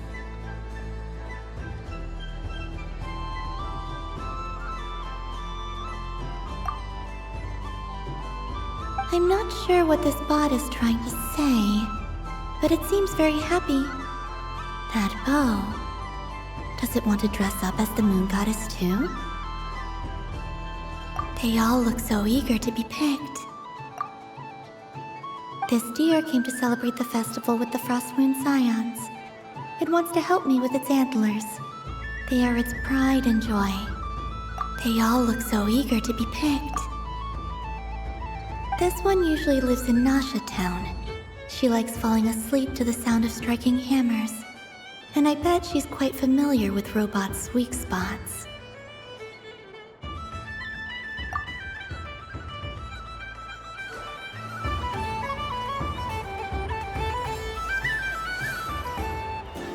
Testing! Testing! Oh, this is an emergency broadcast! An exciting battle is about to take place right here at the Nasha Town Special Arena! In this corner, we have the Moon Goddess and her robot partner. And in the other, we have the Moon Goddess and her Kuuhenki partner. Only one Moon Goddess can be victorious in this ultimate battle of destiny. But who will it be? There's only one way to find out.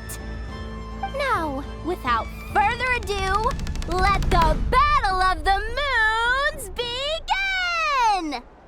I don't care who we're up against. Stacko and I ain't gonna lose. Let's strike first. Stacko, formation shift. Ho ho ho! The robot has kicked things off with a change of formation. But how will this affect the battle? Nobody knows! The other team throws out a Lockaberry!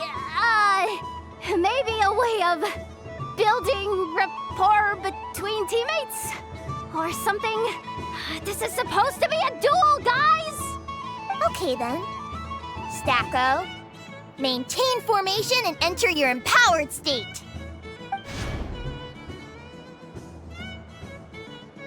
Empowered state! There we go! Now we're talking! Absorbing the immense Kuuvahki present on Moon Prayer Night, this lean, mean machine has greatly increased its offensive power! Oh, they chose defense! But Stacko's about to attack with full force! Is it too little too late? The battle is heating up fast! I'm about to start sweating machine oil over here! Go for it, Stacko. Set Kuuvahki to maximum. Can their opponents withstand this blow? And what will this Moon Goddess do? Don't be afraid. Fight however you wish. It's a moon lane! A deft use of a moon lane allows the Kuuhenki to dodge the blow. And now it's spiraling around its foe in circles!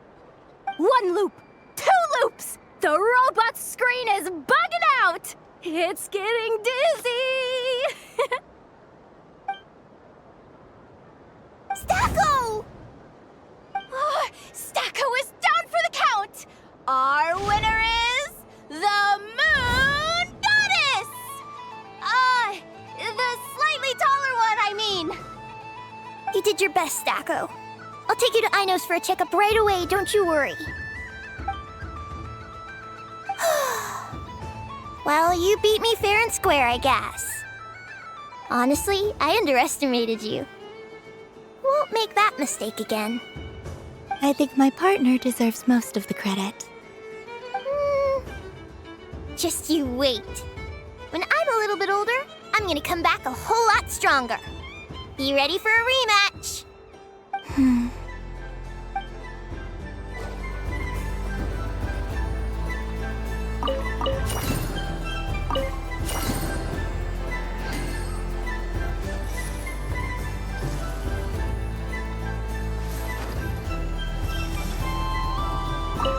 gonna come back a whole lot stronger.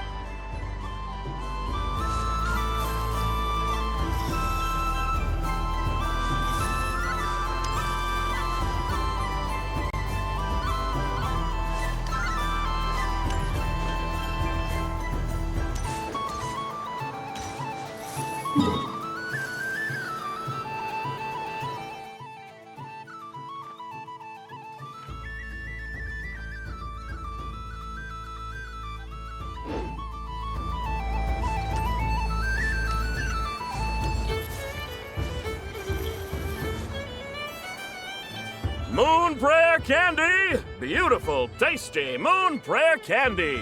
Buy a whole box, share it with your friends and family! Candy? To share?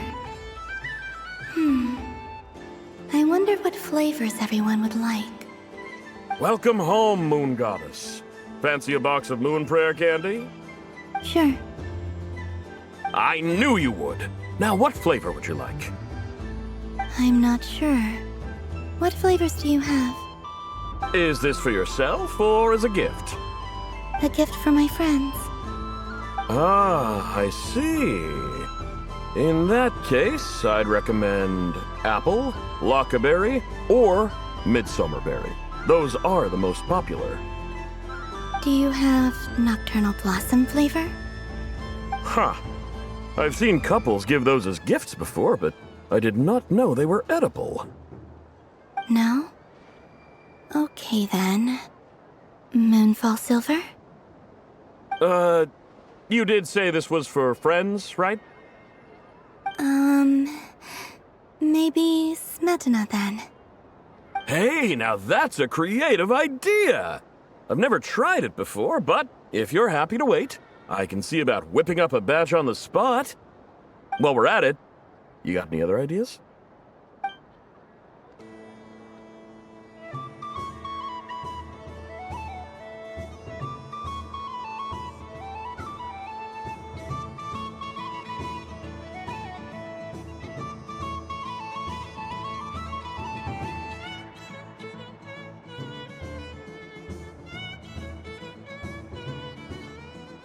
Here you go. Every flavor you asked for is in there. Thank you. Haha, I should be the one thanking you! You brought me a whole bunch of new business. It's like a genuine blessing from the Moon Goddess. I hope you and your friends have a lovely night.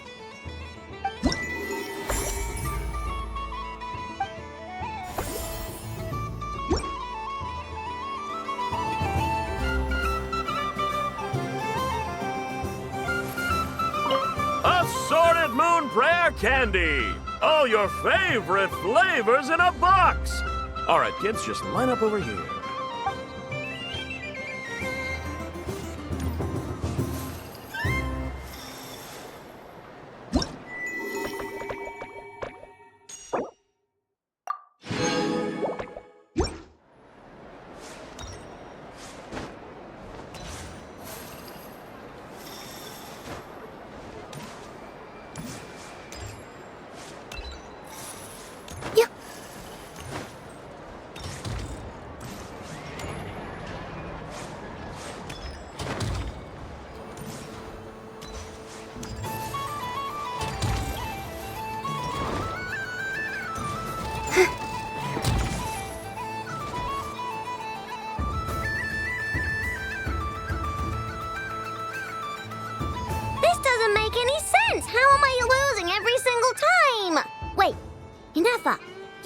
Aren't you?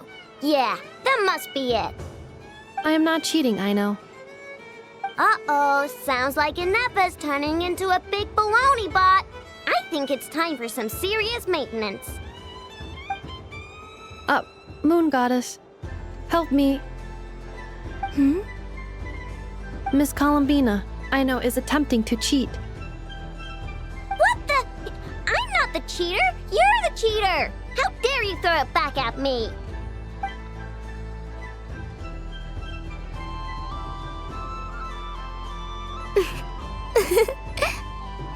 Alright, fine. Let's all laugh at Aino. Just you wait till I get home, because I'm gonna make a game bot that can win 100% of the time. Let's see you laugh when I come back and beat your butts. You'll all have your heads covered in stickers when I'm through with you. We came to check everything was okay after all that yelling, but,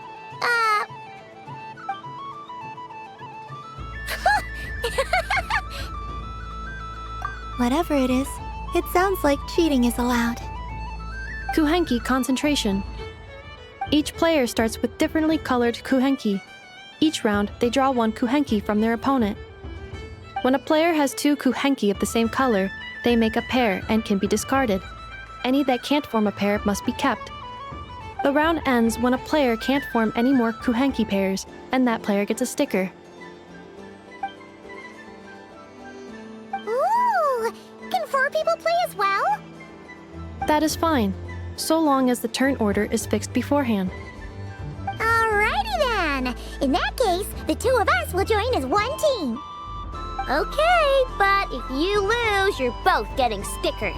I don't want to hear any excuses. Sure. And if we win?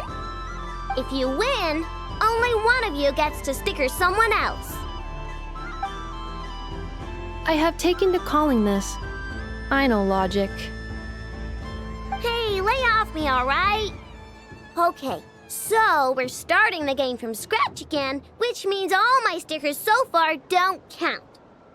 Looks like Luonatar is the Kuuhenki of honor for this game. Anyway, let's go clockwise, starting from Inafa.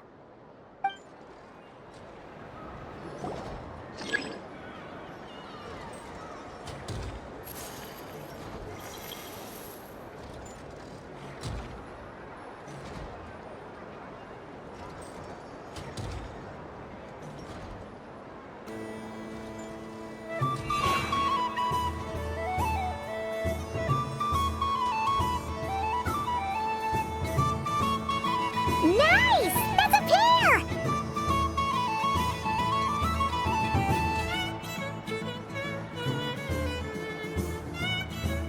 Go, go, fly!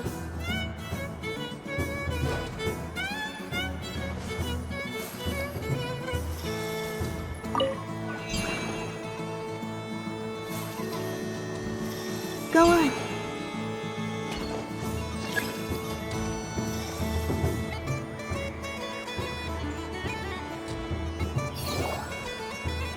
I have a pair.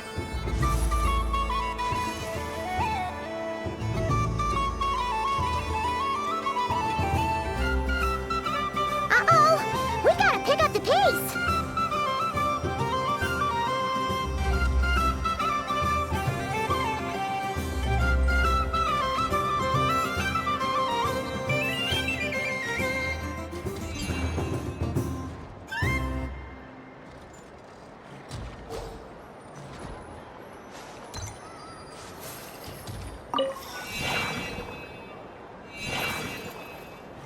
I win.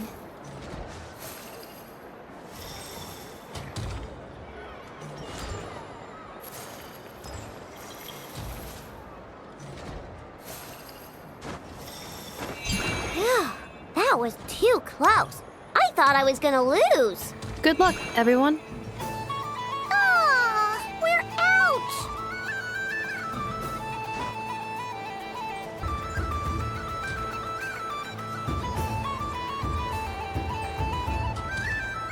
Let me pick a good one. What's it gonna be? You're looking very pleased with yourself there. What happened to being a huge Grumposaurus? I won. Duh.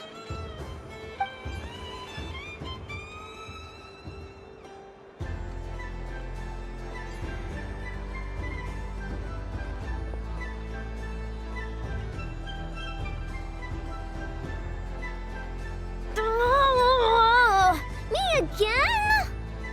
Don't fidget too much, Aino, or the sticker's going to fall off. I don't care. If it falls off, it falls off. If a pair of Kuuhenki get discarded, why not a pair of stickers? Huh? Huh?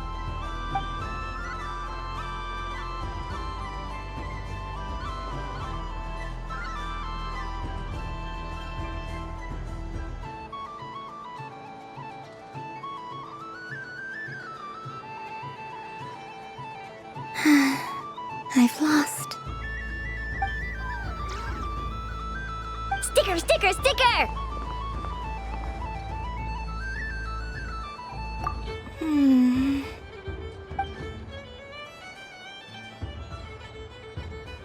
Cute!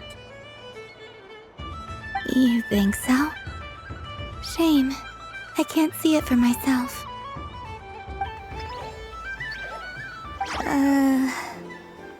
What did Luonatar say? She said it looks so cute that she wants me to lose a few more rounds.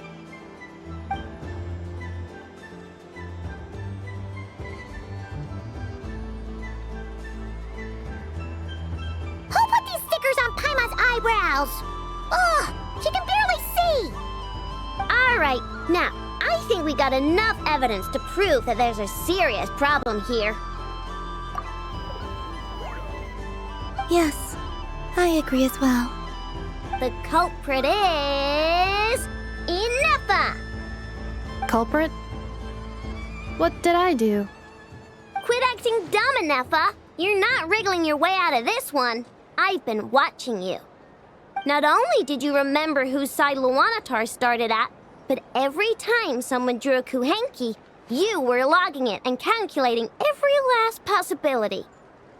Which Kuuhenki pairs were gone, who had what color Kuuhenki in their hand, even our facial expressions. You were keeping track of it the entire time. Exactly! What Aino said!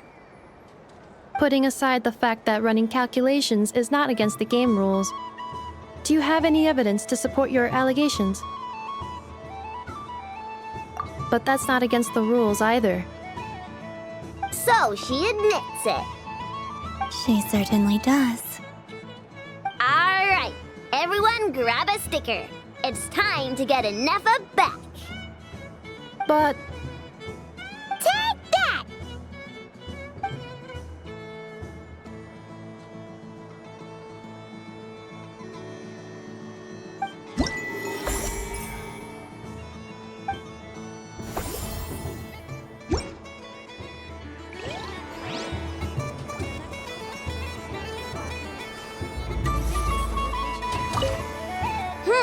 I'm never playing games with you ever again, Ineffa.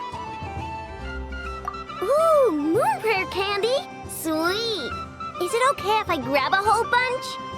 Psst, Columbina, turn around. Use your huge cloak to block Ineffa's vision. Yum.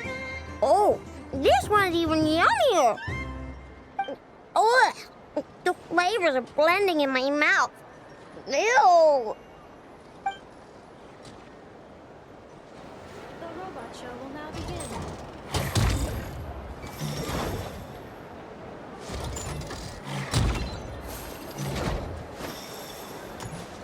Please welcome to the stage. Cool your jets, Ducky. Combining precision engineering with water cooling technology, this high-performance sprinkler fires powerful, controlled balls of water for up to 14 seconds at a time,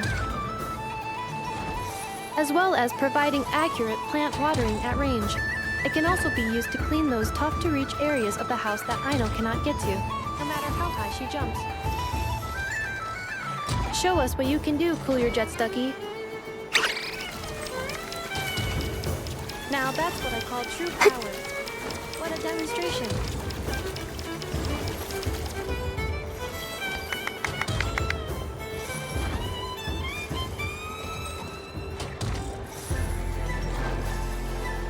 Dealing with stage waterlogging.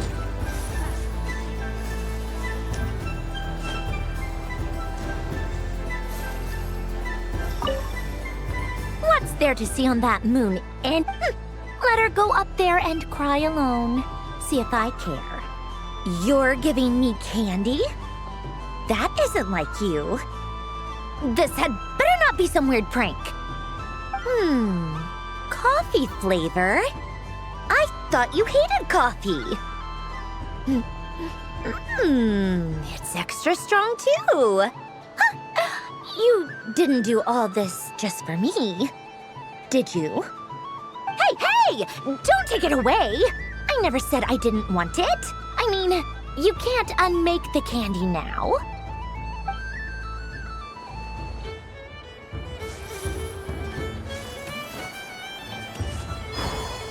The robot show will now begin.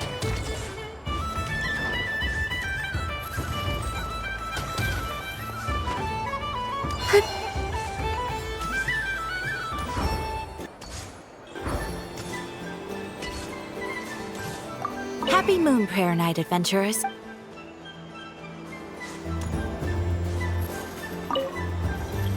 Done being a do-gooder yet? Thanks for coming here with me, Hat Guy. Are there any Why does that I know you don't, even if you won't admit. Otherwise, you'd have taken off your... Looks like Albedo's socialization program has been far more A moon prayer candy for me? Huh, thank you. It smells like baked apples and butter. Reminds me of Good Hunter, a restaurant in Mondstadt. I always have to resist the temptation to go there unless I'm ordering food. I understand your homesickness, Miss Columbina. I have a double dose of it, because both Simulanka and Mondstadt are my home.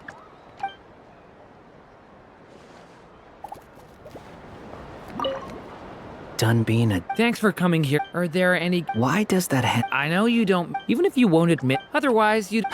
Looks like Albedo's socialization program. I thought you'd actually spend your precious time doing something more worthwhile. Everyone has to take one? Well, fine. I'll take mine.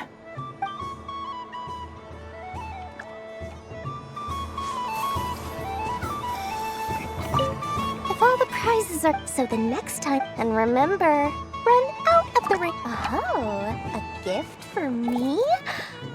Lord Sangama-Bang really is going up in the world. Wow, candy from the moon goddess herself. If I back this up...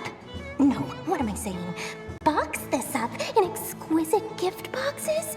Yes, I can make a fortune. Maybe I don't even need to go to all that trouble. Any old boxes will do. I just need to tell my customers that this candy is blessed by the moon goddess. Yeah, that ought to do it. Sounds like a plan. Time to have Irwa earn his keep when I get back.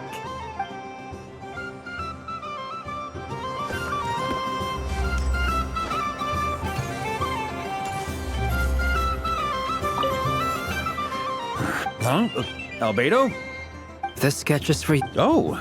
The North Wind left in the lurch. Ooh, I get one too? Nice, thanks. What is that? Oh, it's so familiar. Don't tell me, don't tell me. Oh, I got it. It's like the candy jar dropped into a vat of today's boon. Seems I'm a proud recipient of today's Feast of the Moon, huh?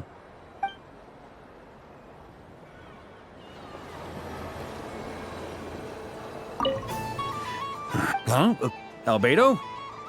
This sketch is for you. Oh. The North Wind left in the lurch. Thank you. It seems I've picked lemon. It strikes a good balance between sweet and sour. This has piqued my curiosity. What if we were to add citrus and other spices, then enhance the flavor via caramelization? I wonder what the end product would be like. Perhaps I should take the time to try this out.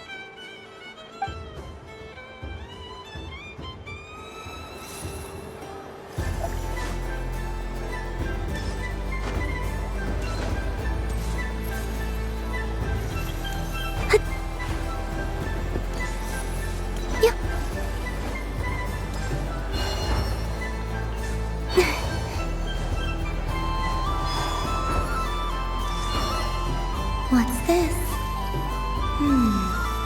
Should I give it a try?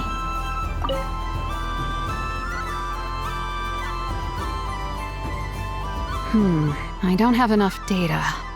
Need more samples. But who should I ask for help? Is this one of the amusements? Or is it a research project? Bit of column A, bit of column B. I'm currently running some synchronization tests on these bots.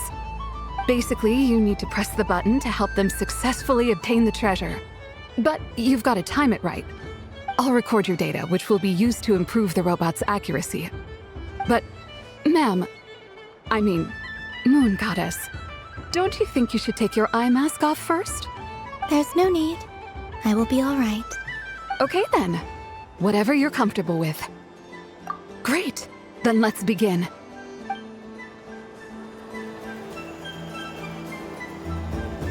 Would you like to try again? I'll record your data, which will be...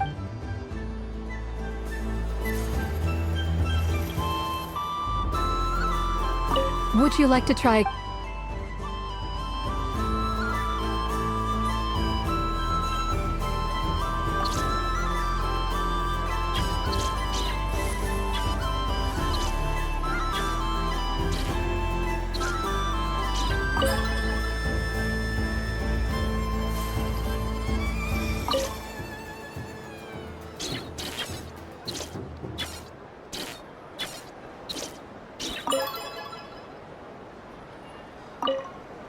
Would you like to try?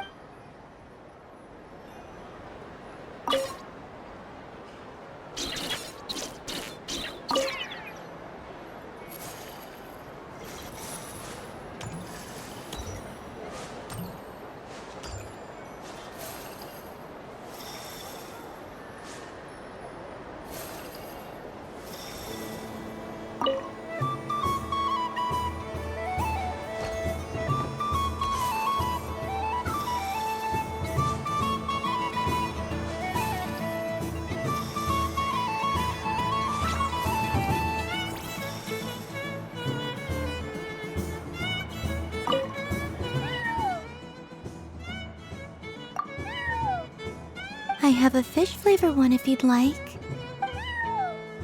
Of course. If you prefer mint, then mint it is. Don't mention it.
So this is the Frost Moon Scions area.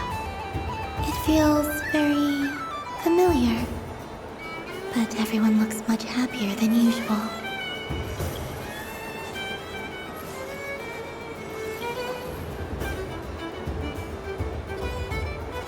Dodoco's Whirly Gig! Come check out Dodoco's Whirly Gig! Ah, welcome home, Moon Goddess. Might I ask what this is? Ah, it's a very special amusement sponsored by the Great Mage herself. Ride on a soft and furry Dodoco and embark on an unforgettable adventure. I say that, but I'm just following a script here. Who is this mage, anyway? And what the heck is a Dodoco? I'd like to ride. No problem. But, are you by yourself?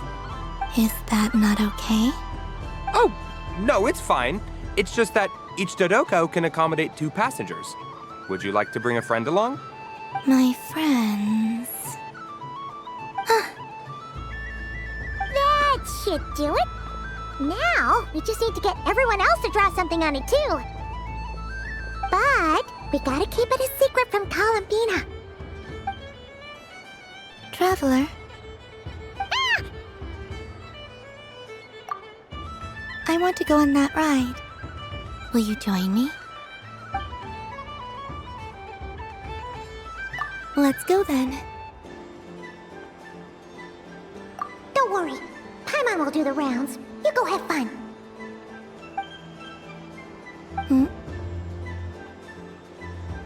All right. I think we have to wait in line over there. Please take your seats. For safety reasons, you mustn't try to leave the ride before it comes to a complete stop. All right, you're all set. I wish you both a wonderful journey.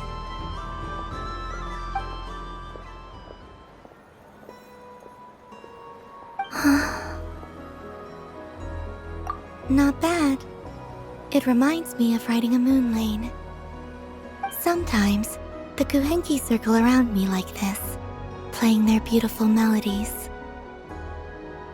Yeah, I'm going to miss them.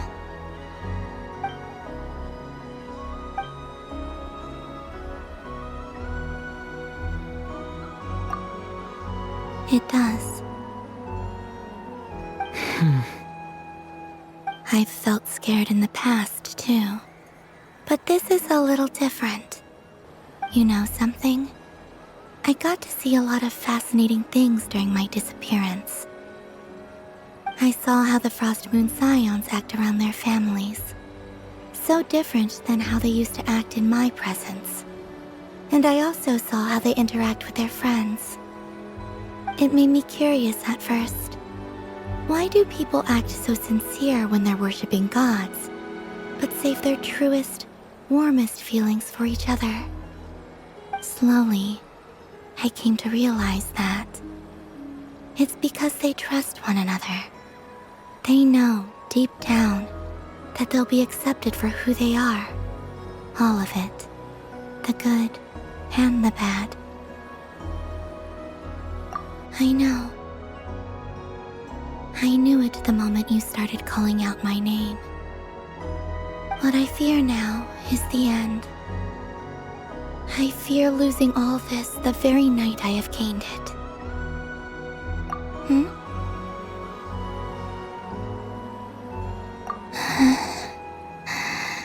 Thank you for this conversation.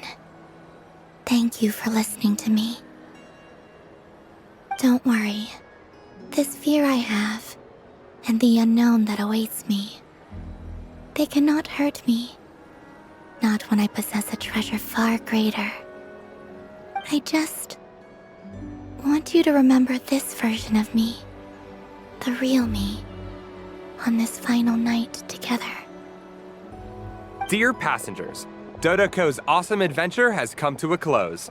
Please leave in an orderly fashion, and we look forward to seeing you again in the future. Don't want the journey to end, huh? Don't worry, you two. There's always another adventure waiting just around the corner.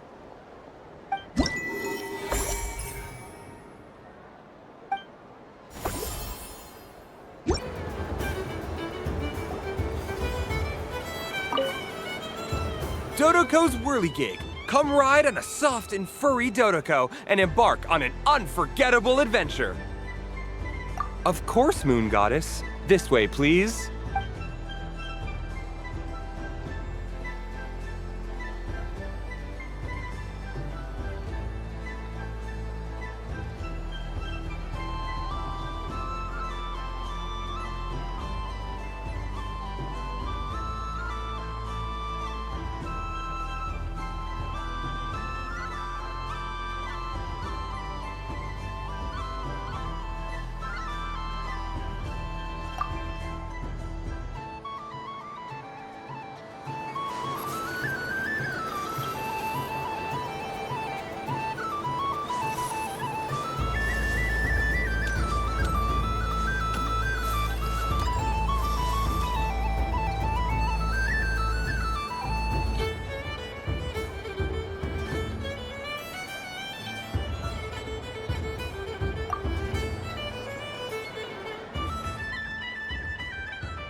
I think it looks quite funny. Well, Paimon thinks it's super cute. It looks like a silly chic badger and a rhyme-horned deer that's about to fall asleep. Maybe I'll stand on the chic badger's side instead. It looks like we've attracted the attention of quite a few animals. Let's make room for them.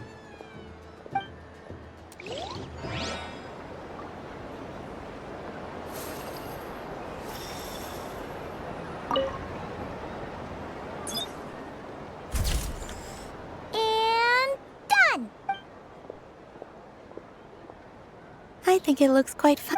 Well, it looks like a silly... It looks like we've attracted the attention of...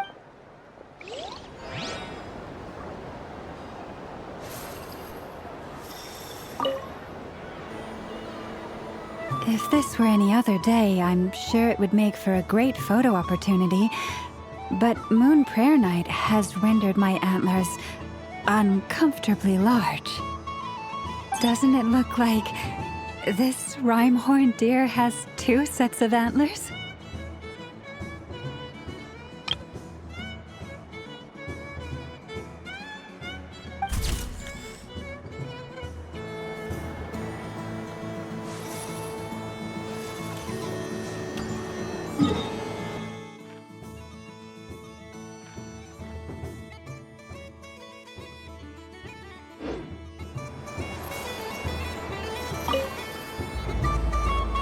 Fun ride, huh?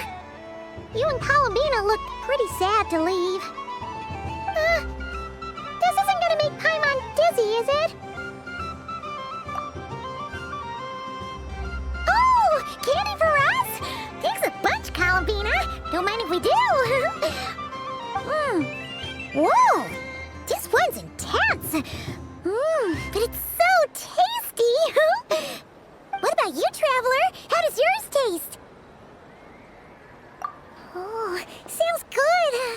Paimon's drooling now. Are there any more Smetana candies in the box? Yes, I believe so. Okay, gotcha. Let's see.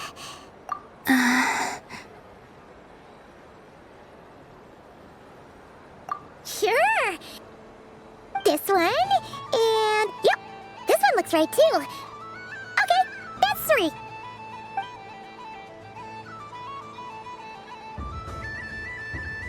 Here we go. 1 per person. It's so sweet.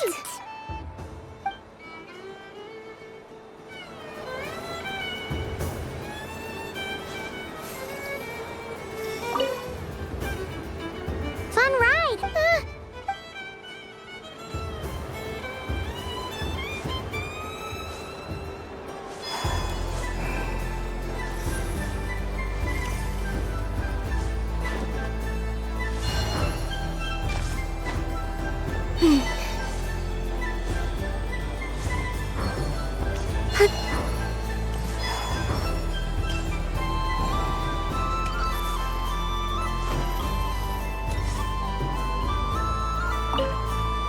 The death card, the moon for fretting is of no avail. You're such a polite child, Miss Columbina. But we elders have already partaken of our fair share of stories in this world. Enjoying candy, keeping up with the hip and groovy trends of the day. These things should be left to youngsters like you. I hope you don't misunderstand me. I do not intend to lecture you or reject your kindness. It is simply that the mere sight of this candy is starting to give me a toothache.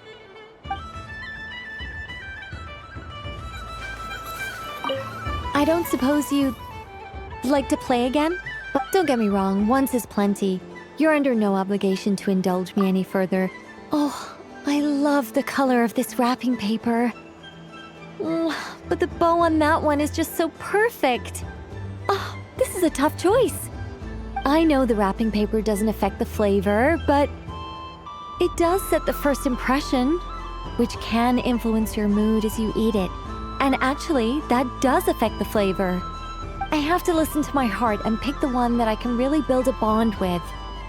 It's the only way to eat candy.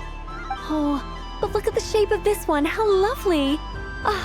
This choice is getting harder and harder.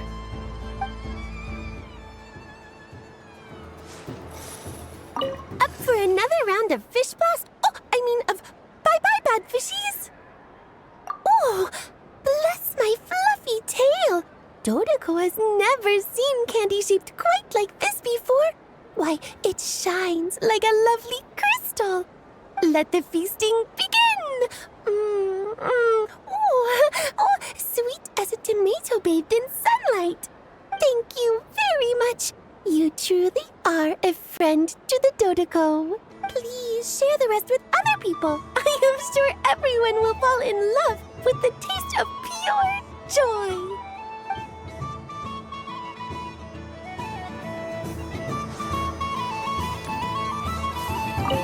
It's a pity that if he could have been...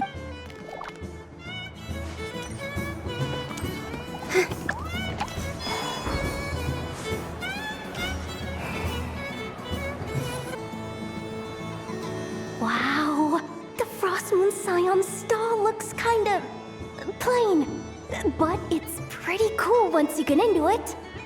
I don't go to Hisi Island much, but it's got that, like, old world cultural feel. And if culture means we get more festivals, I'm all for it! Hello, Yehoda. Columbine? Hello, Moon Goddess? That was too close. I almost gave the game away in front of the staff. Oh, wait, what's the deal with her shoes? They don't make a sound when she walks. I could do with a pair of those. Do you like balloons too? Balloons? Oh, you mean those? What's so fun about balloons? I'm not a kid anymore. They're probably more up Aino's alley. Yes. The animals seem very curious about these strange flying objects. I was drawn here by their voices. I recently learned a fun new game you can play with balloons, so I decided to come and give it a try. A new game? Hello. Welcome home, Moon Goddess. Here to buy some balloons? Yes. Could you give me a few that haven't been inflated yet? Are you sure?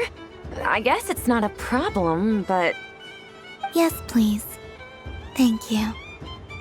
Uninflated balloons? But those are just little rubber pouches. What does she want with those? Would you like to play the balloon game, Yehoda? Huh? Sure. I guess. How do you play it? Wait here a moment.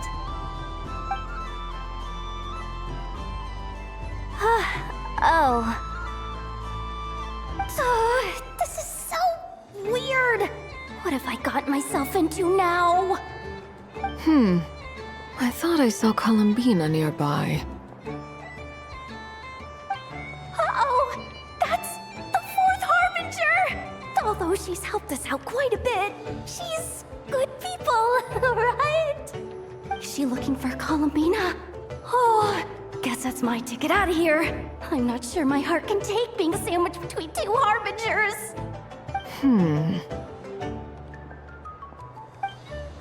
Which stall is she checking out? Oh, it's that other Frost Moon Scion's one. Try on the headgear, see what it's like having antlers or animal ears for a day. Oh, I wouldn't be caught dead wearing that stuff. So embarrassing. I have enough gear to carry as it is. Wait, what?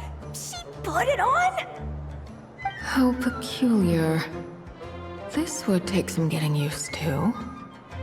I wonder if this is what it's like for Lynette. It really suits you, ma'am.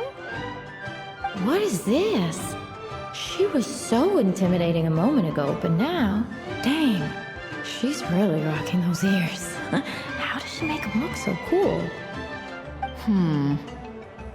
I suppose I may as well keep them on for now. All part of the festive experience. She's coming this way. How do you do, Miss Yehoda? Oh, jeez. Don't talk to me while wearing that thing. Where am I supposed to look? Oh, hey there. I'm looking for Columbina. Have you seen her?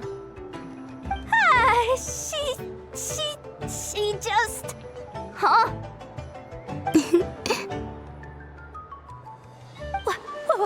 Wait, is that what she meant by balloon game? Yeah. Huh? No fair! How come I get caught in the crossfire? An ambush from the rear? Is this a declaration of war, Columbina? Would you like to play too, Arlecchino? Seriously? Are they gonna start some beef right here, right now? Gladly. That said, I believe there is another who would like to join.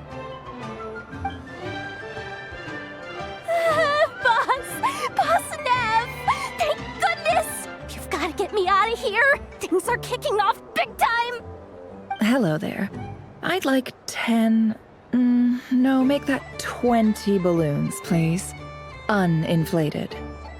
What? Miss Moon Goddess, I hope you're prepared to pay the price for assaulting my employee. Welcome to the game, Nefer. Just to be clear, let's keep this a fair fight, okay? No strange powers, please and thank you. Naturally. Don't just stand there, Yehoda. Aren't you going to team up with me? Huh? Do I have to? Of course. Don't forget, the Curatorium has a reputation to uphold. I knew something like this was gonna happen.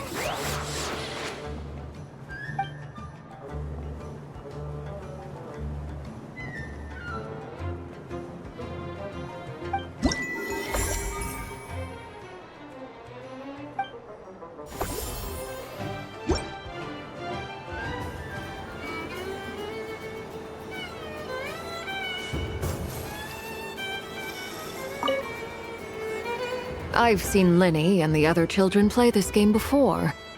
It would seem that it's not a bad way to relax, once in a while. Candy? Would you mind if I took a handful extra? I'm sure the children will enjoy them. I must say, Columbina, you really have changed. You never used to show this much consideration for other people, even when prompted. I'm sure Sandroni would agree when I say, I like the present version of you better.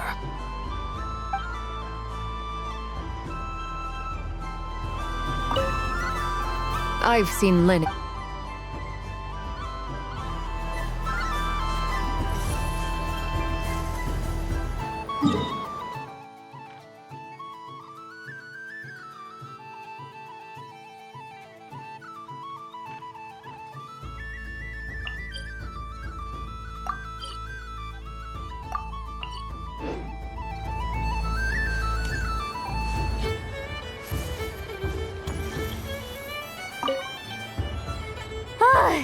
I just had a water fight with 2 Fatui Harbingers.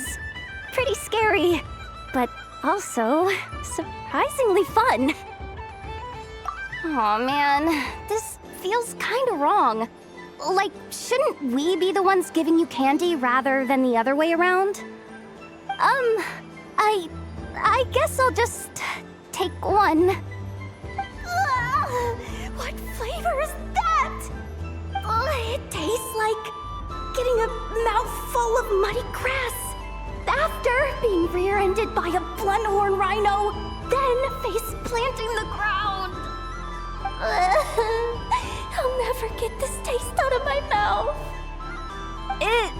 It's delicious.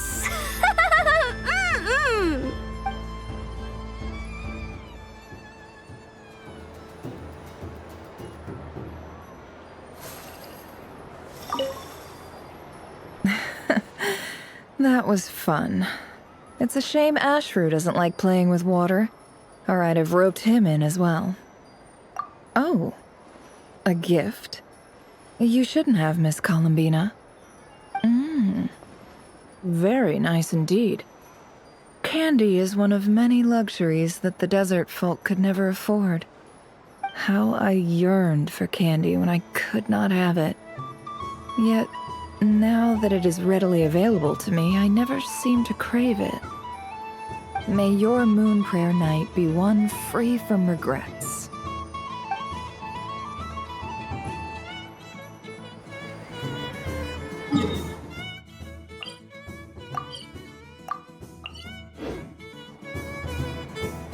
What's this? Should I give it a try?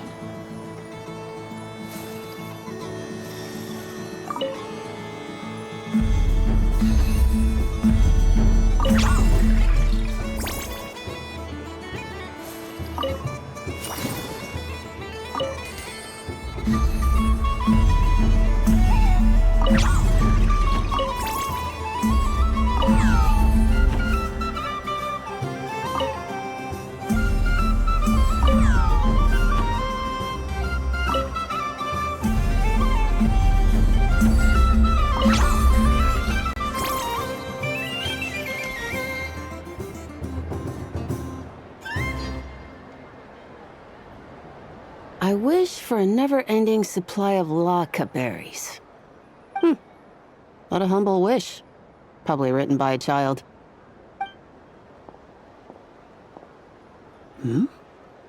Is that Llama the Moon Chanter?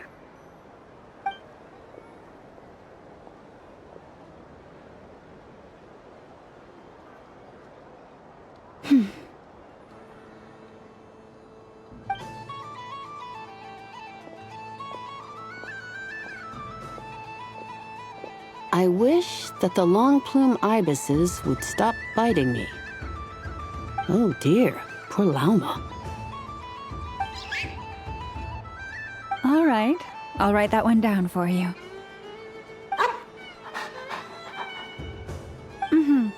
I got it. While everyone else is celebrating Moon Prayer Night, you're as busy as ever. I don't mind. It's rewarding work. A good kind of busy. My antlers are at their heaviest tonight, and the Kuuvahki waves are especially strong. But as I help these dear friends hang their wishes up, I feel a great peace within myself that is hard to describe. You see, they are all such beautiful wishes. And they are ones that we can fulfill by our own strength. Do you blame me, Llama? I want to hear your honest answer. It is by the help of so many people that I can return to the moon. But I feel as though I've hardly done anything in return. You've done plenty, Columbina.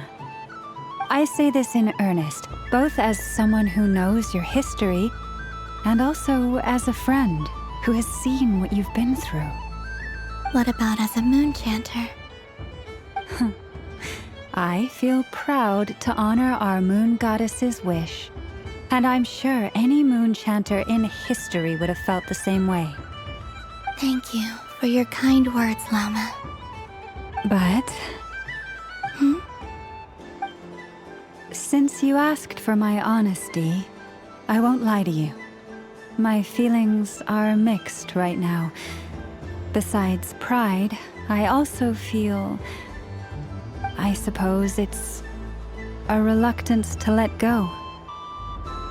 Once you return to the moon, we will be far apart and separated by a false sky. I'm sure those of us left behind will gaze up at that sky, yearning for the moon once in a while, just as you used to do. I will miss you, Llama. I will miss you all. I hope to stay in touch. I will try and find some way to send messages down from the moon. Perhaps you could use Kuuvahki. I've heard Yehoda say that signals can be sent using long and short waves, or strong and weak lights. That sounds a little complicated. What if we forget what the signals mean? We could prepare a codebook beforehand, but... You're right. It wouldn't really suit you. Still, whatever happens, I believe that you will find your own unique way of communicating with us. And now that I think about that, my heart feels lighter. Because you trust in me? Yes. I have faith in you, and in the power of truth. In my experience, the truth tends to be difficult, but that's what makes it stand out from what is false.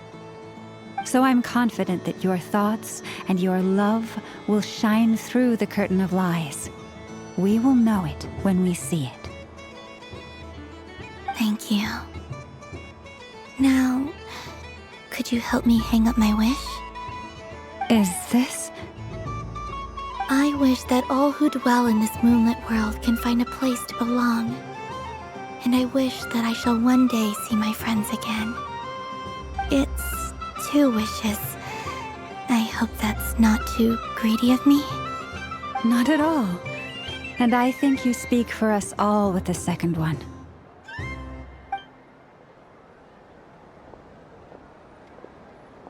I shall continue to pray until the day that all of these wishes come true.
Yes.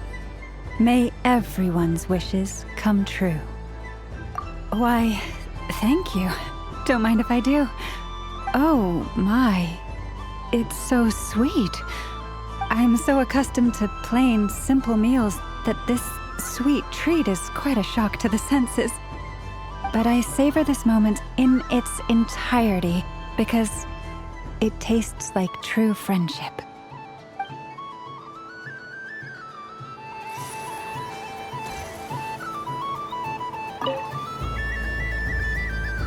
Miss Liliki! Akin's been following you all this time. Oh, so it has. Hello there, little kitty. May the moon light your path. Did Lady Llama send you? Or was there something you needed? You'd like some moon prayer candies? No? I believe it wants that box. The one with the moon prayer candies in it. Oh, I see. Here, kitty. Come on. Here you go. Thank you, Lady Mr. Cantor, did you see that young lady dressed as the moon goddess? When did she leave? Sorry, no, I was looking at... I was watching the... cat. I see. The resemblance was uncanny. She seemed like the true Lady Kutar, the one who guides souls.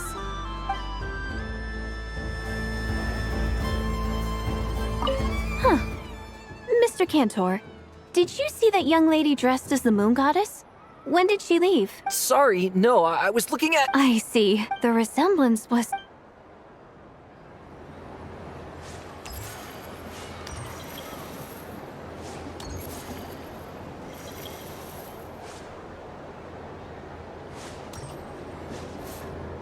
Sunny days! I prefer sunny days. Ah, well, you are as warm as the sun itself, Moon Goddess. Very well. I believe your spirit animal has to be this most adorable chic badger. Wow! Thank you, Mr. Talking Magic Lamp. Have a very happy festival, Moon Goddess.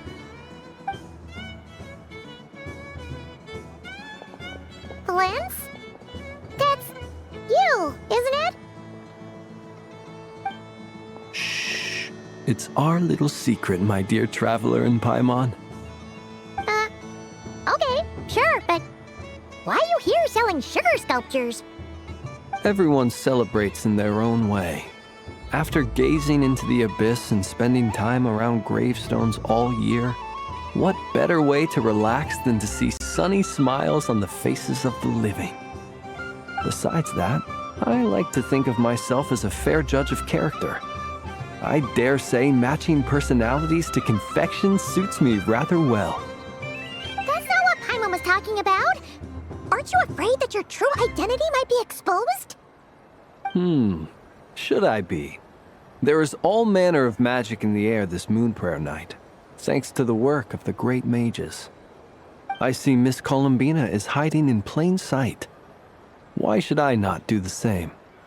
Why miss this rare opportunity to enjoy a special evening in my true form? Fair enough. You got a point there. People who don't know you will probably think you're just a talking lantern. Well, now that we see eye to eye, what brings you here? Not a search for your spirit animal, I presume? Ah, well, actually... Here, see for yourself. Oh, this is... How wonderful. A beautiful idea. Yeah, we just met Barca, and he said that having everyone draw their own section was kind of boring. So, he did your bit for you. Ah, Varka. Ever the maverick. I see his artistic skills are truly one of a kind. In that case, I shall paint something on Mr. Albedo's behalf in a short while. What? Why not now? Ahem. Welcome home, Moon Goddess. Phew, that was close. Hello, Flins. way!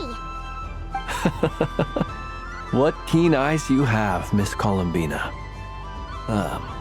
Especially considering they are shut. I did not see you. Rather, I sensed you. I can sense the fluctuations in Kuuvahki all around me. One would expect no less of the moon goddess.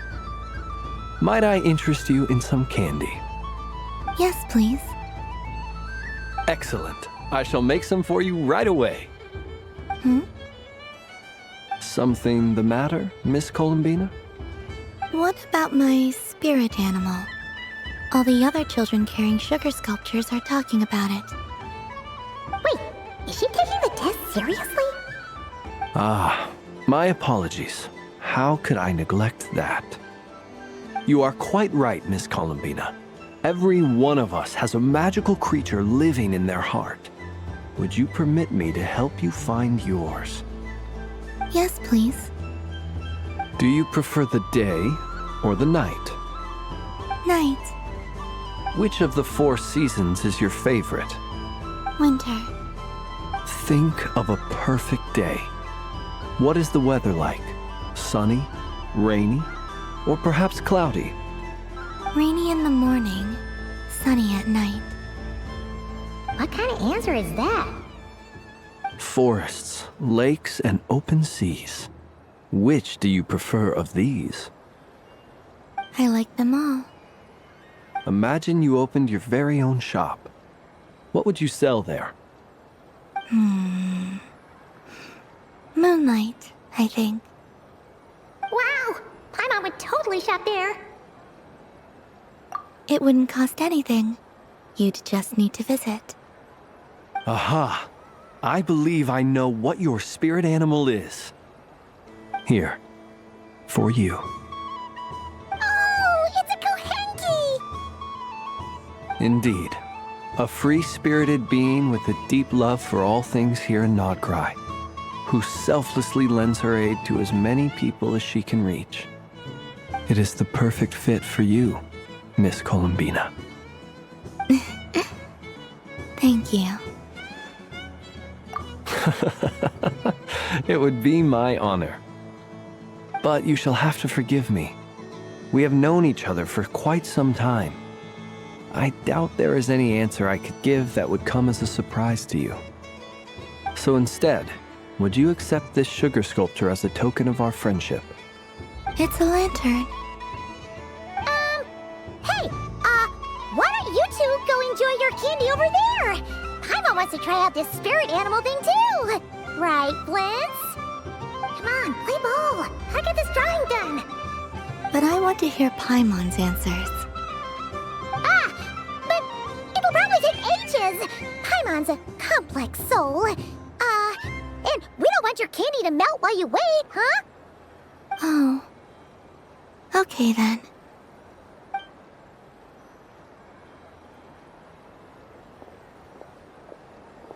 Phew. Nice excuse, Lady Paimon.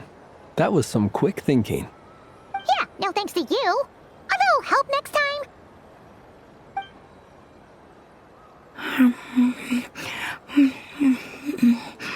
It's sweet. Is that Laka berry?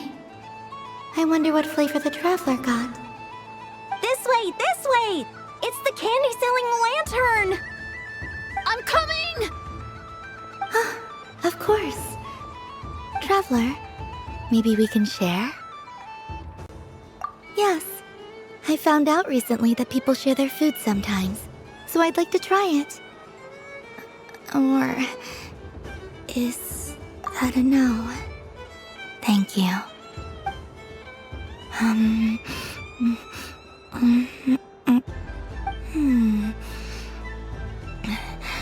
Yours is a little more sour than mine. Here, you try it. Are you sure? Amazing. My sugar sculpture has shrunk, yet my heart is filled with feelings of sweetness. I will remember this feeling. Sure.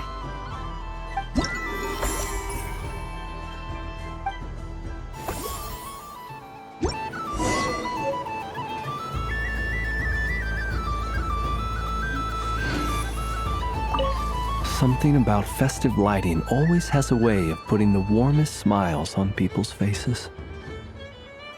This is most thoughtful of you, Miss Columbina. Kindness exudes from your heart like benevolent moonlight.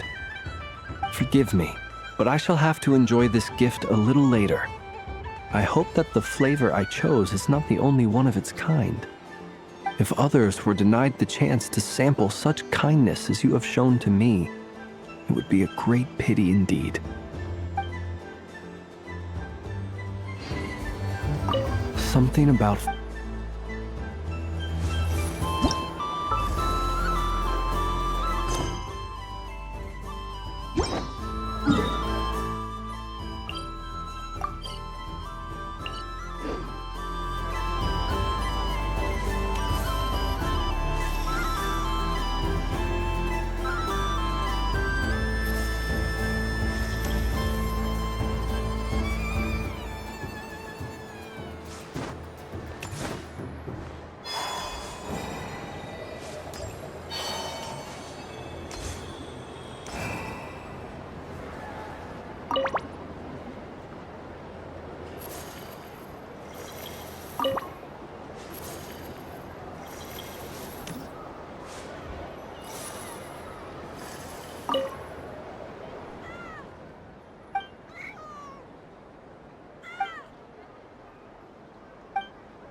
Traveler. Hey there, Columbina! Are you done checking out the festive amusements already? Are you sure you don't want to look around some more? You might not get another opportunity like this for a while. Right now, what I'd like to do is... You're right. I'm not ready for this night to end just yet. Yeah, that's the spirit! Take your time, Columbina. The most important thing is to have no regrets. I'll be right here if you need us. Okay. Thank you.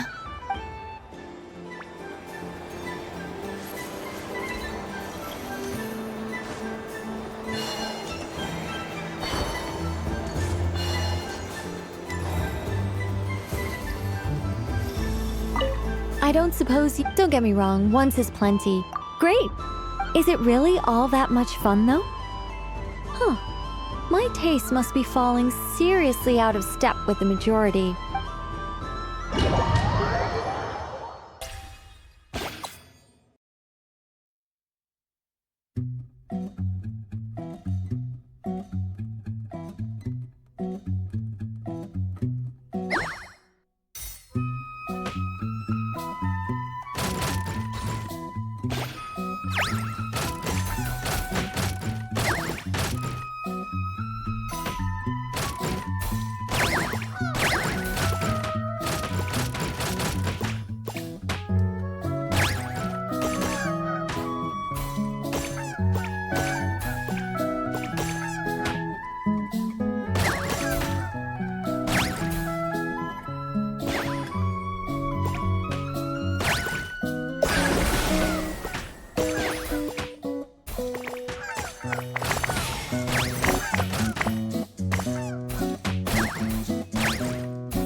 And the winner is the Moon Goddess! Congratulations!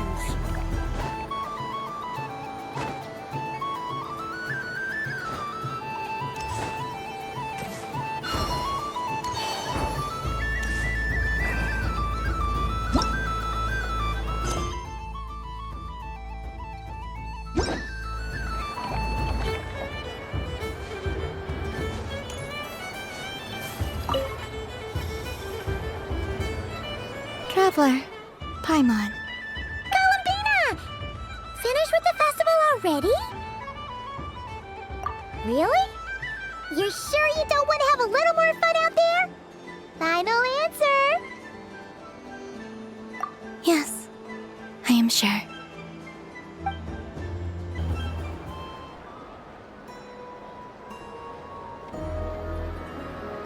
This was the most fun I've ever had on a moon prayer night. Everywhere I went, people were saying, "Welcome home," and there were friends at every turn. I only wish it could last longer than one night.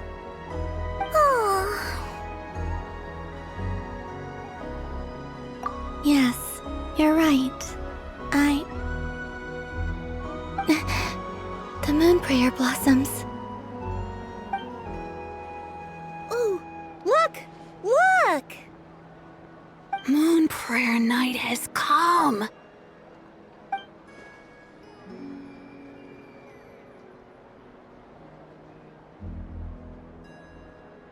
The moon. It's so beautiful. Happy Moon Prayer Night, dear. Happy Moon Prayer Night. Happy Moon Prayer Night.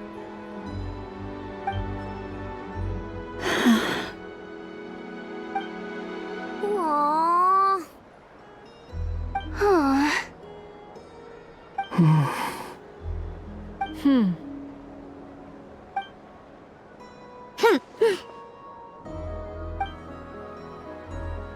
Time flies when you're having fun.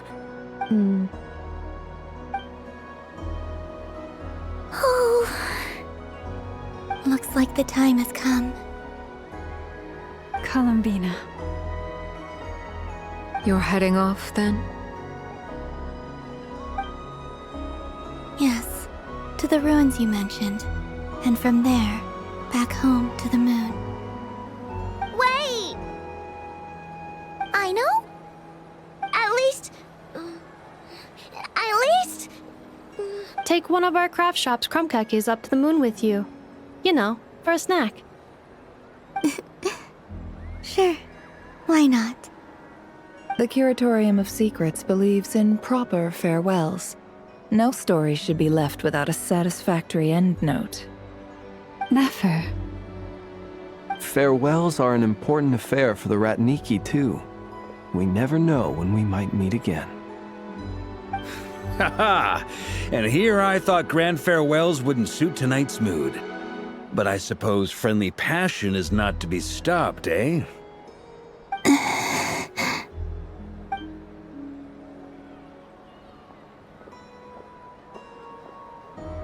We made a little something for you, Columbina. Ta-da! What is it? A Moon Prayer Night greeting card with drawings by all of your friends. You did mention that you'd like a portrait done, so I took the liberty of creating one for you. I, meanwhile, did the portrait of Mr. Albedo. And Mr. Varka did the same for me. I mean, I think my work was pretty true to life, don't you think? The picture of Ashru was my doing. The two of you seem to get along rather well. Wait, was I the only one who did a full-body picture? That's so embarrassing. I did pictures of me and Anefa. I did my own portrait and one for Hat Guy. Plus, there's the two mages, Arlecchino and Sandrune. So, if you ever miss us, just flip the card open and we'll all be right there with you.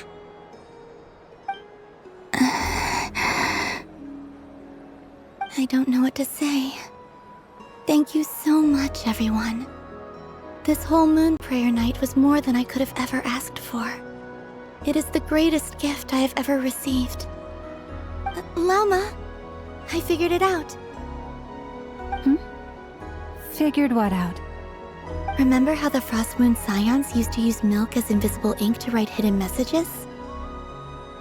That was a very long time ago. Oh, are you saying? Yes.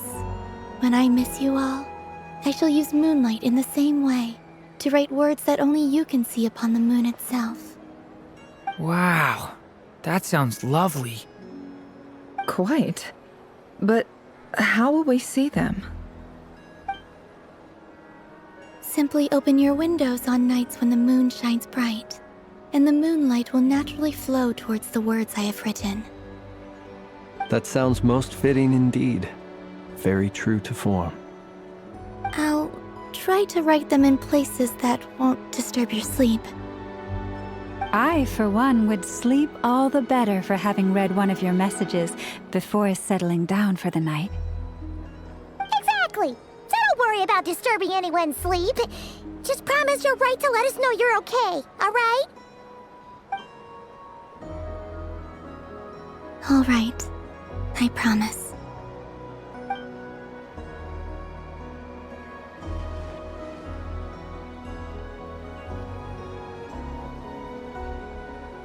In that case, Columbina, I'm ready.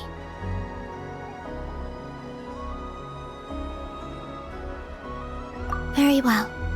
Let's go.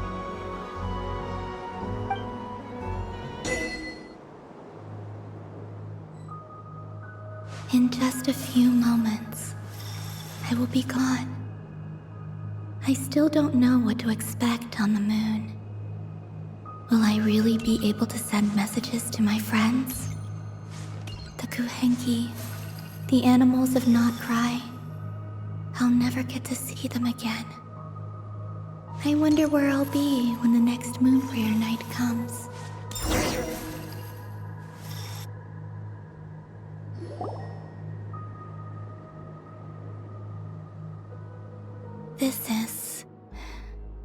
This is where the people of Hyperborea used to communicate with the moons.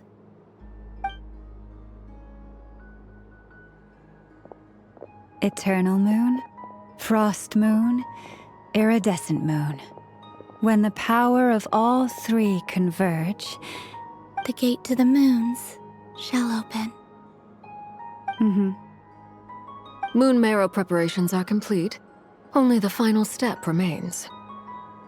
I'm sure Nasha Town is livelier than ever at this moment. Yeah, it's a shame you couldn't be there for it, but it's now or never, right? It's fine. I'm more than happy with this. My last piece of luggage. My only piece of luggage.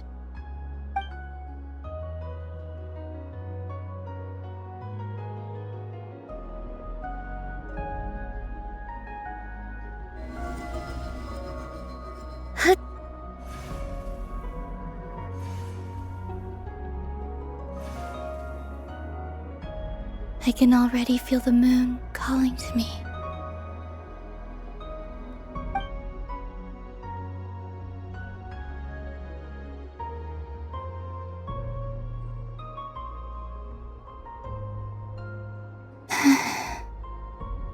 Your home lies on the far side of this light, Columbina.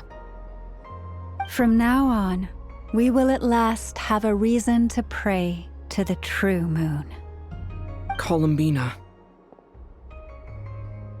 Yes? I'm listening. Be sure to come back and see us when you get the chance.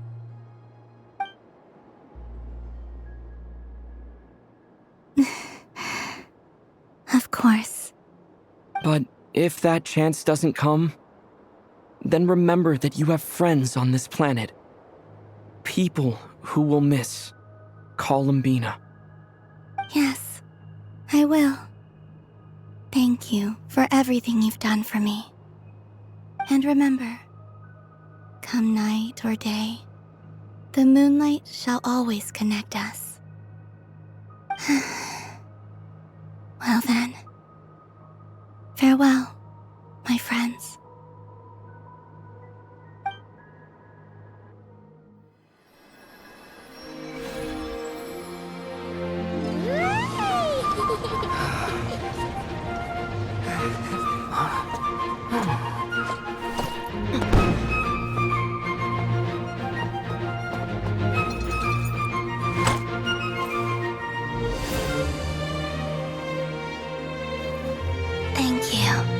This was my happiest night in Teyvat. Farewell, Columbina.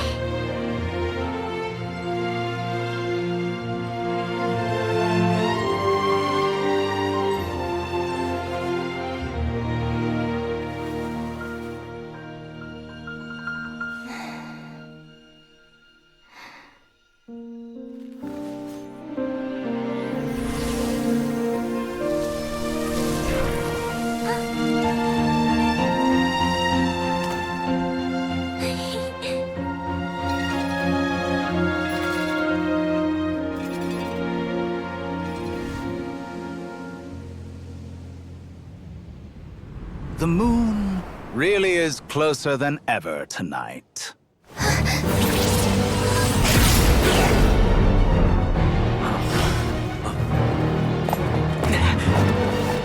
Columbina.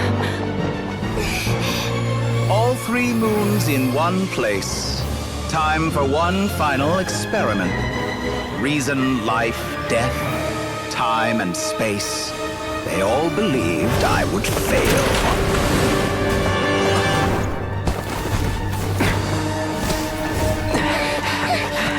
How could this happen? But Tevat's primordial power never did belong to the throne of heaven. And now, they are mine.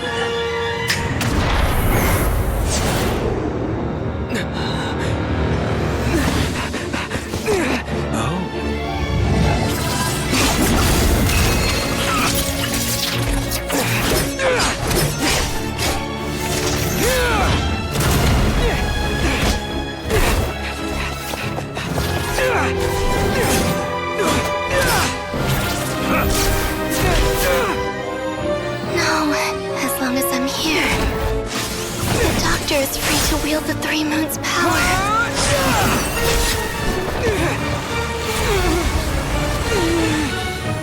It's the only way.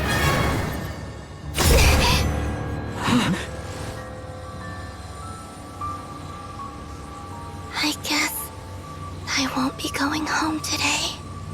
Columbina! No!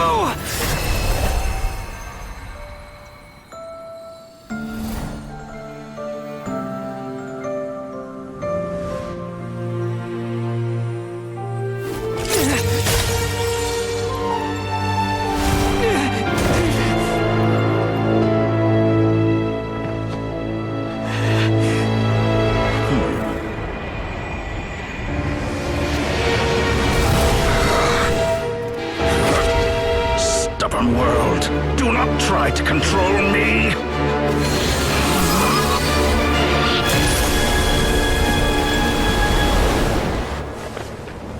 Columbina.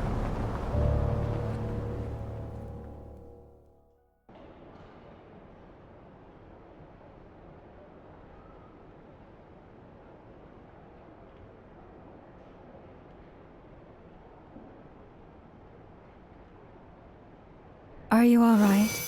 Do your wounds still hurt? I had someone prepare a little medicine that could prove effective. Take it if you need to. In that case, let me relate the contents of the call we made to Alice after the incident occurred. That Dottore is a crafty one. He distracted the Hexerzirkel by creating a huge fuss at Tevat's borders. I'd assumed that the cause was an abyssal intrusion from the outside world, which in fairness is a rather common occurrence. But after learning that you managed to influence the phantoms in Nod-Krai, I realized that perhaps this interference could have come from within Tevat instead. But we weren't able to change their fates. True, you couldn't change how their stories ended, but you did build some variables around yourself. Variables? Yes. Things you heard that you could not otherwise have learned. Ideas that would otherwise have never crossed your mind. All these things are variables. Of course, most variables usually pale into insignificance with the myriad of possibilities floating around. But the moment you start treating them as building blocks and intentionally stacking them, that changes things. That's what Dottore did, and it's how he created the necessary conditions so that when you activated the portal tonight, it played right into his plan. However, we have no way of knowing exactly what he did. Yeah, we also need to ascertain Columbina's status. And that about sums it up. As I suspected, Dottore has disappeared completely. If it's any consolation, he wasn't able to control Columbina as he might have wished to. Oh no! What? She did what? All we saw was Dottore appeared and used some kind of power. The next thing we knew, he and Columbina were gone and you were falling into the sea.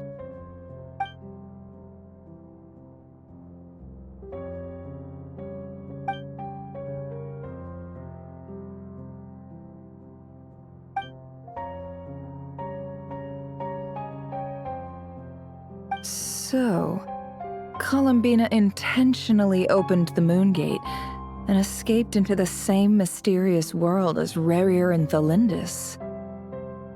Sounds like bad news.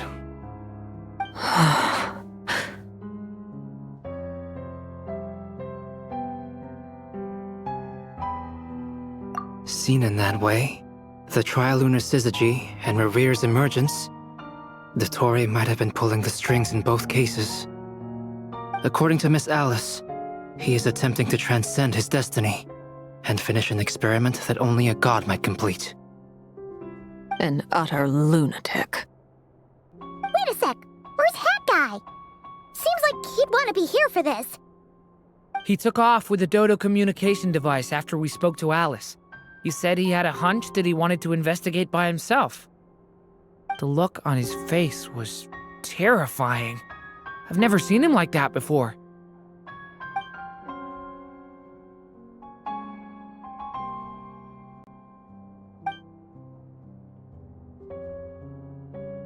I'm back. Hat Guy! I went to look for the Hyperborean phantoms again. I think I've gotten to the bottom of it.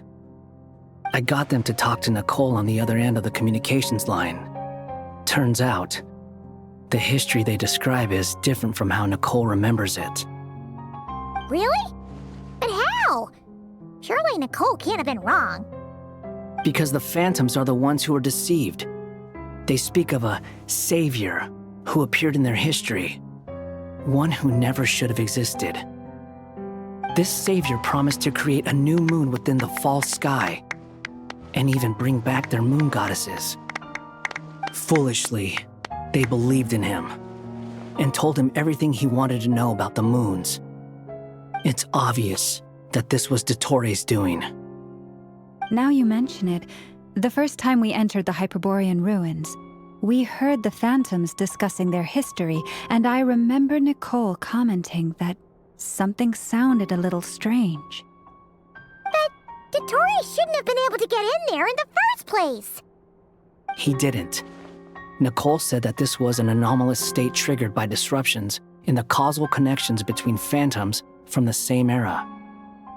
The variables that Dottore put in place were substantial enough that they even affected phantoms that he never met. So it's not that their memories were unclear. They'd been tampered with. That's exactly the possibility Dottore was trying to manufacture. He turned these variables into knowledge and engineered the situation so all that knowledge would fall into his hands.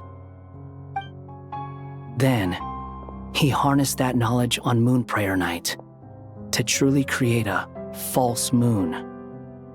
How is that even possible?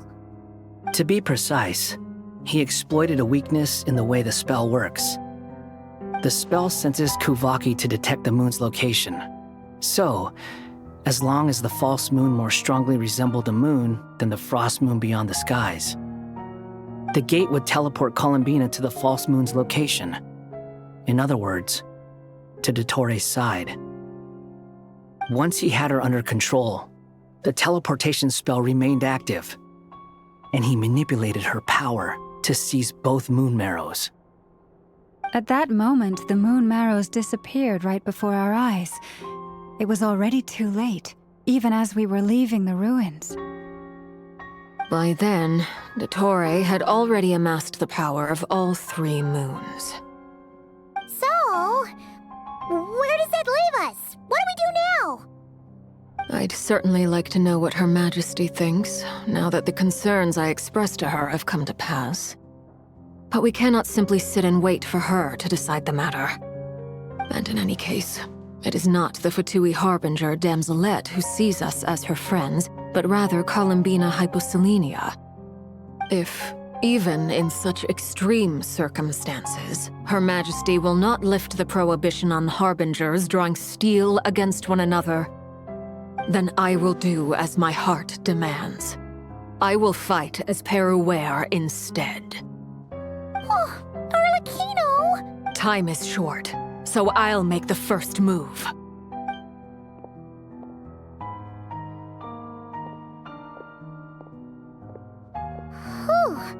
Even Arlecchino seems to be losing her cool now.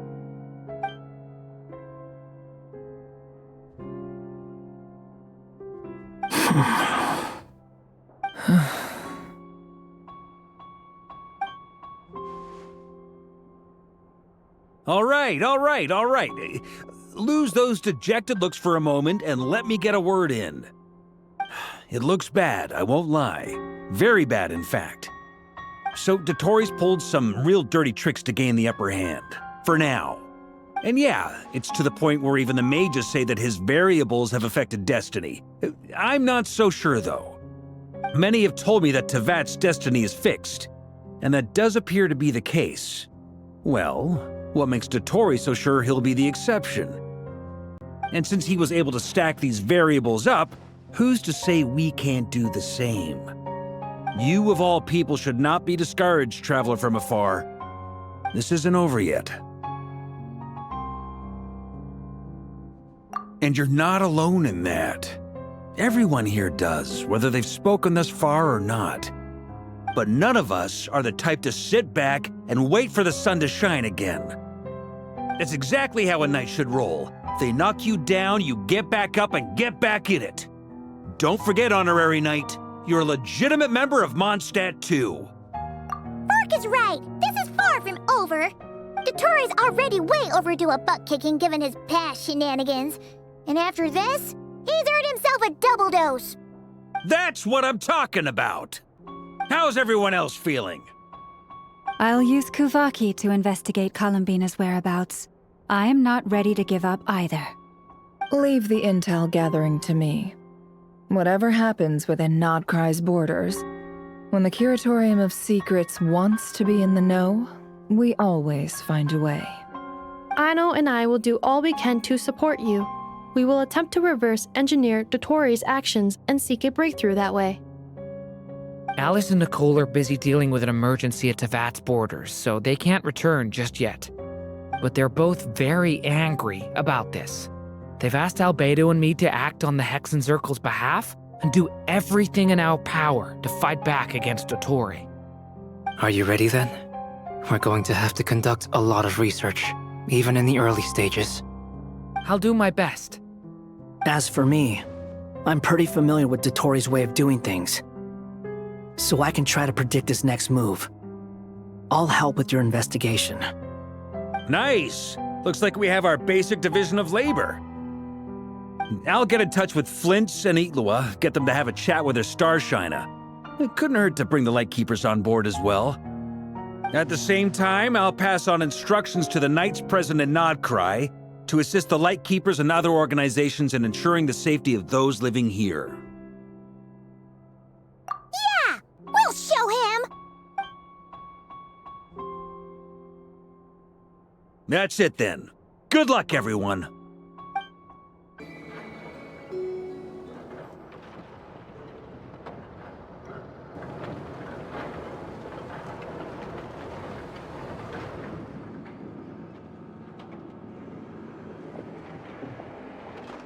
I never thought that Columbina would become my real name. It went from being a Fatui code name to something my friends call me. And remember, come night or day, the moonlight shall always connect us.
I've read almost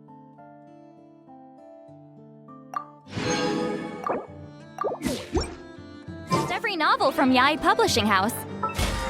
Pretty normal. Right?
Could Columbina really?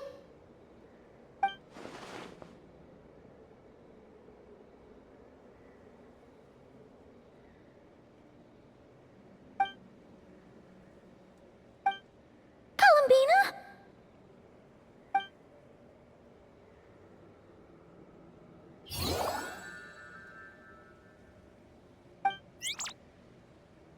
Oh, it's you.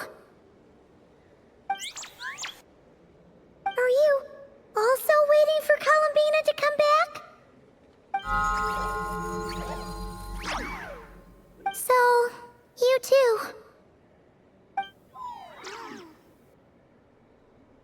Hey, come on, don't be so sad. Keep your chin up. If everyone was sad, that'd be like... Paimon doesn't want to think about it.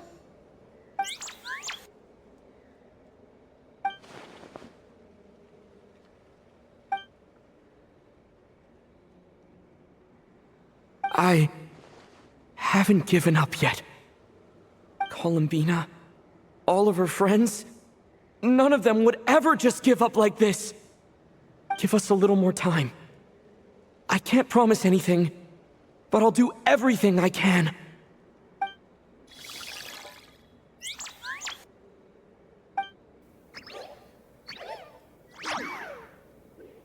Are they cheering for us?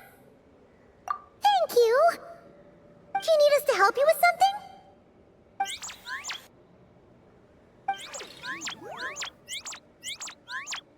This Kuuhenki. Paimon thinks it's the one who likes playing the lyre. Why don't you play something? If they hear a familiar melody, maybe they'll calm down a little bit.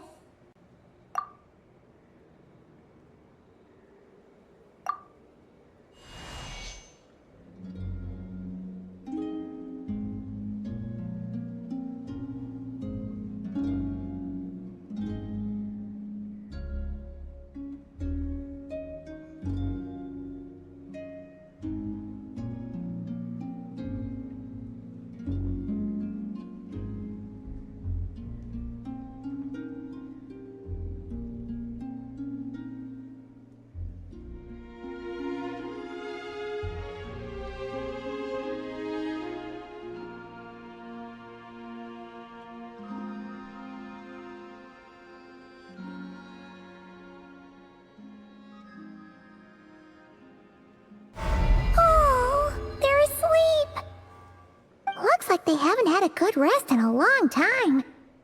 Shh, let's leave.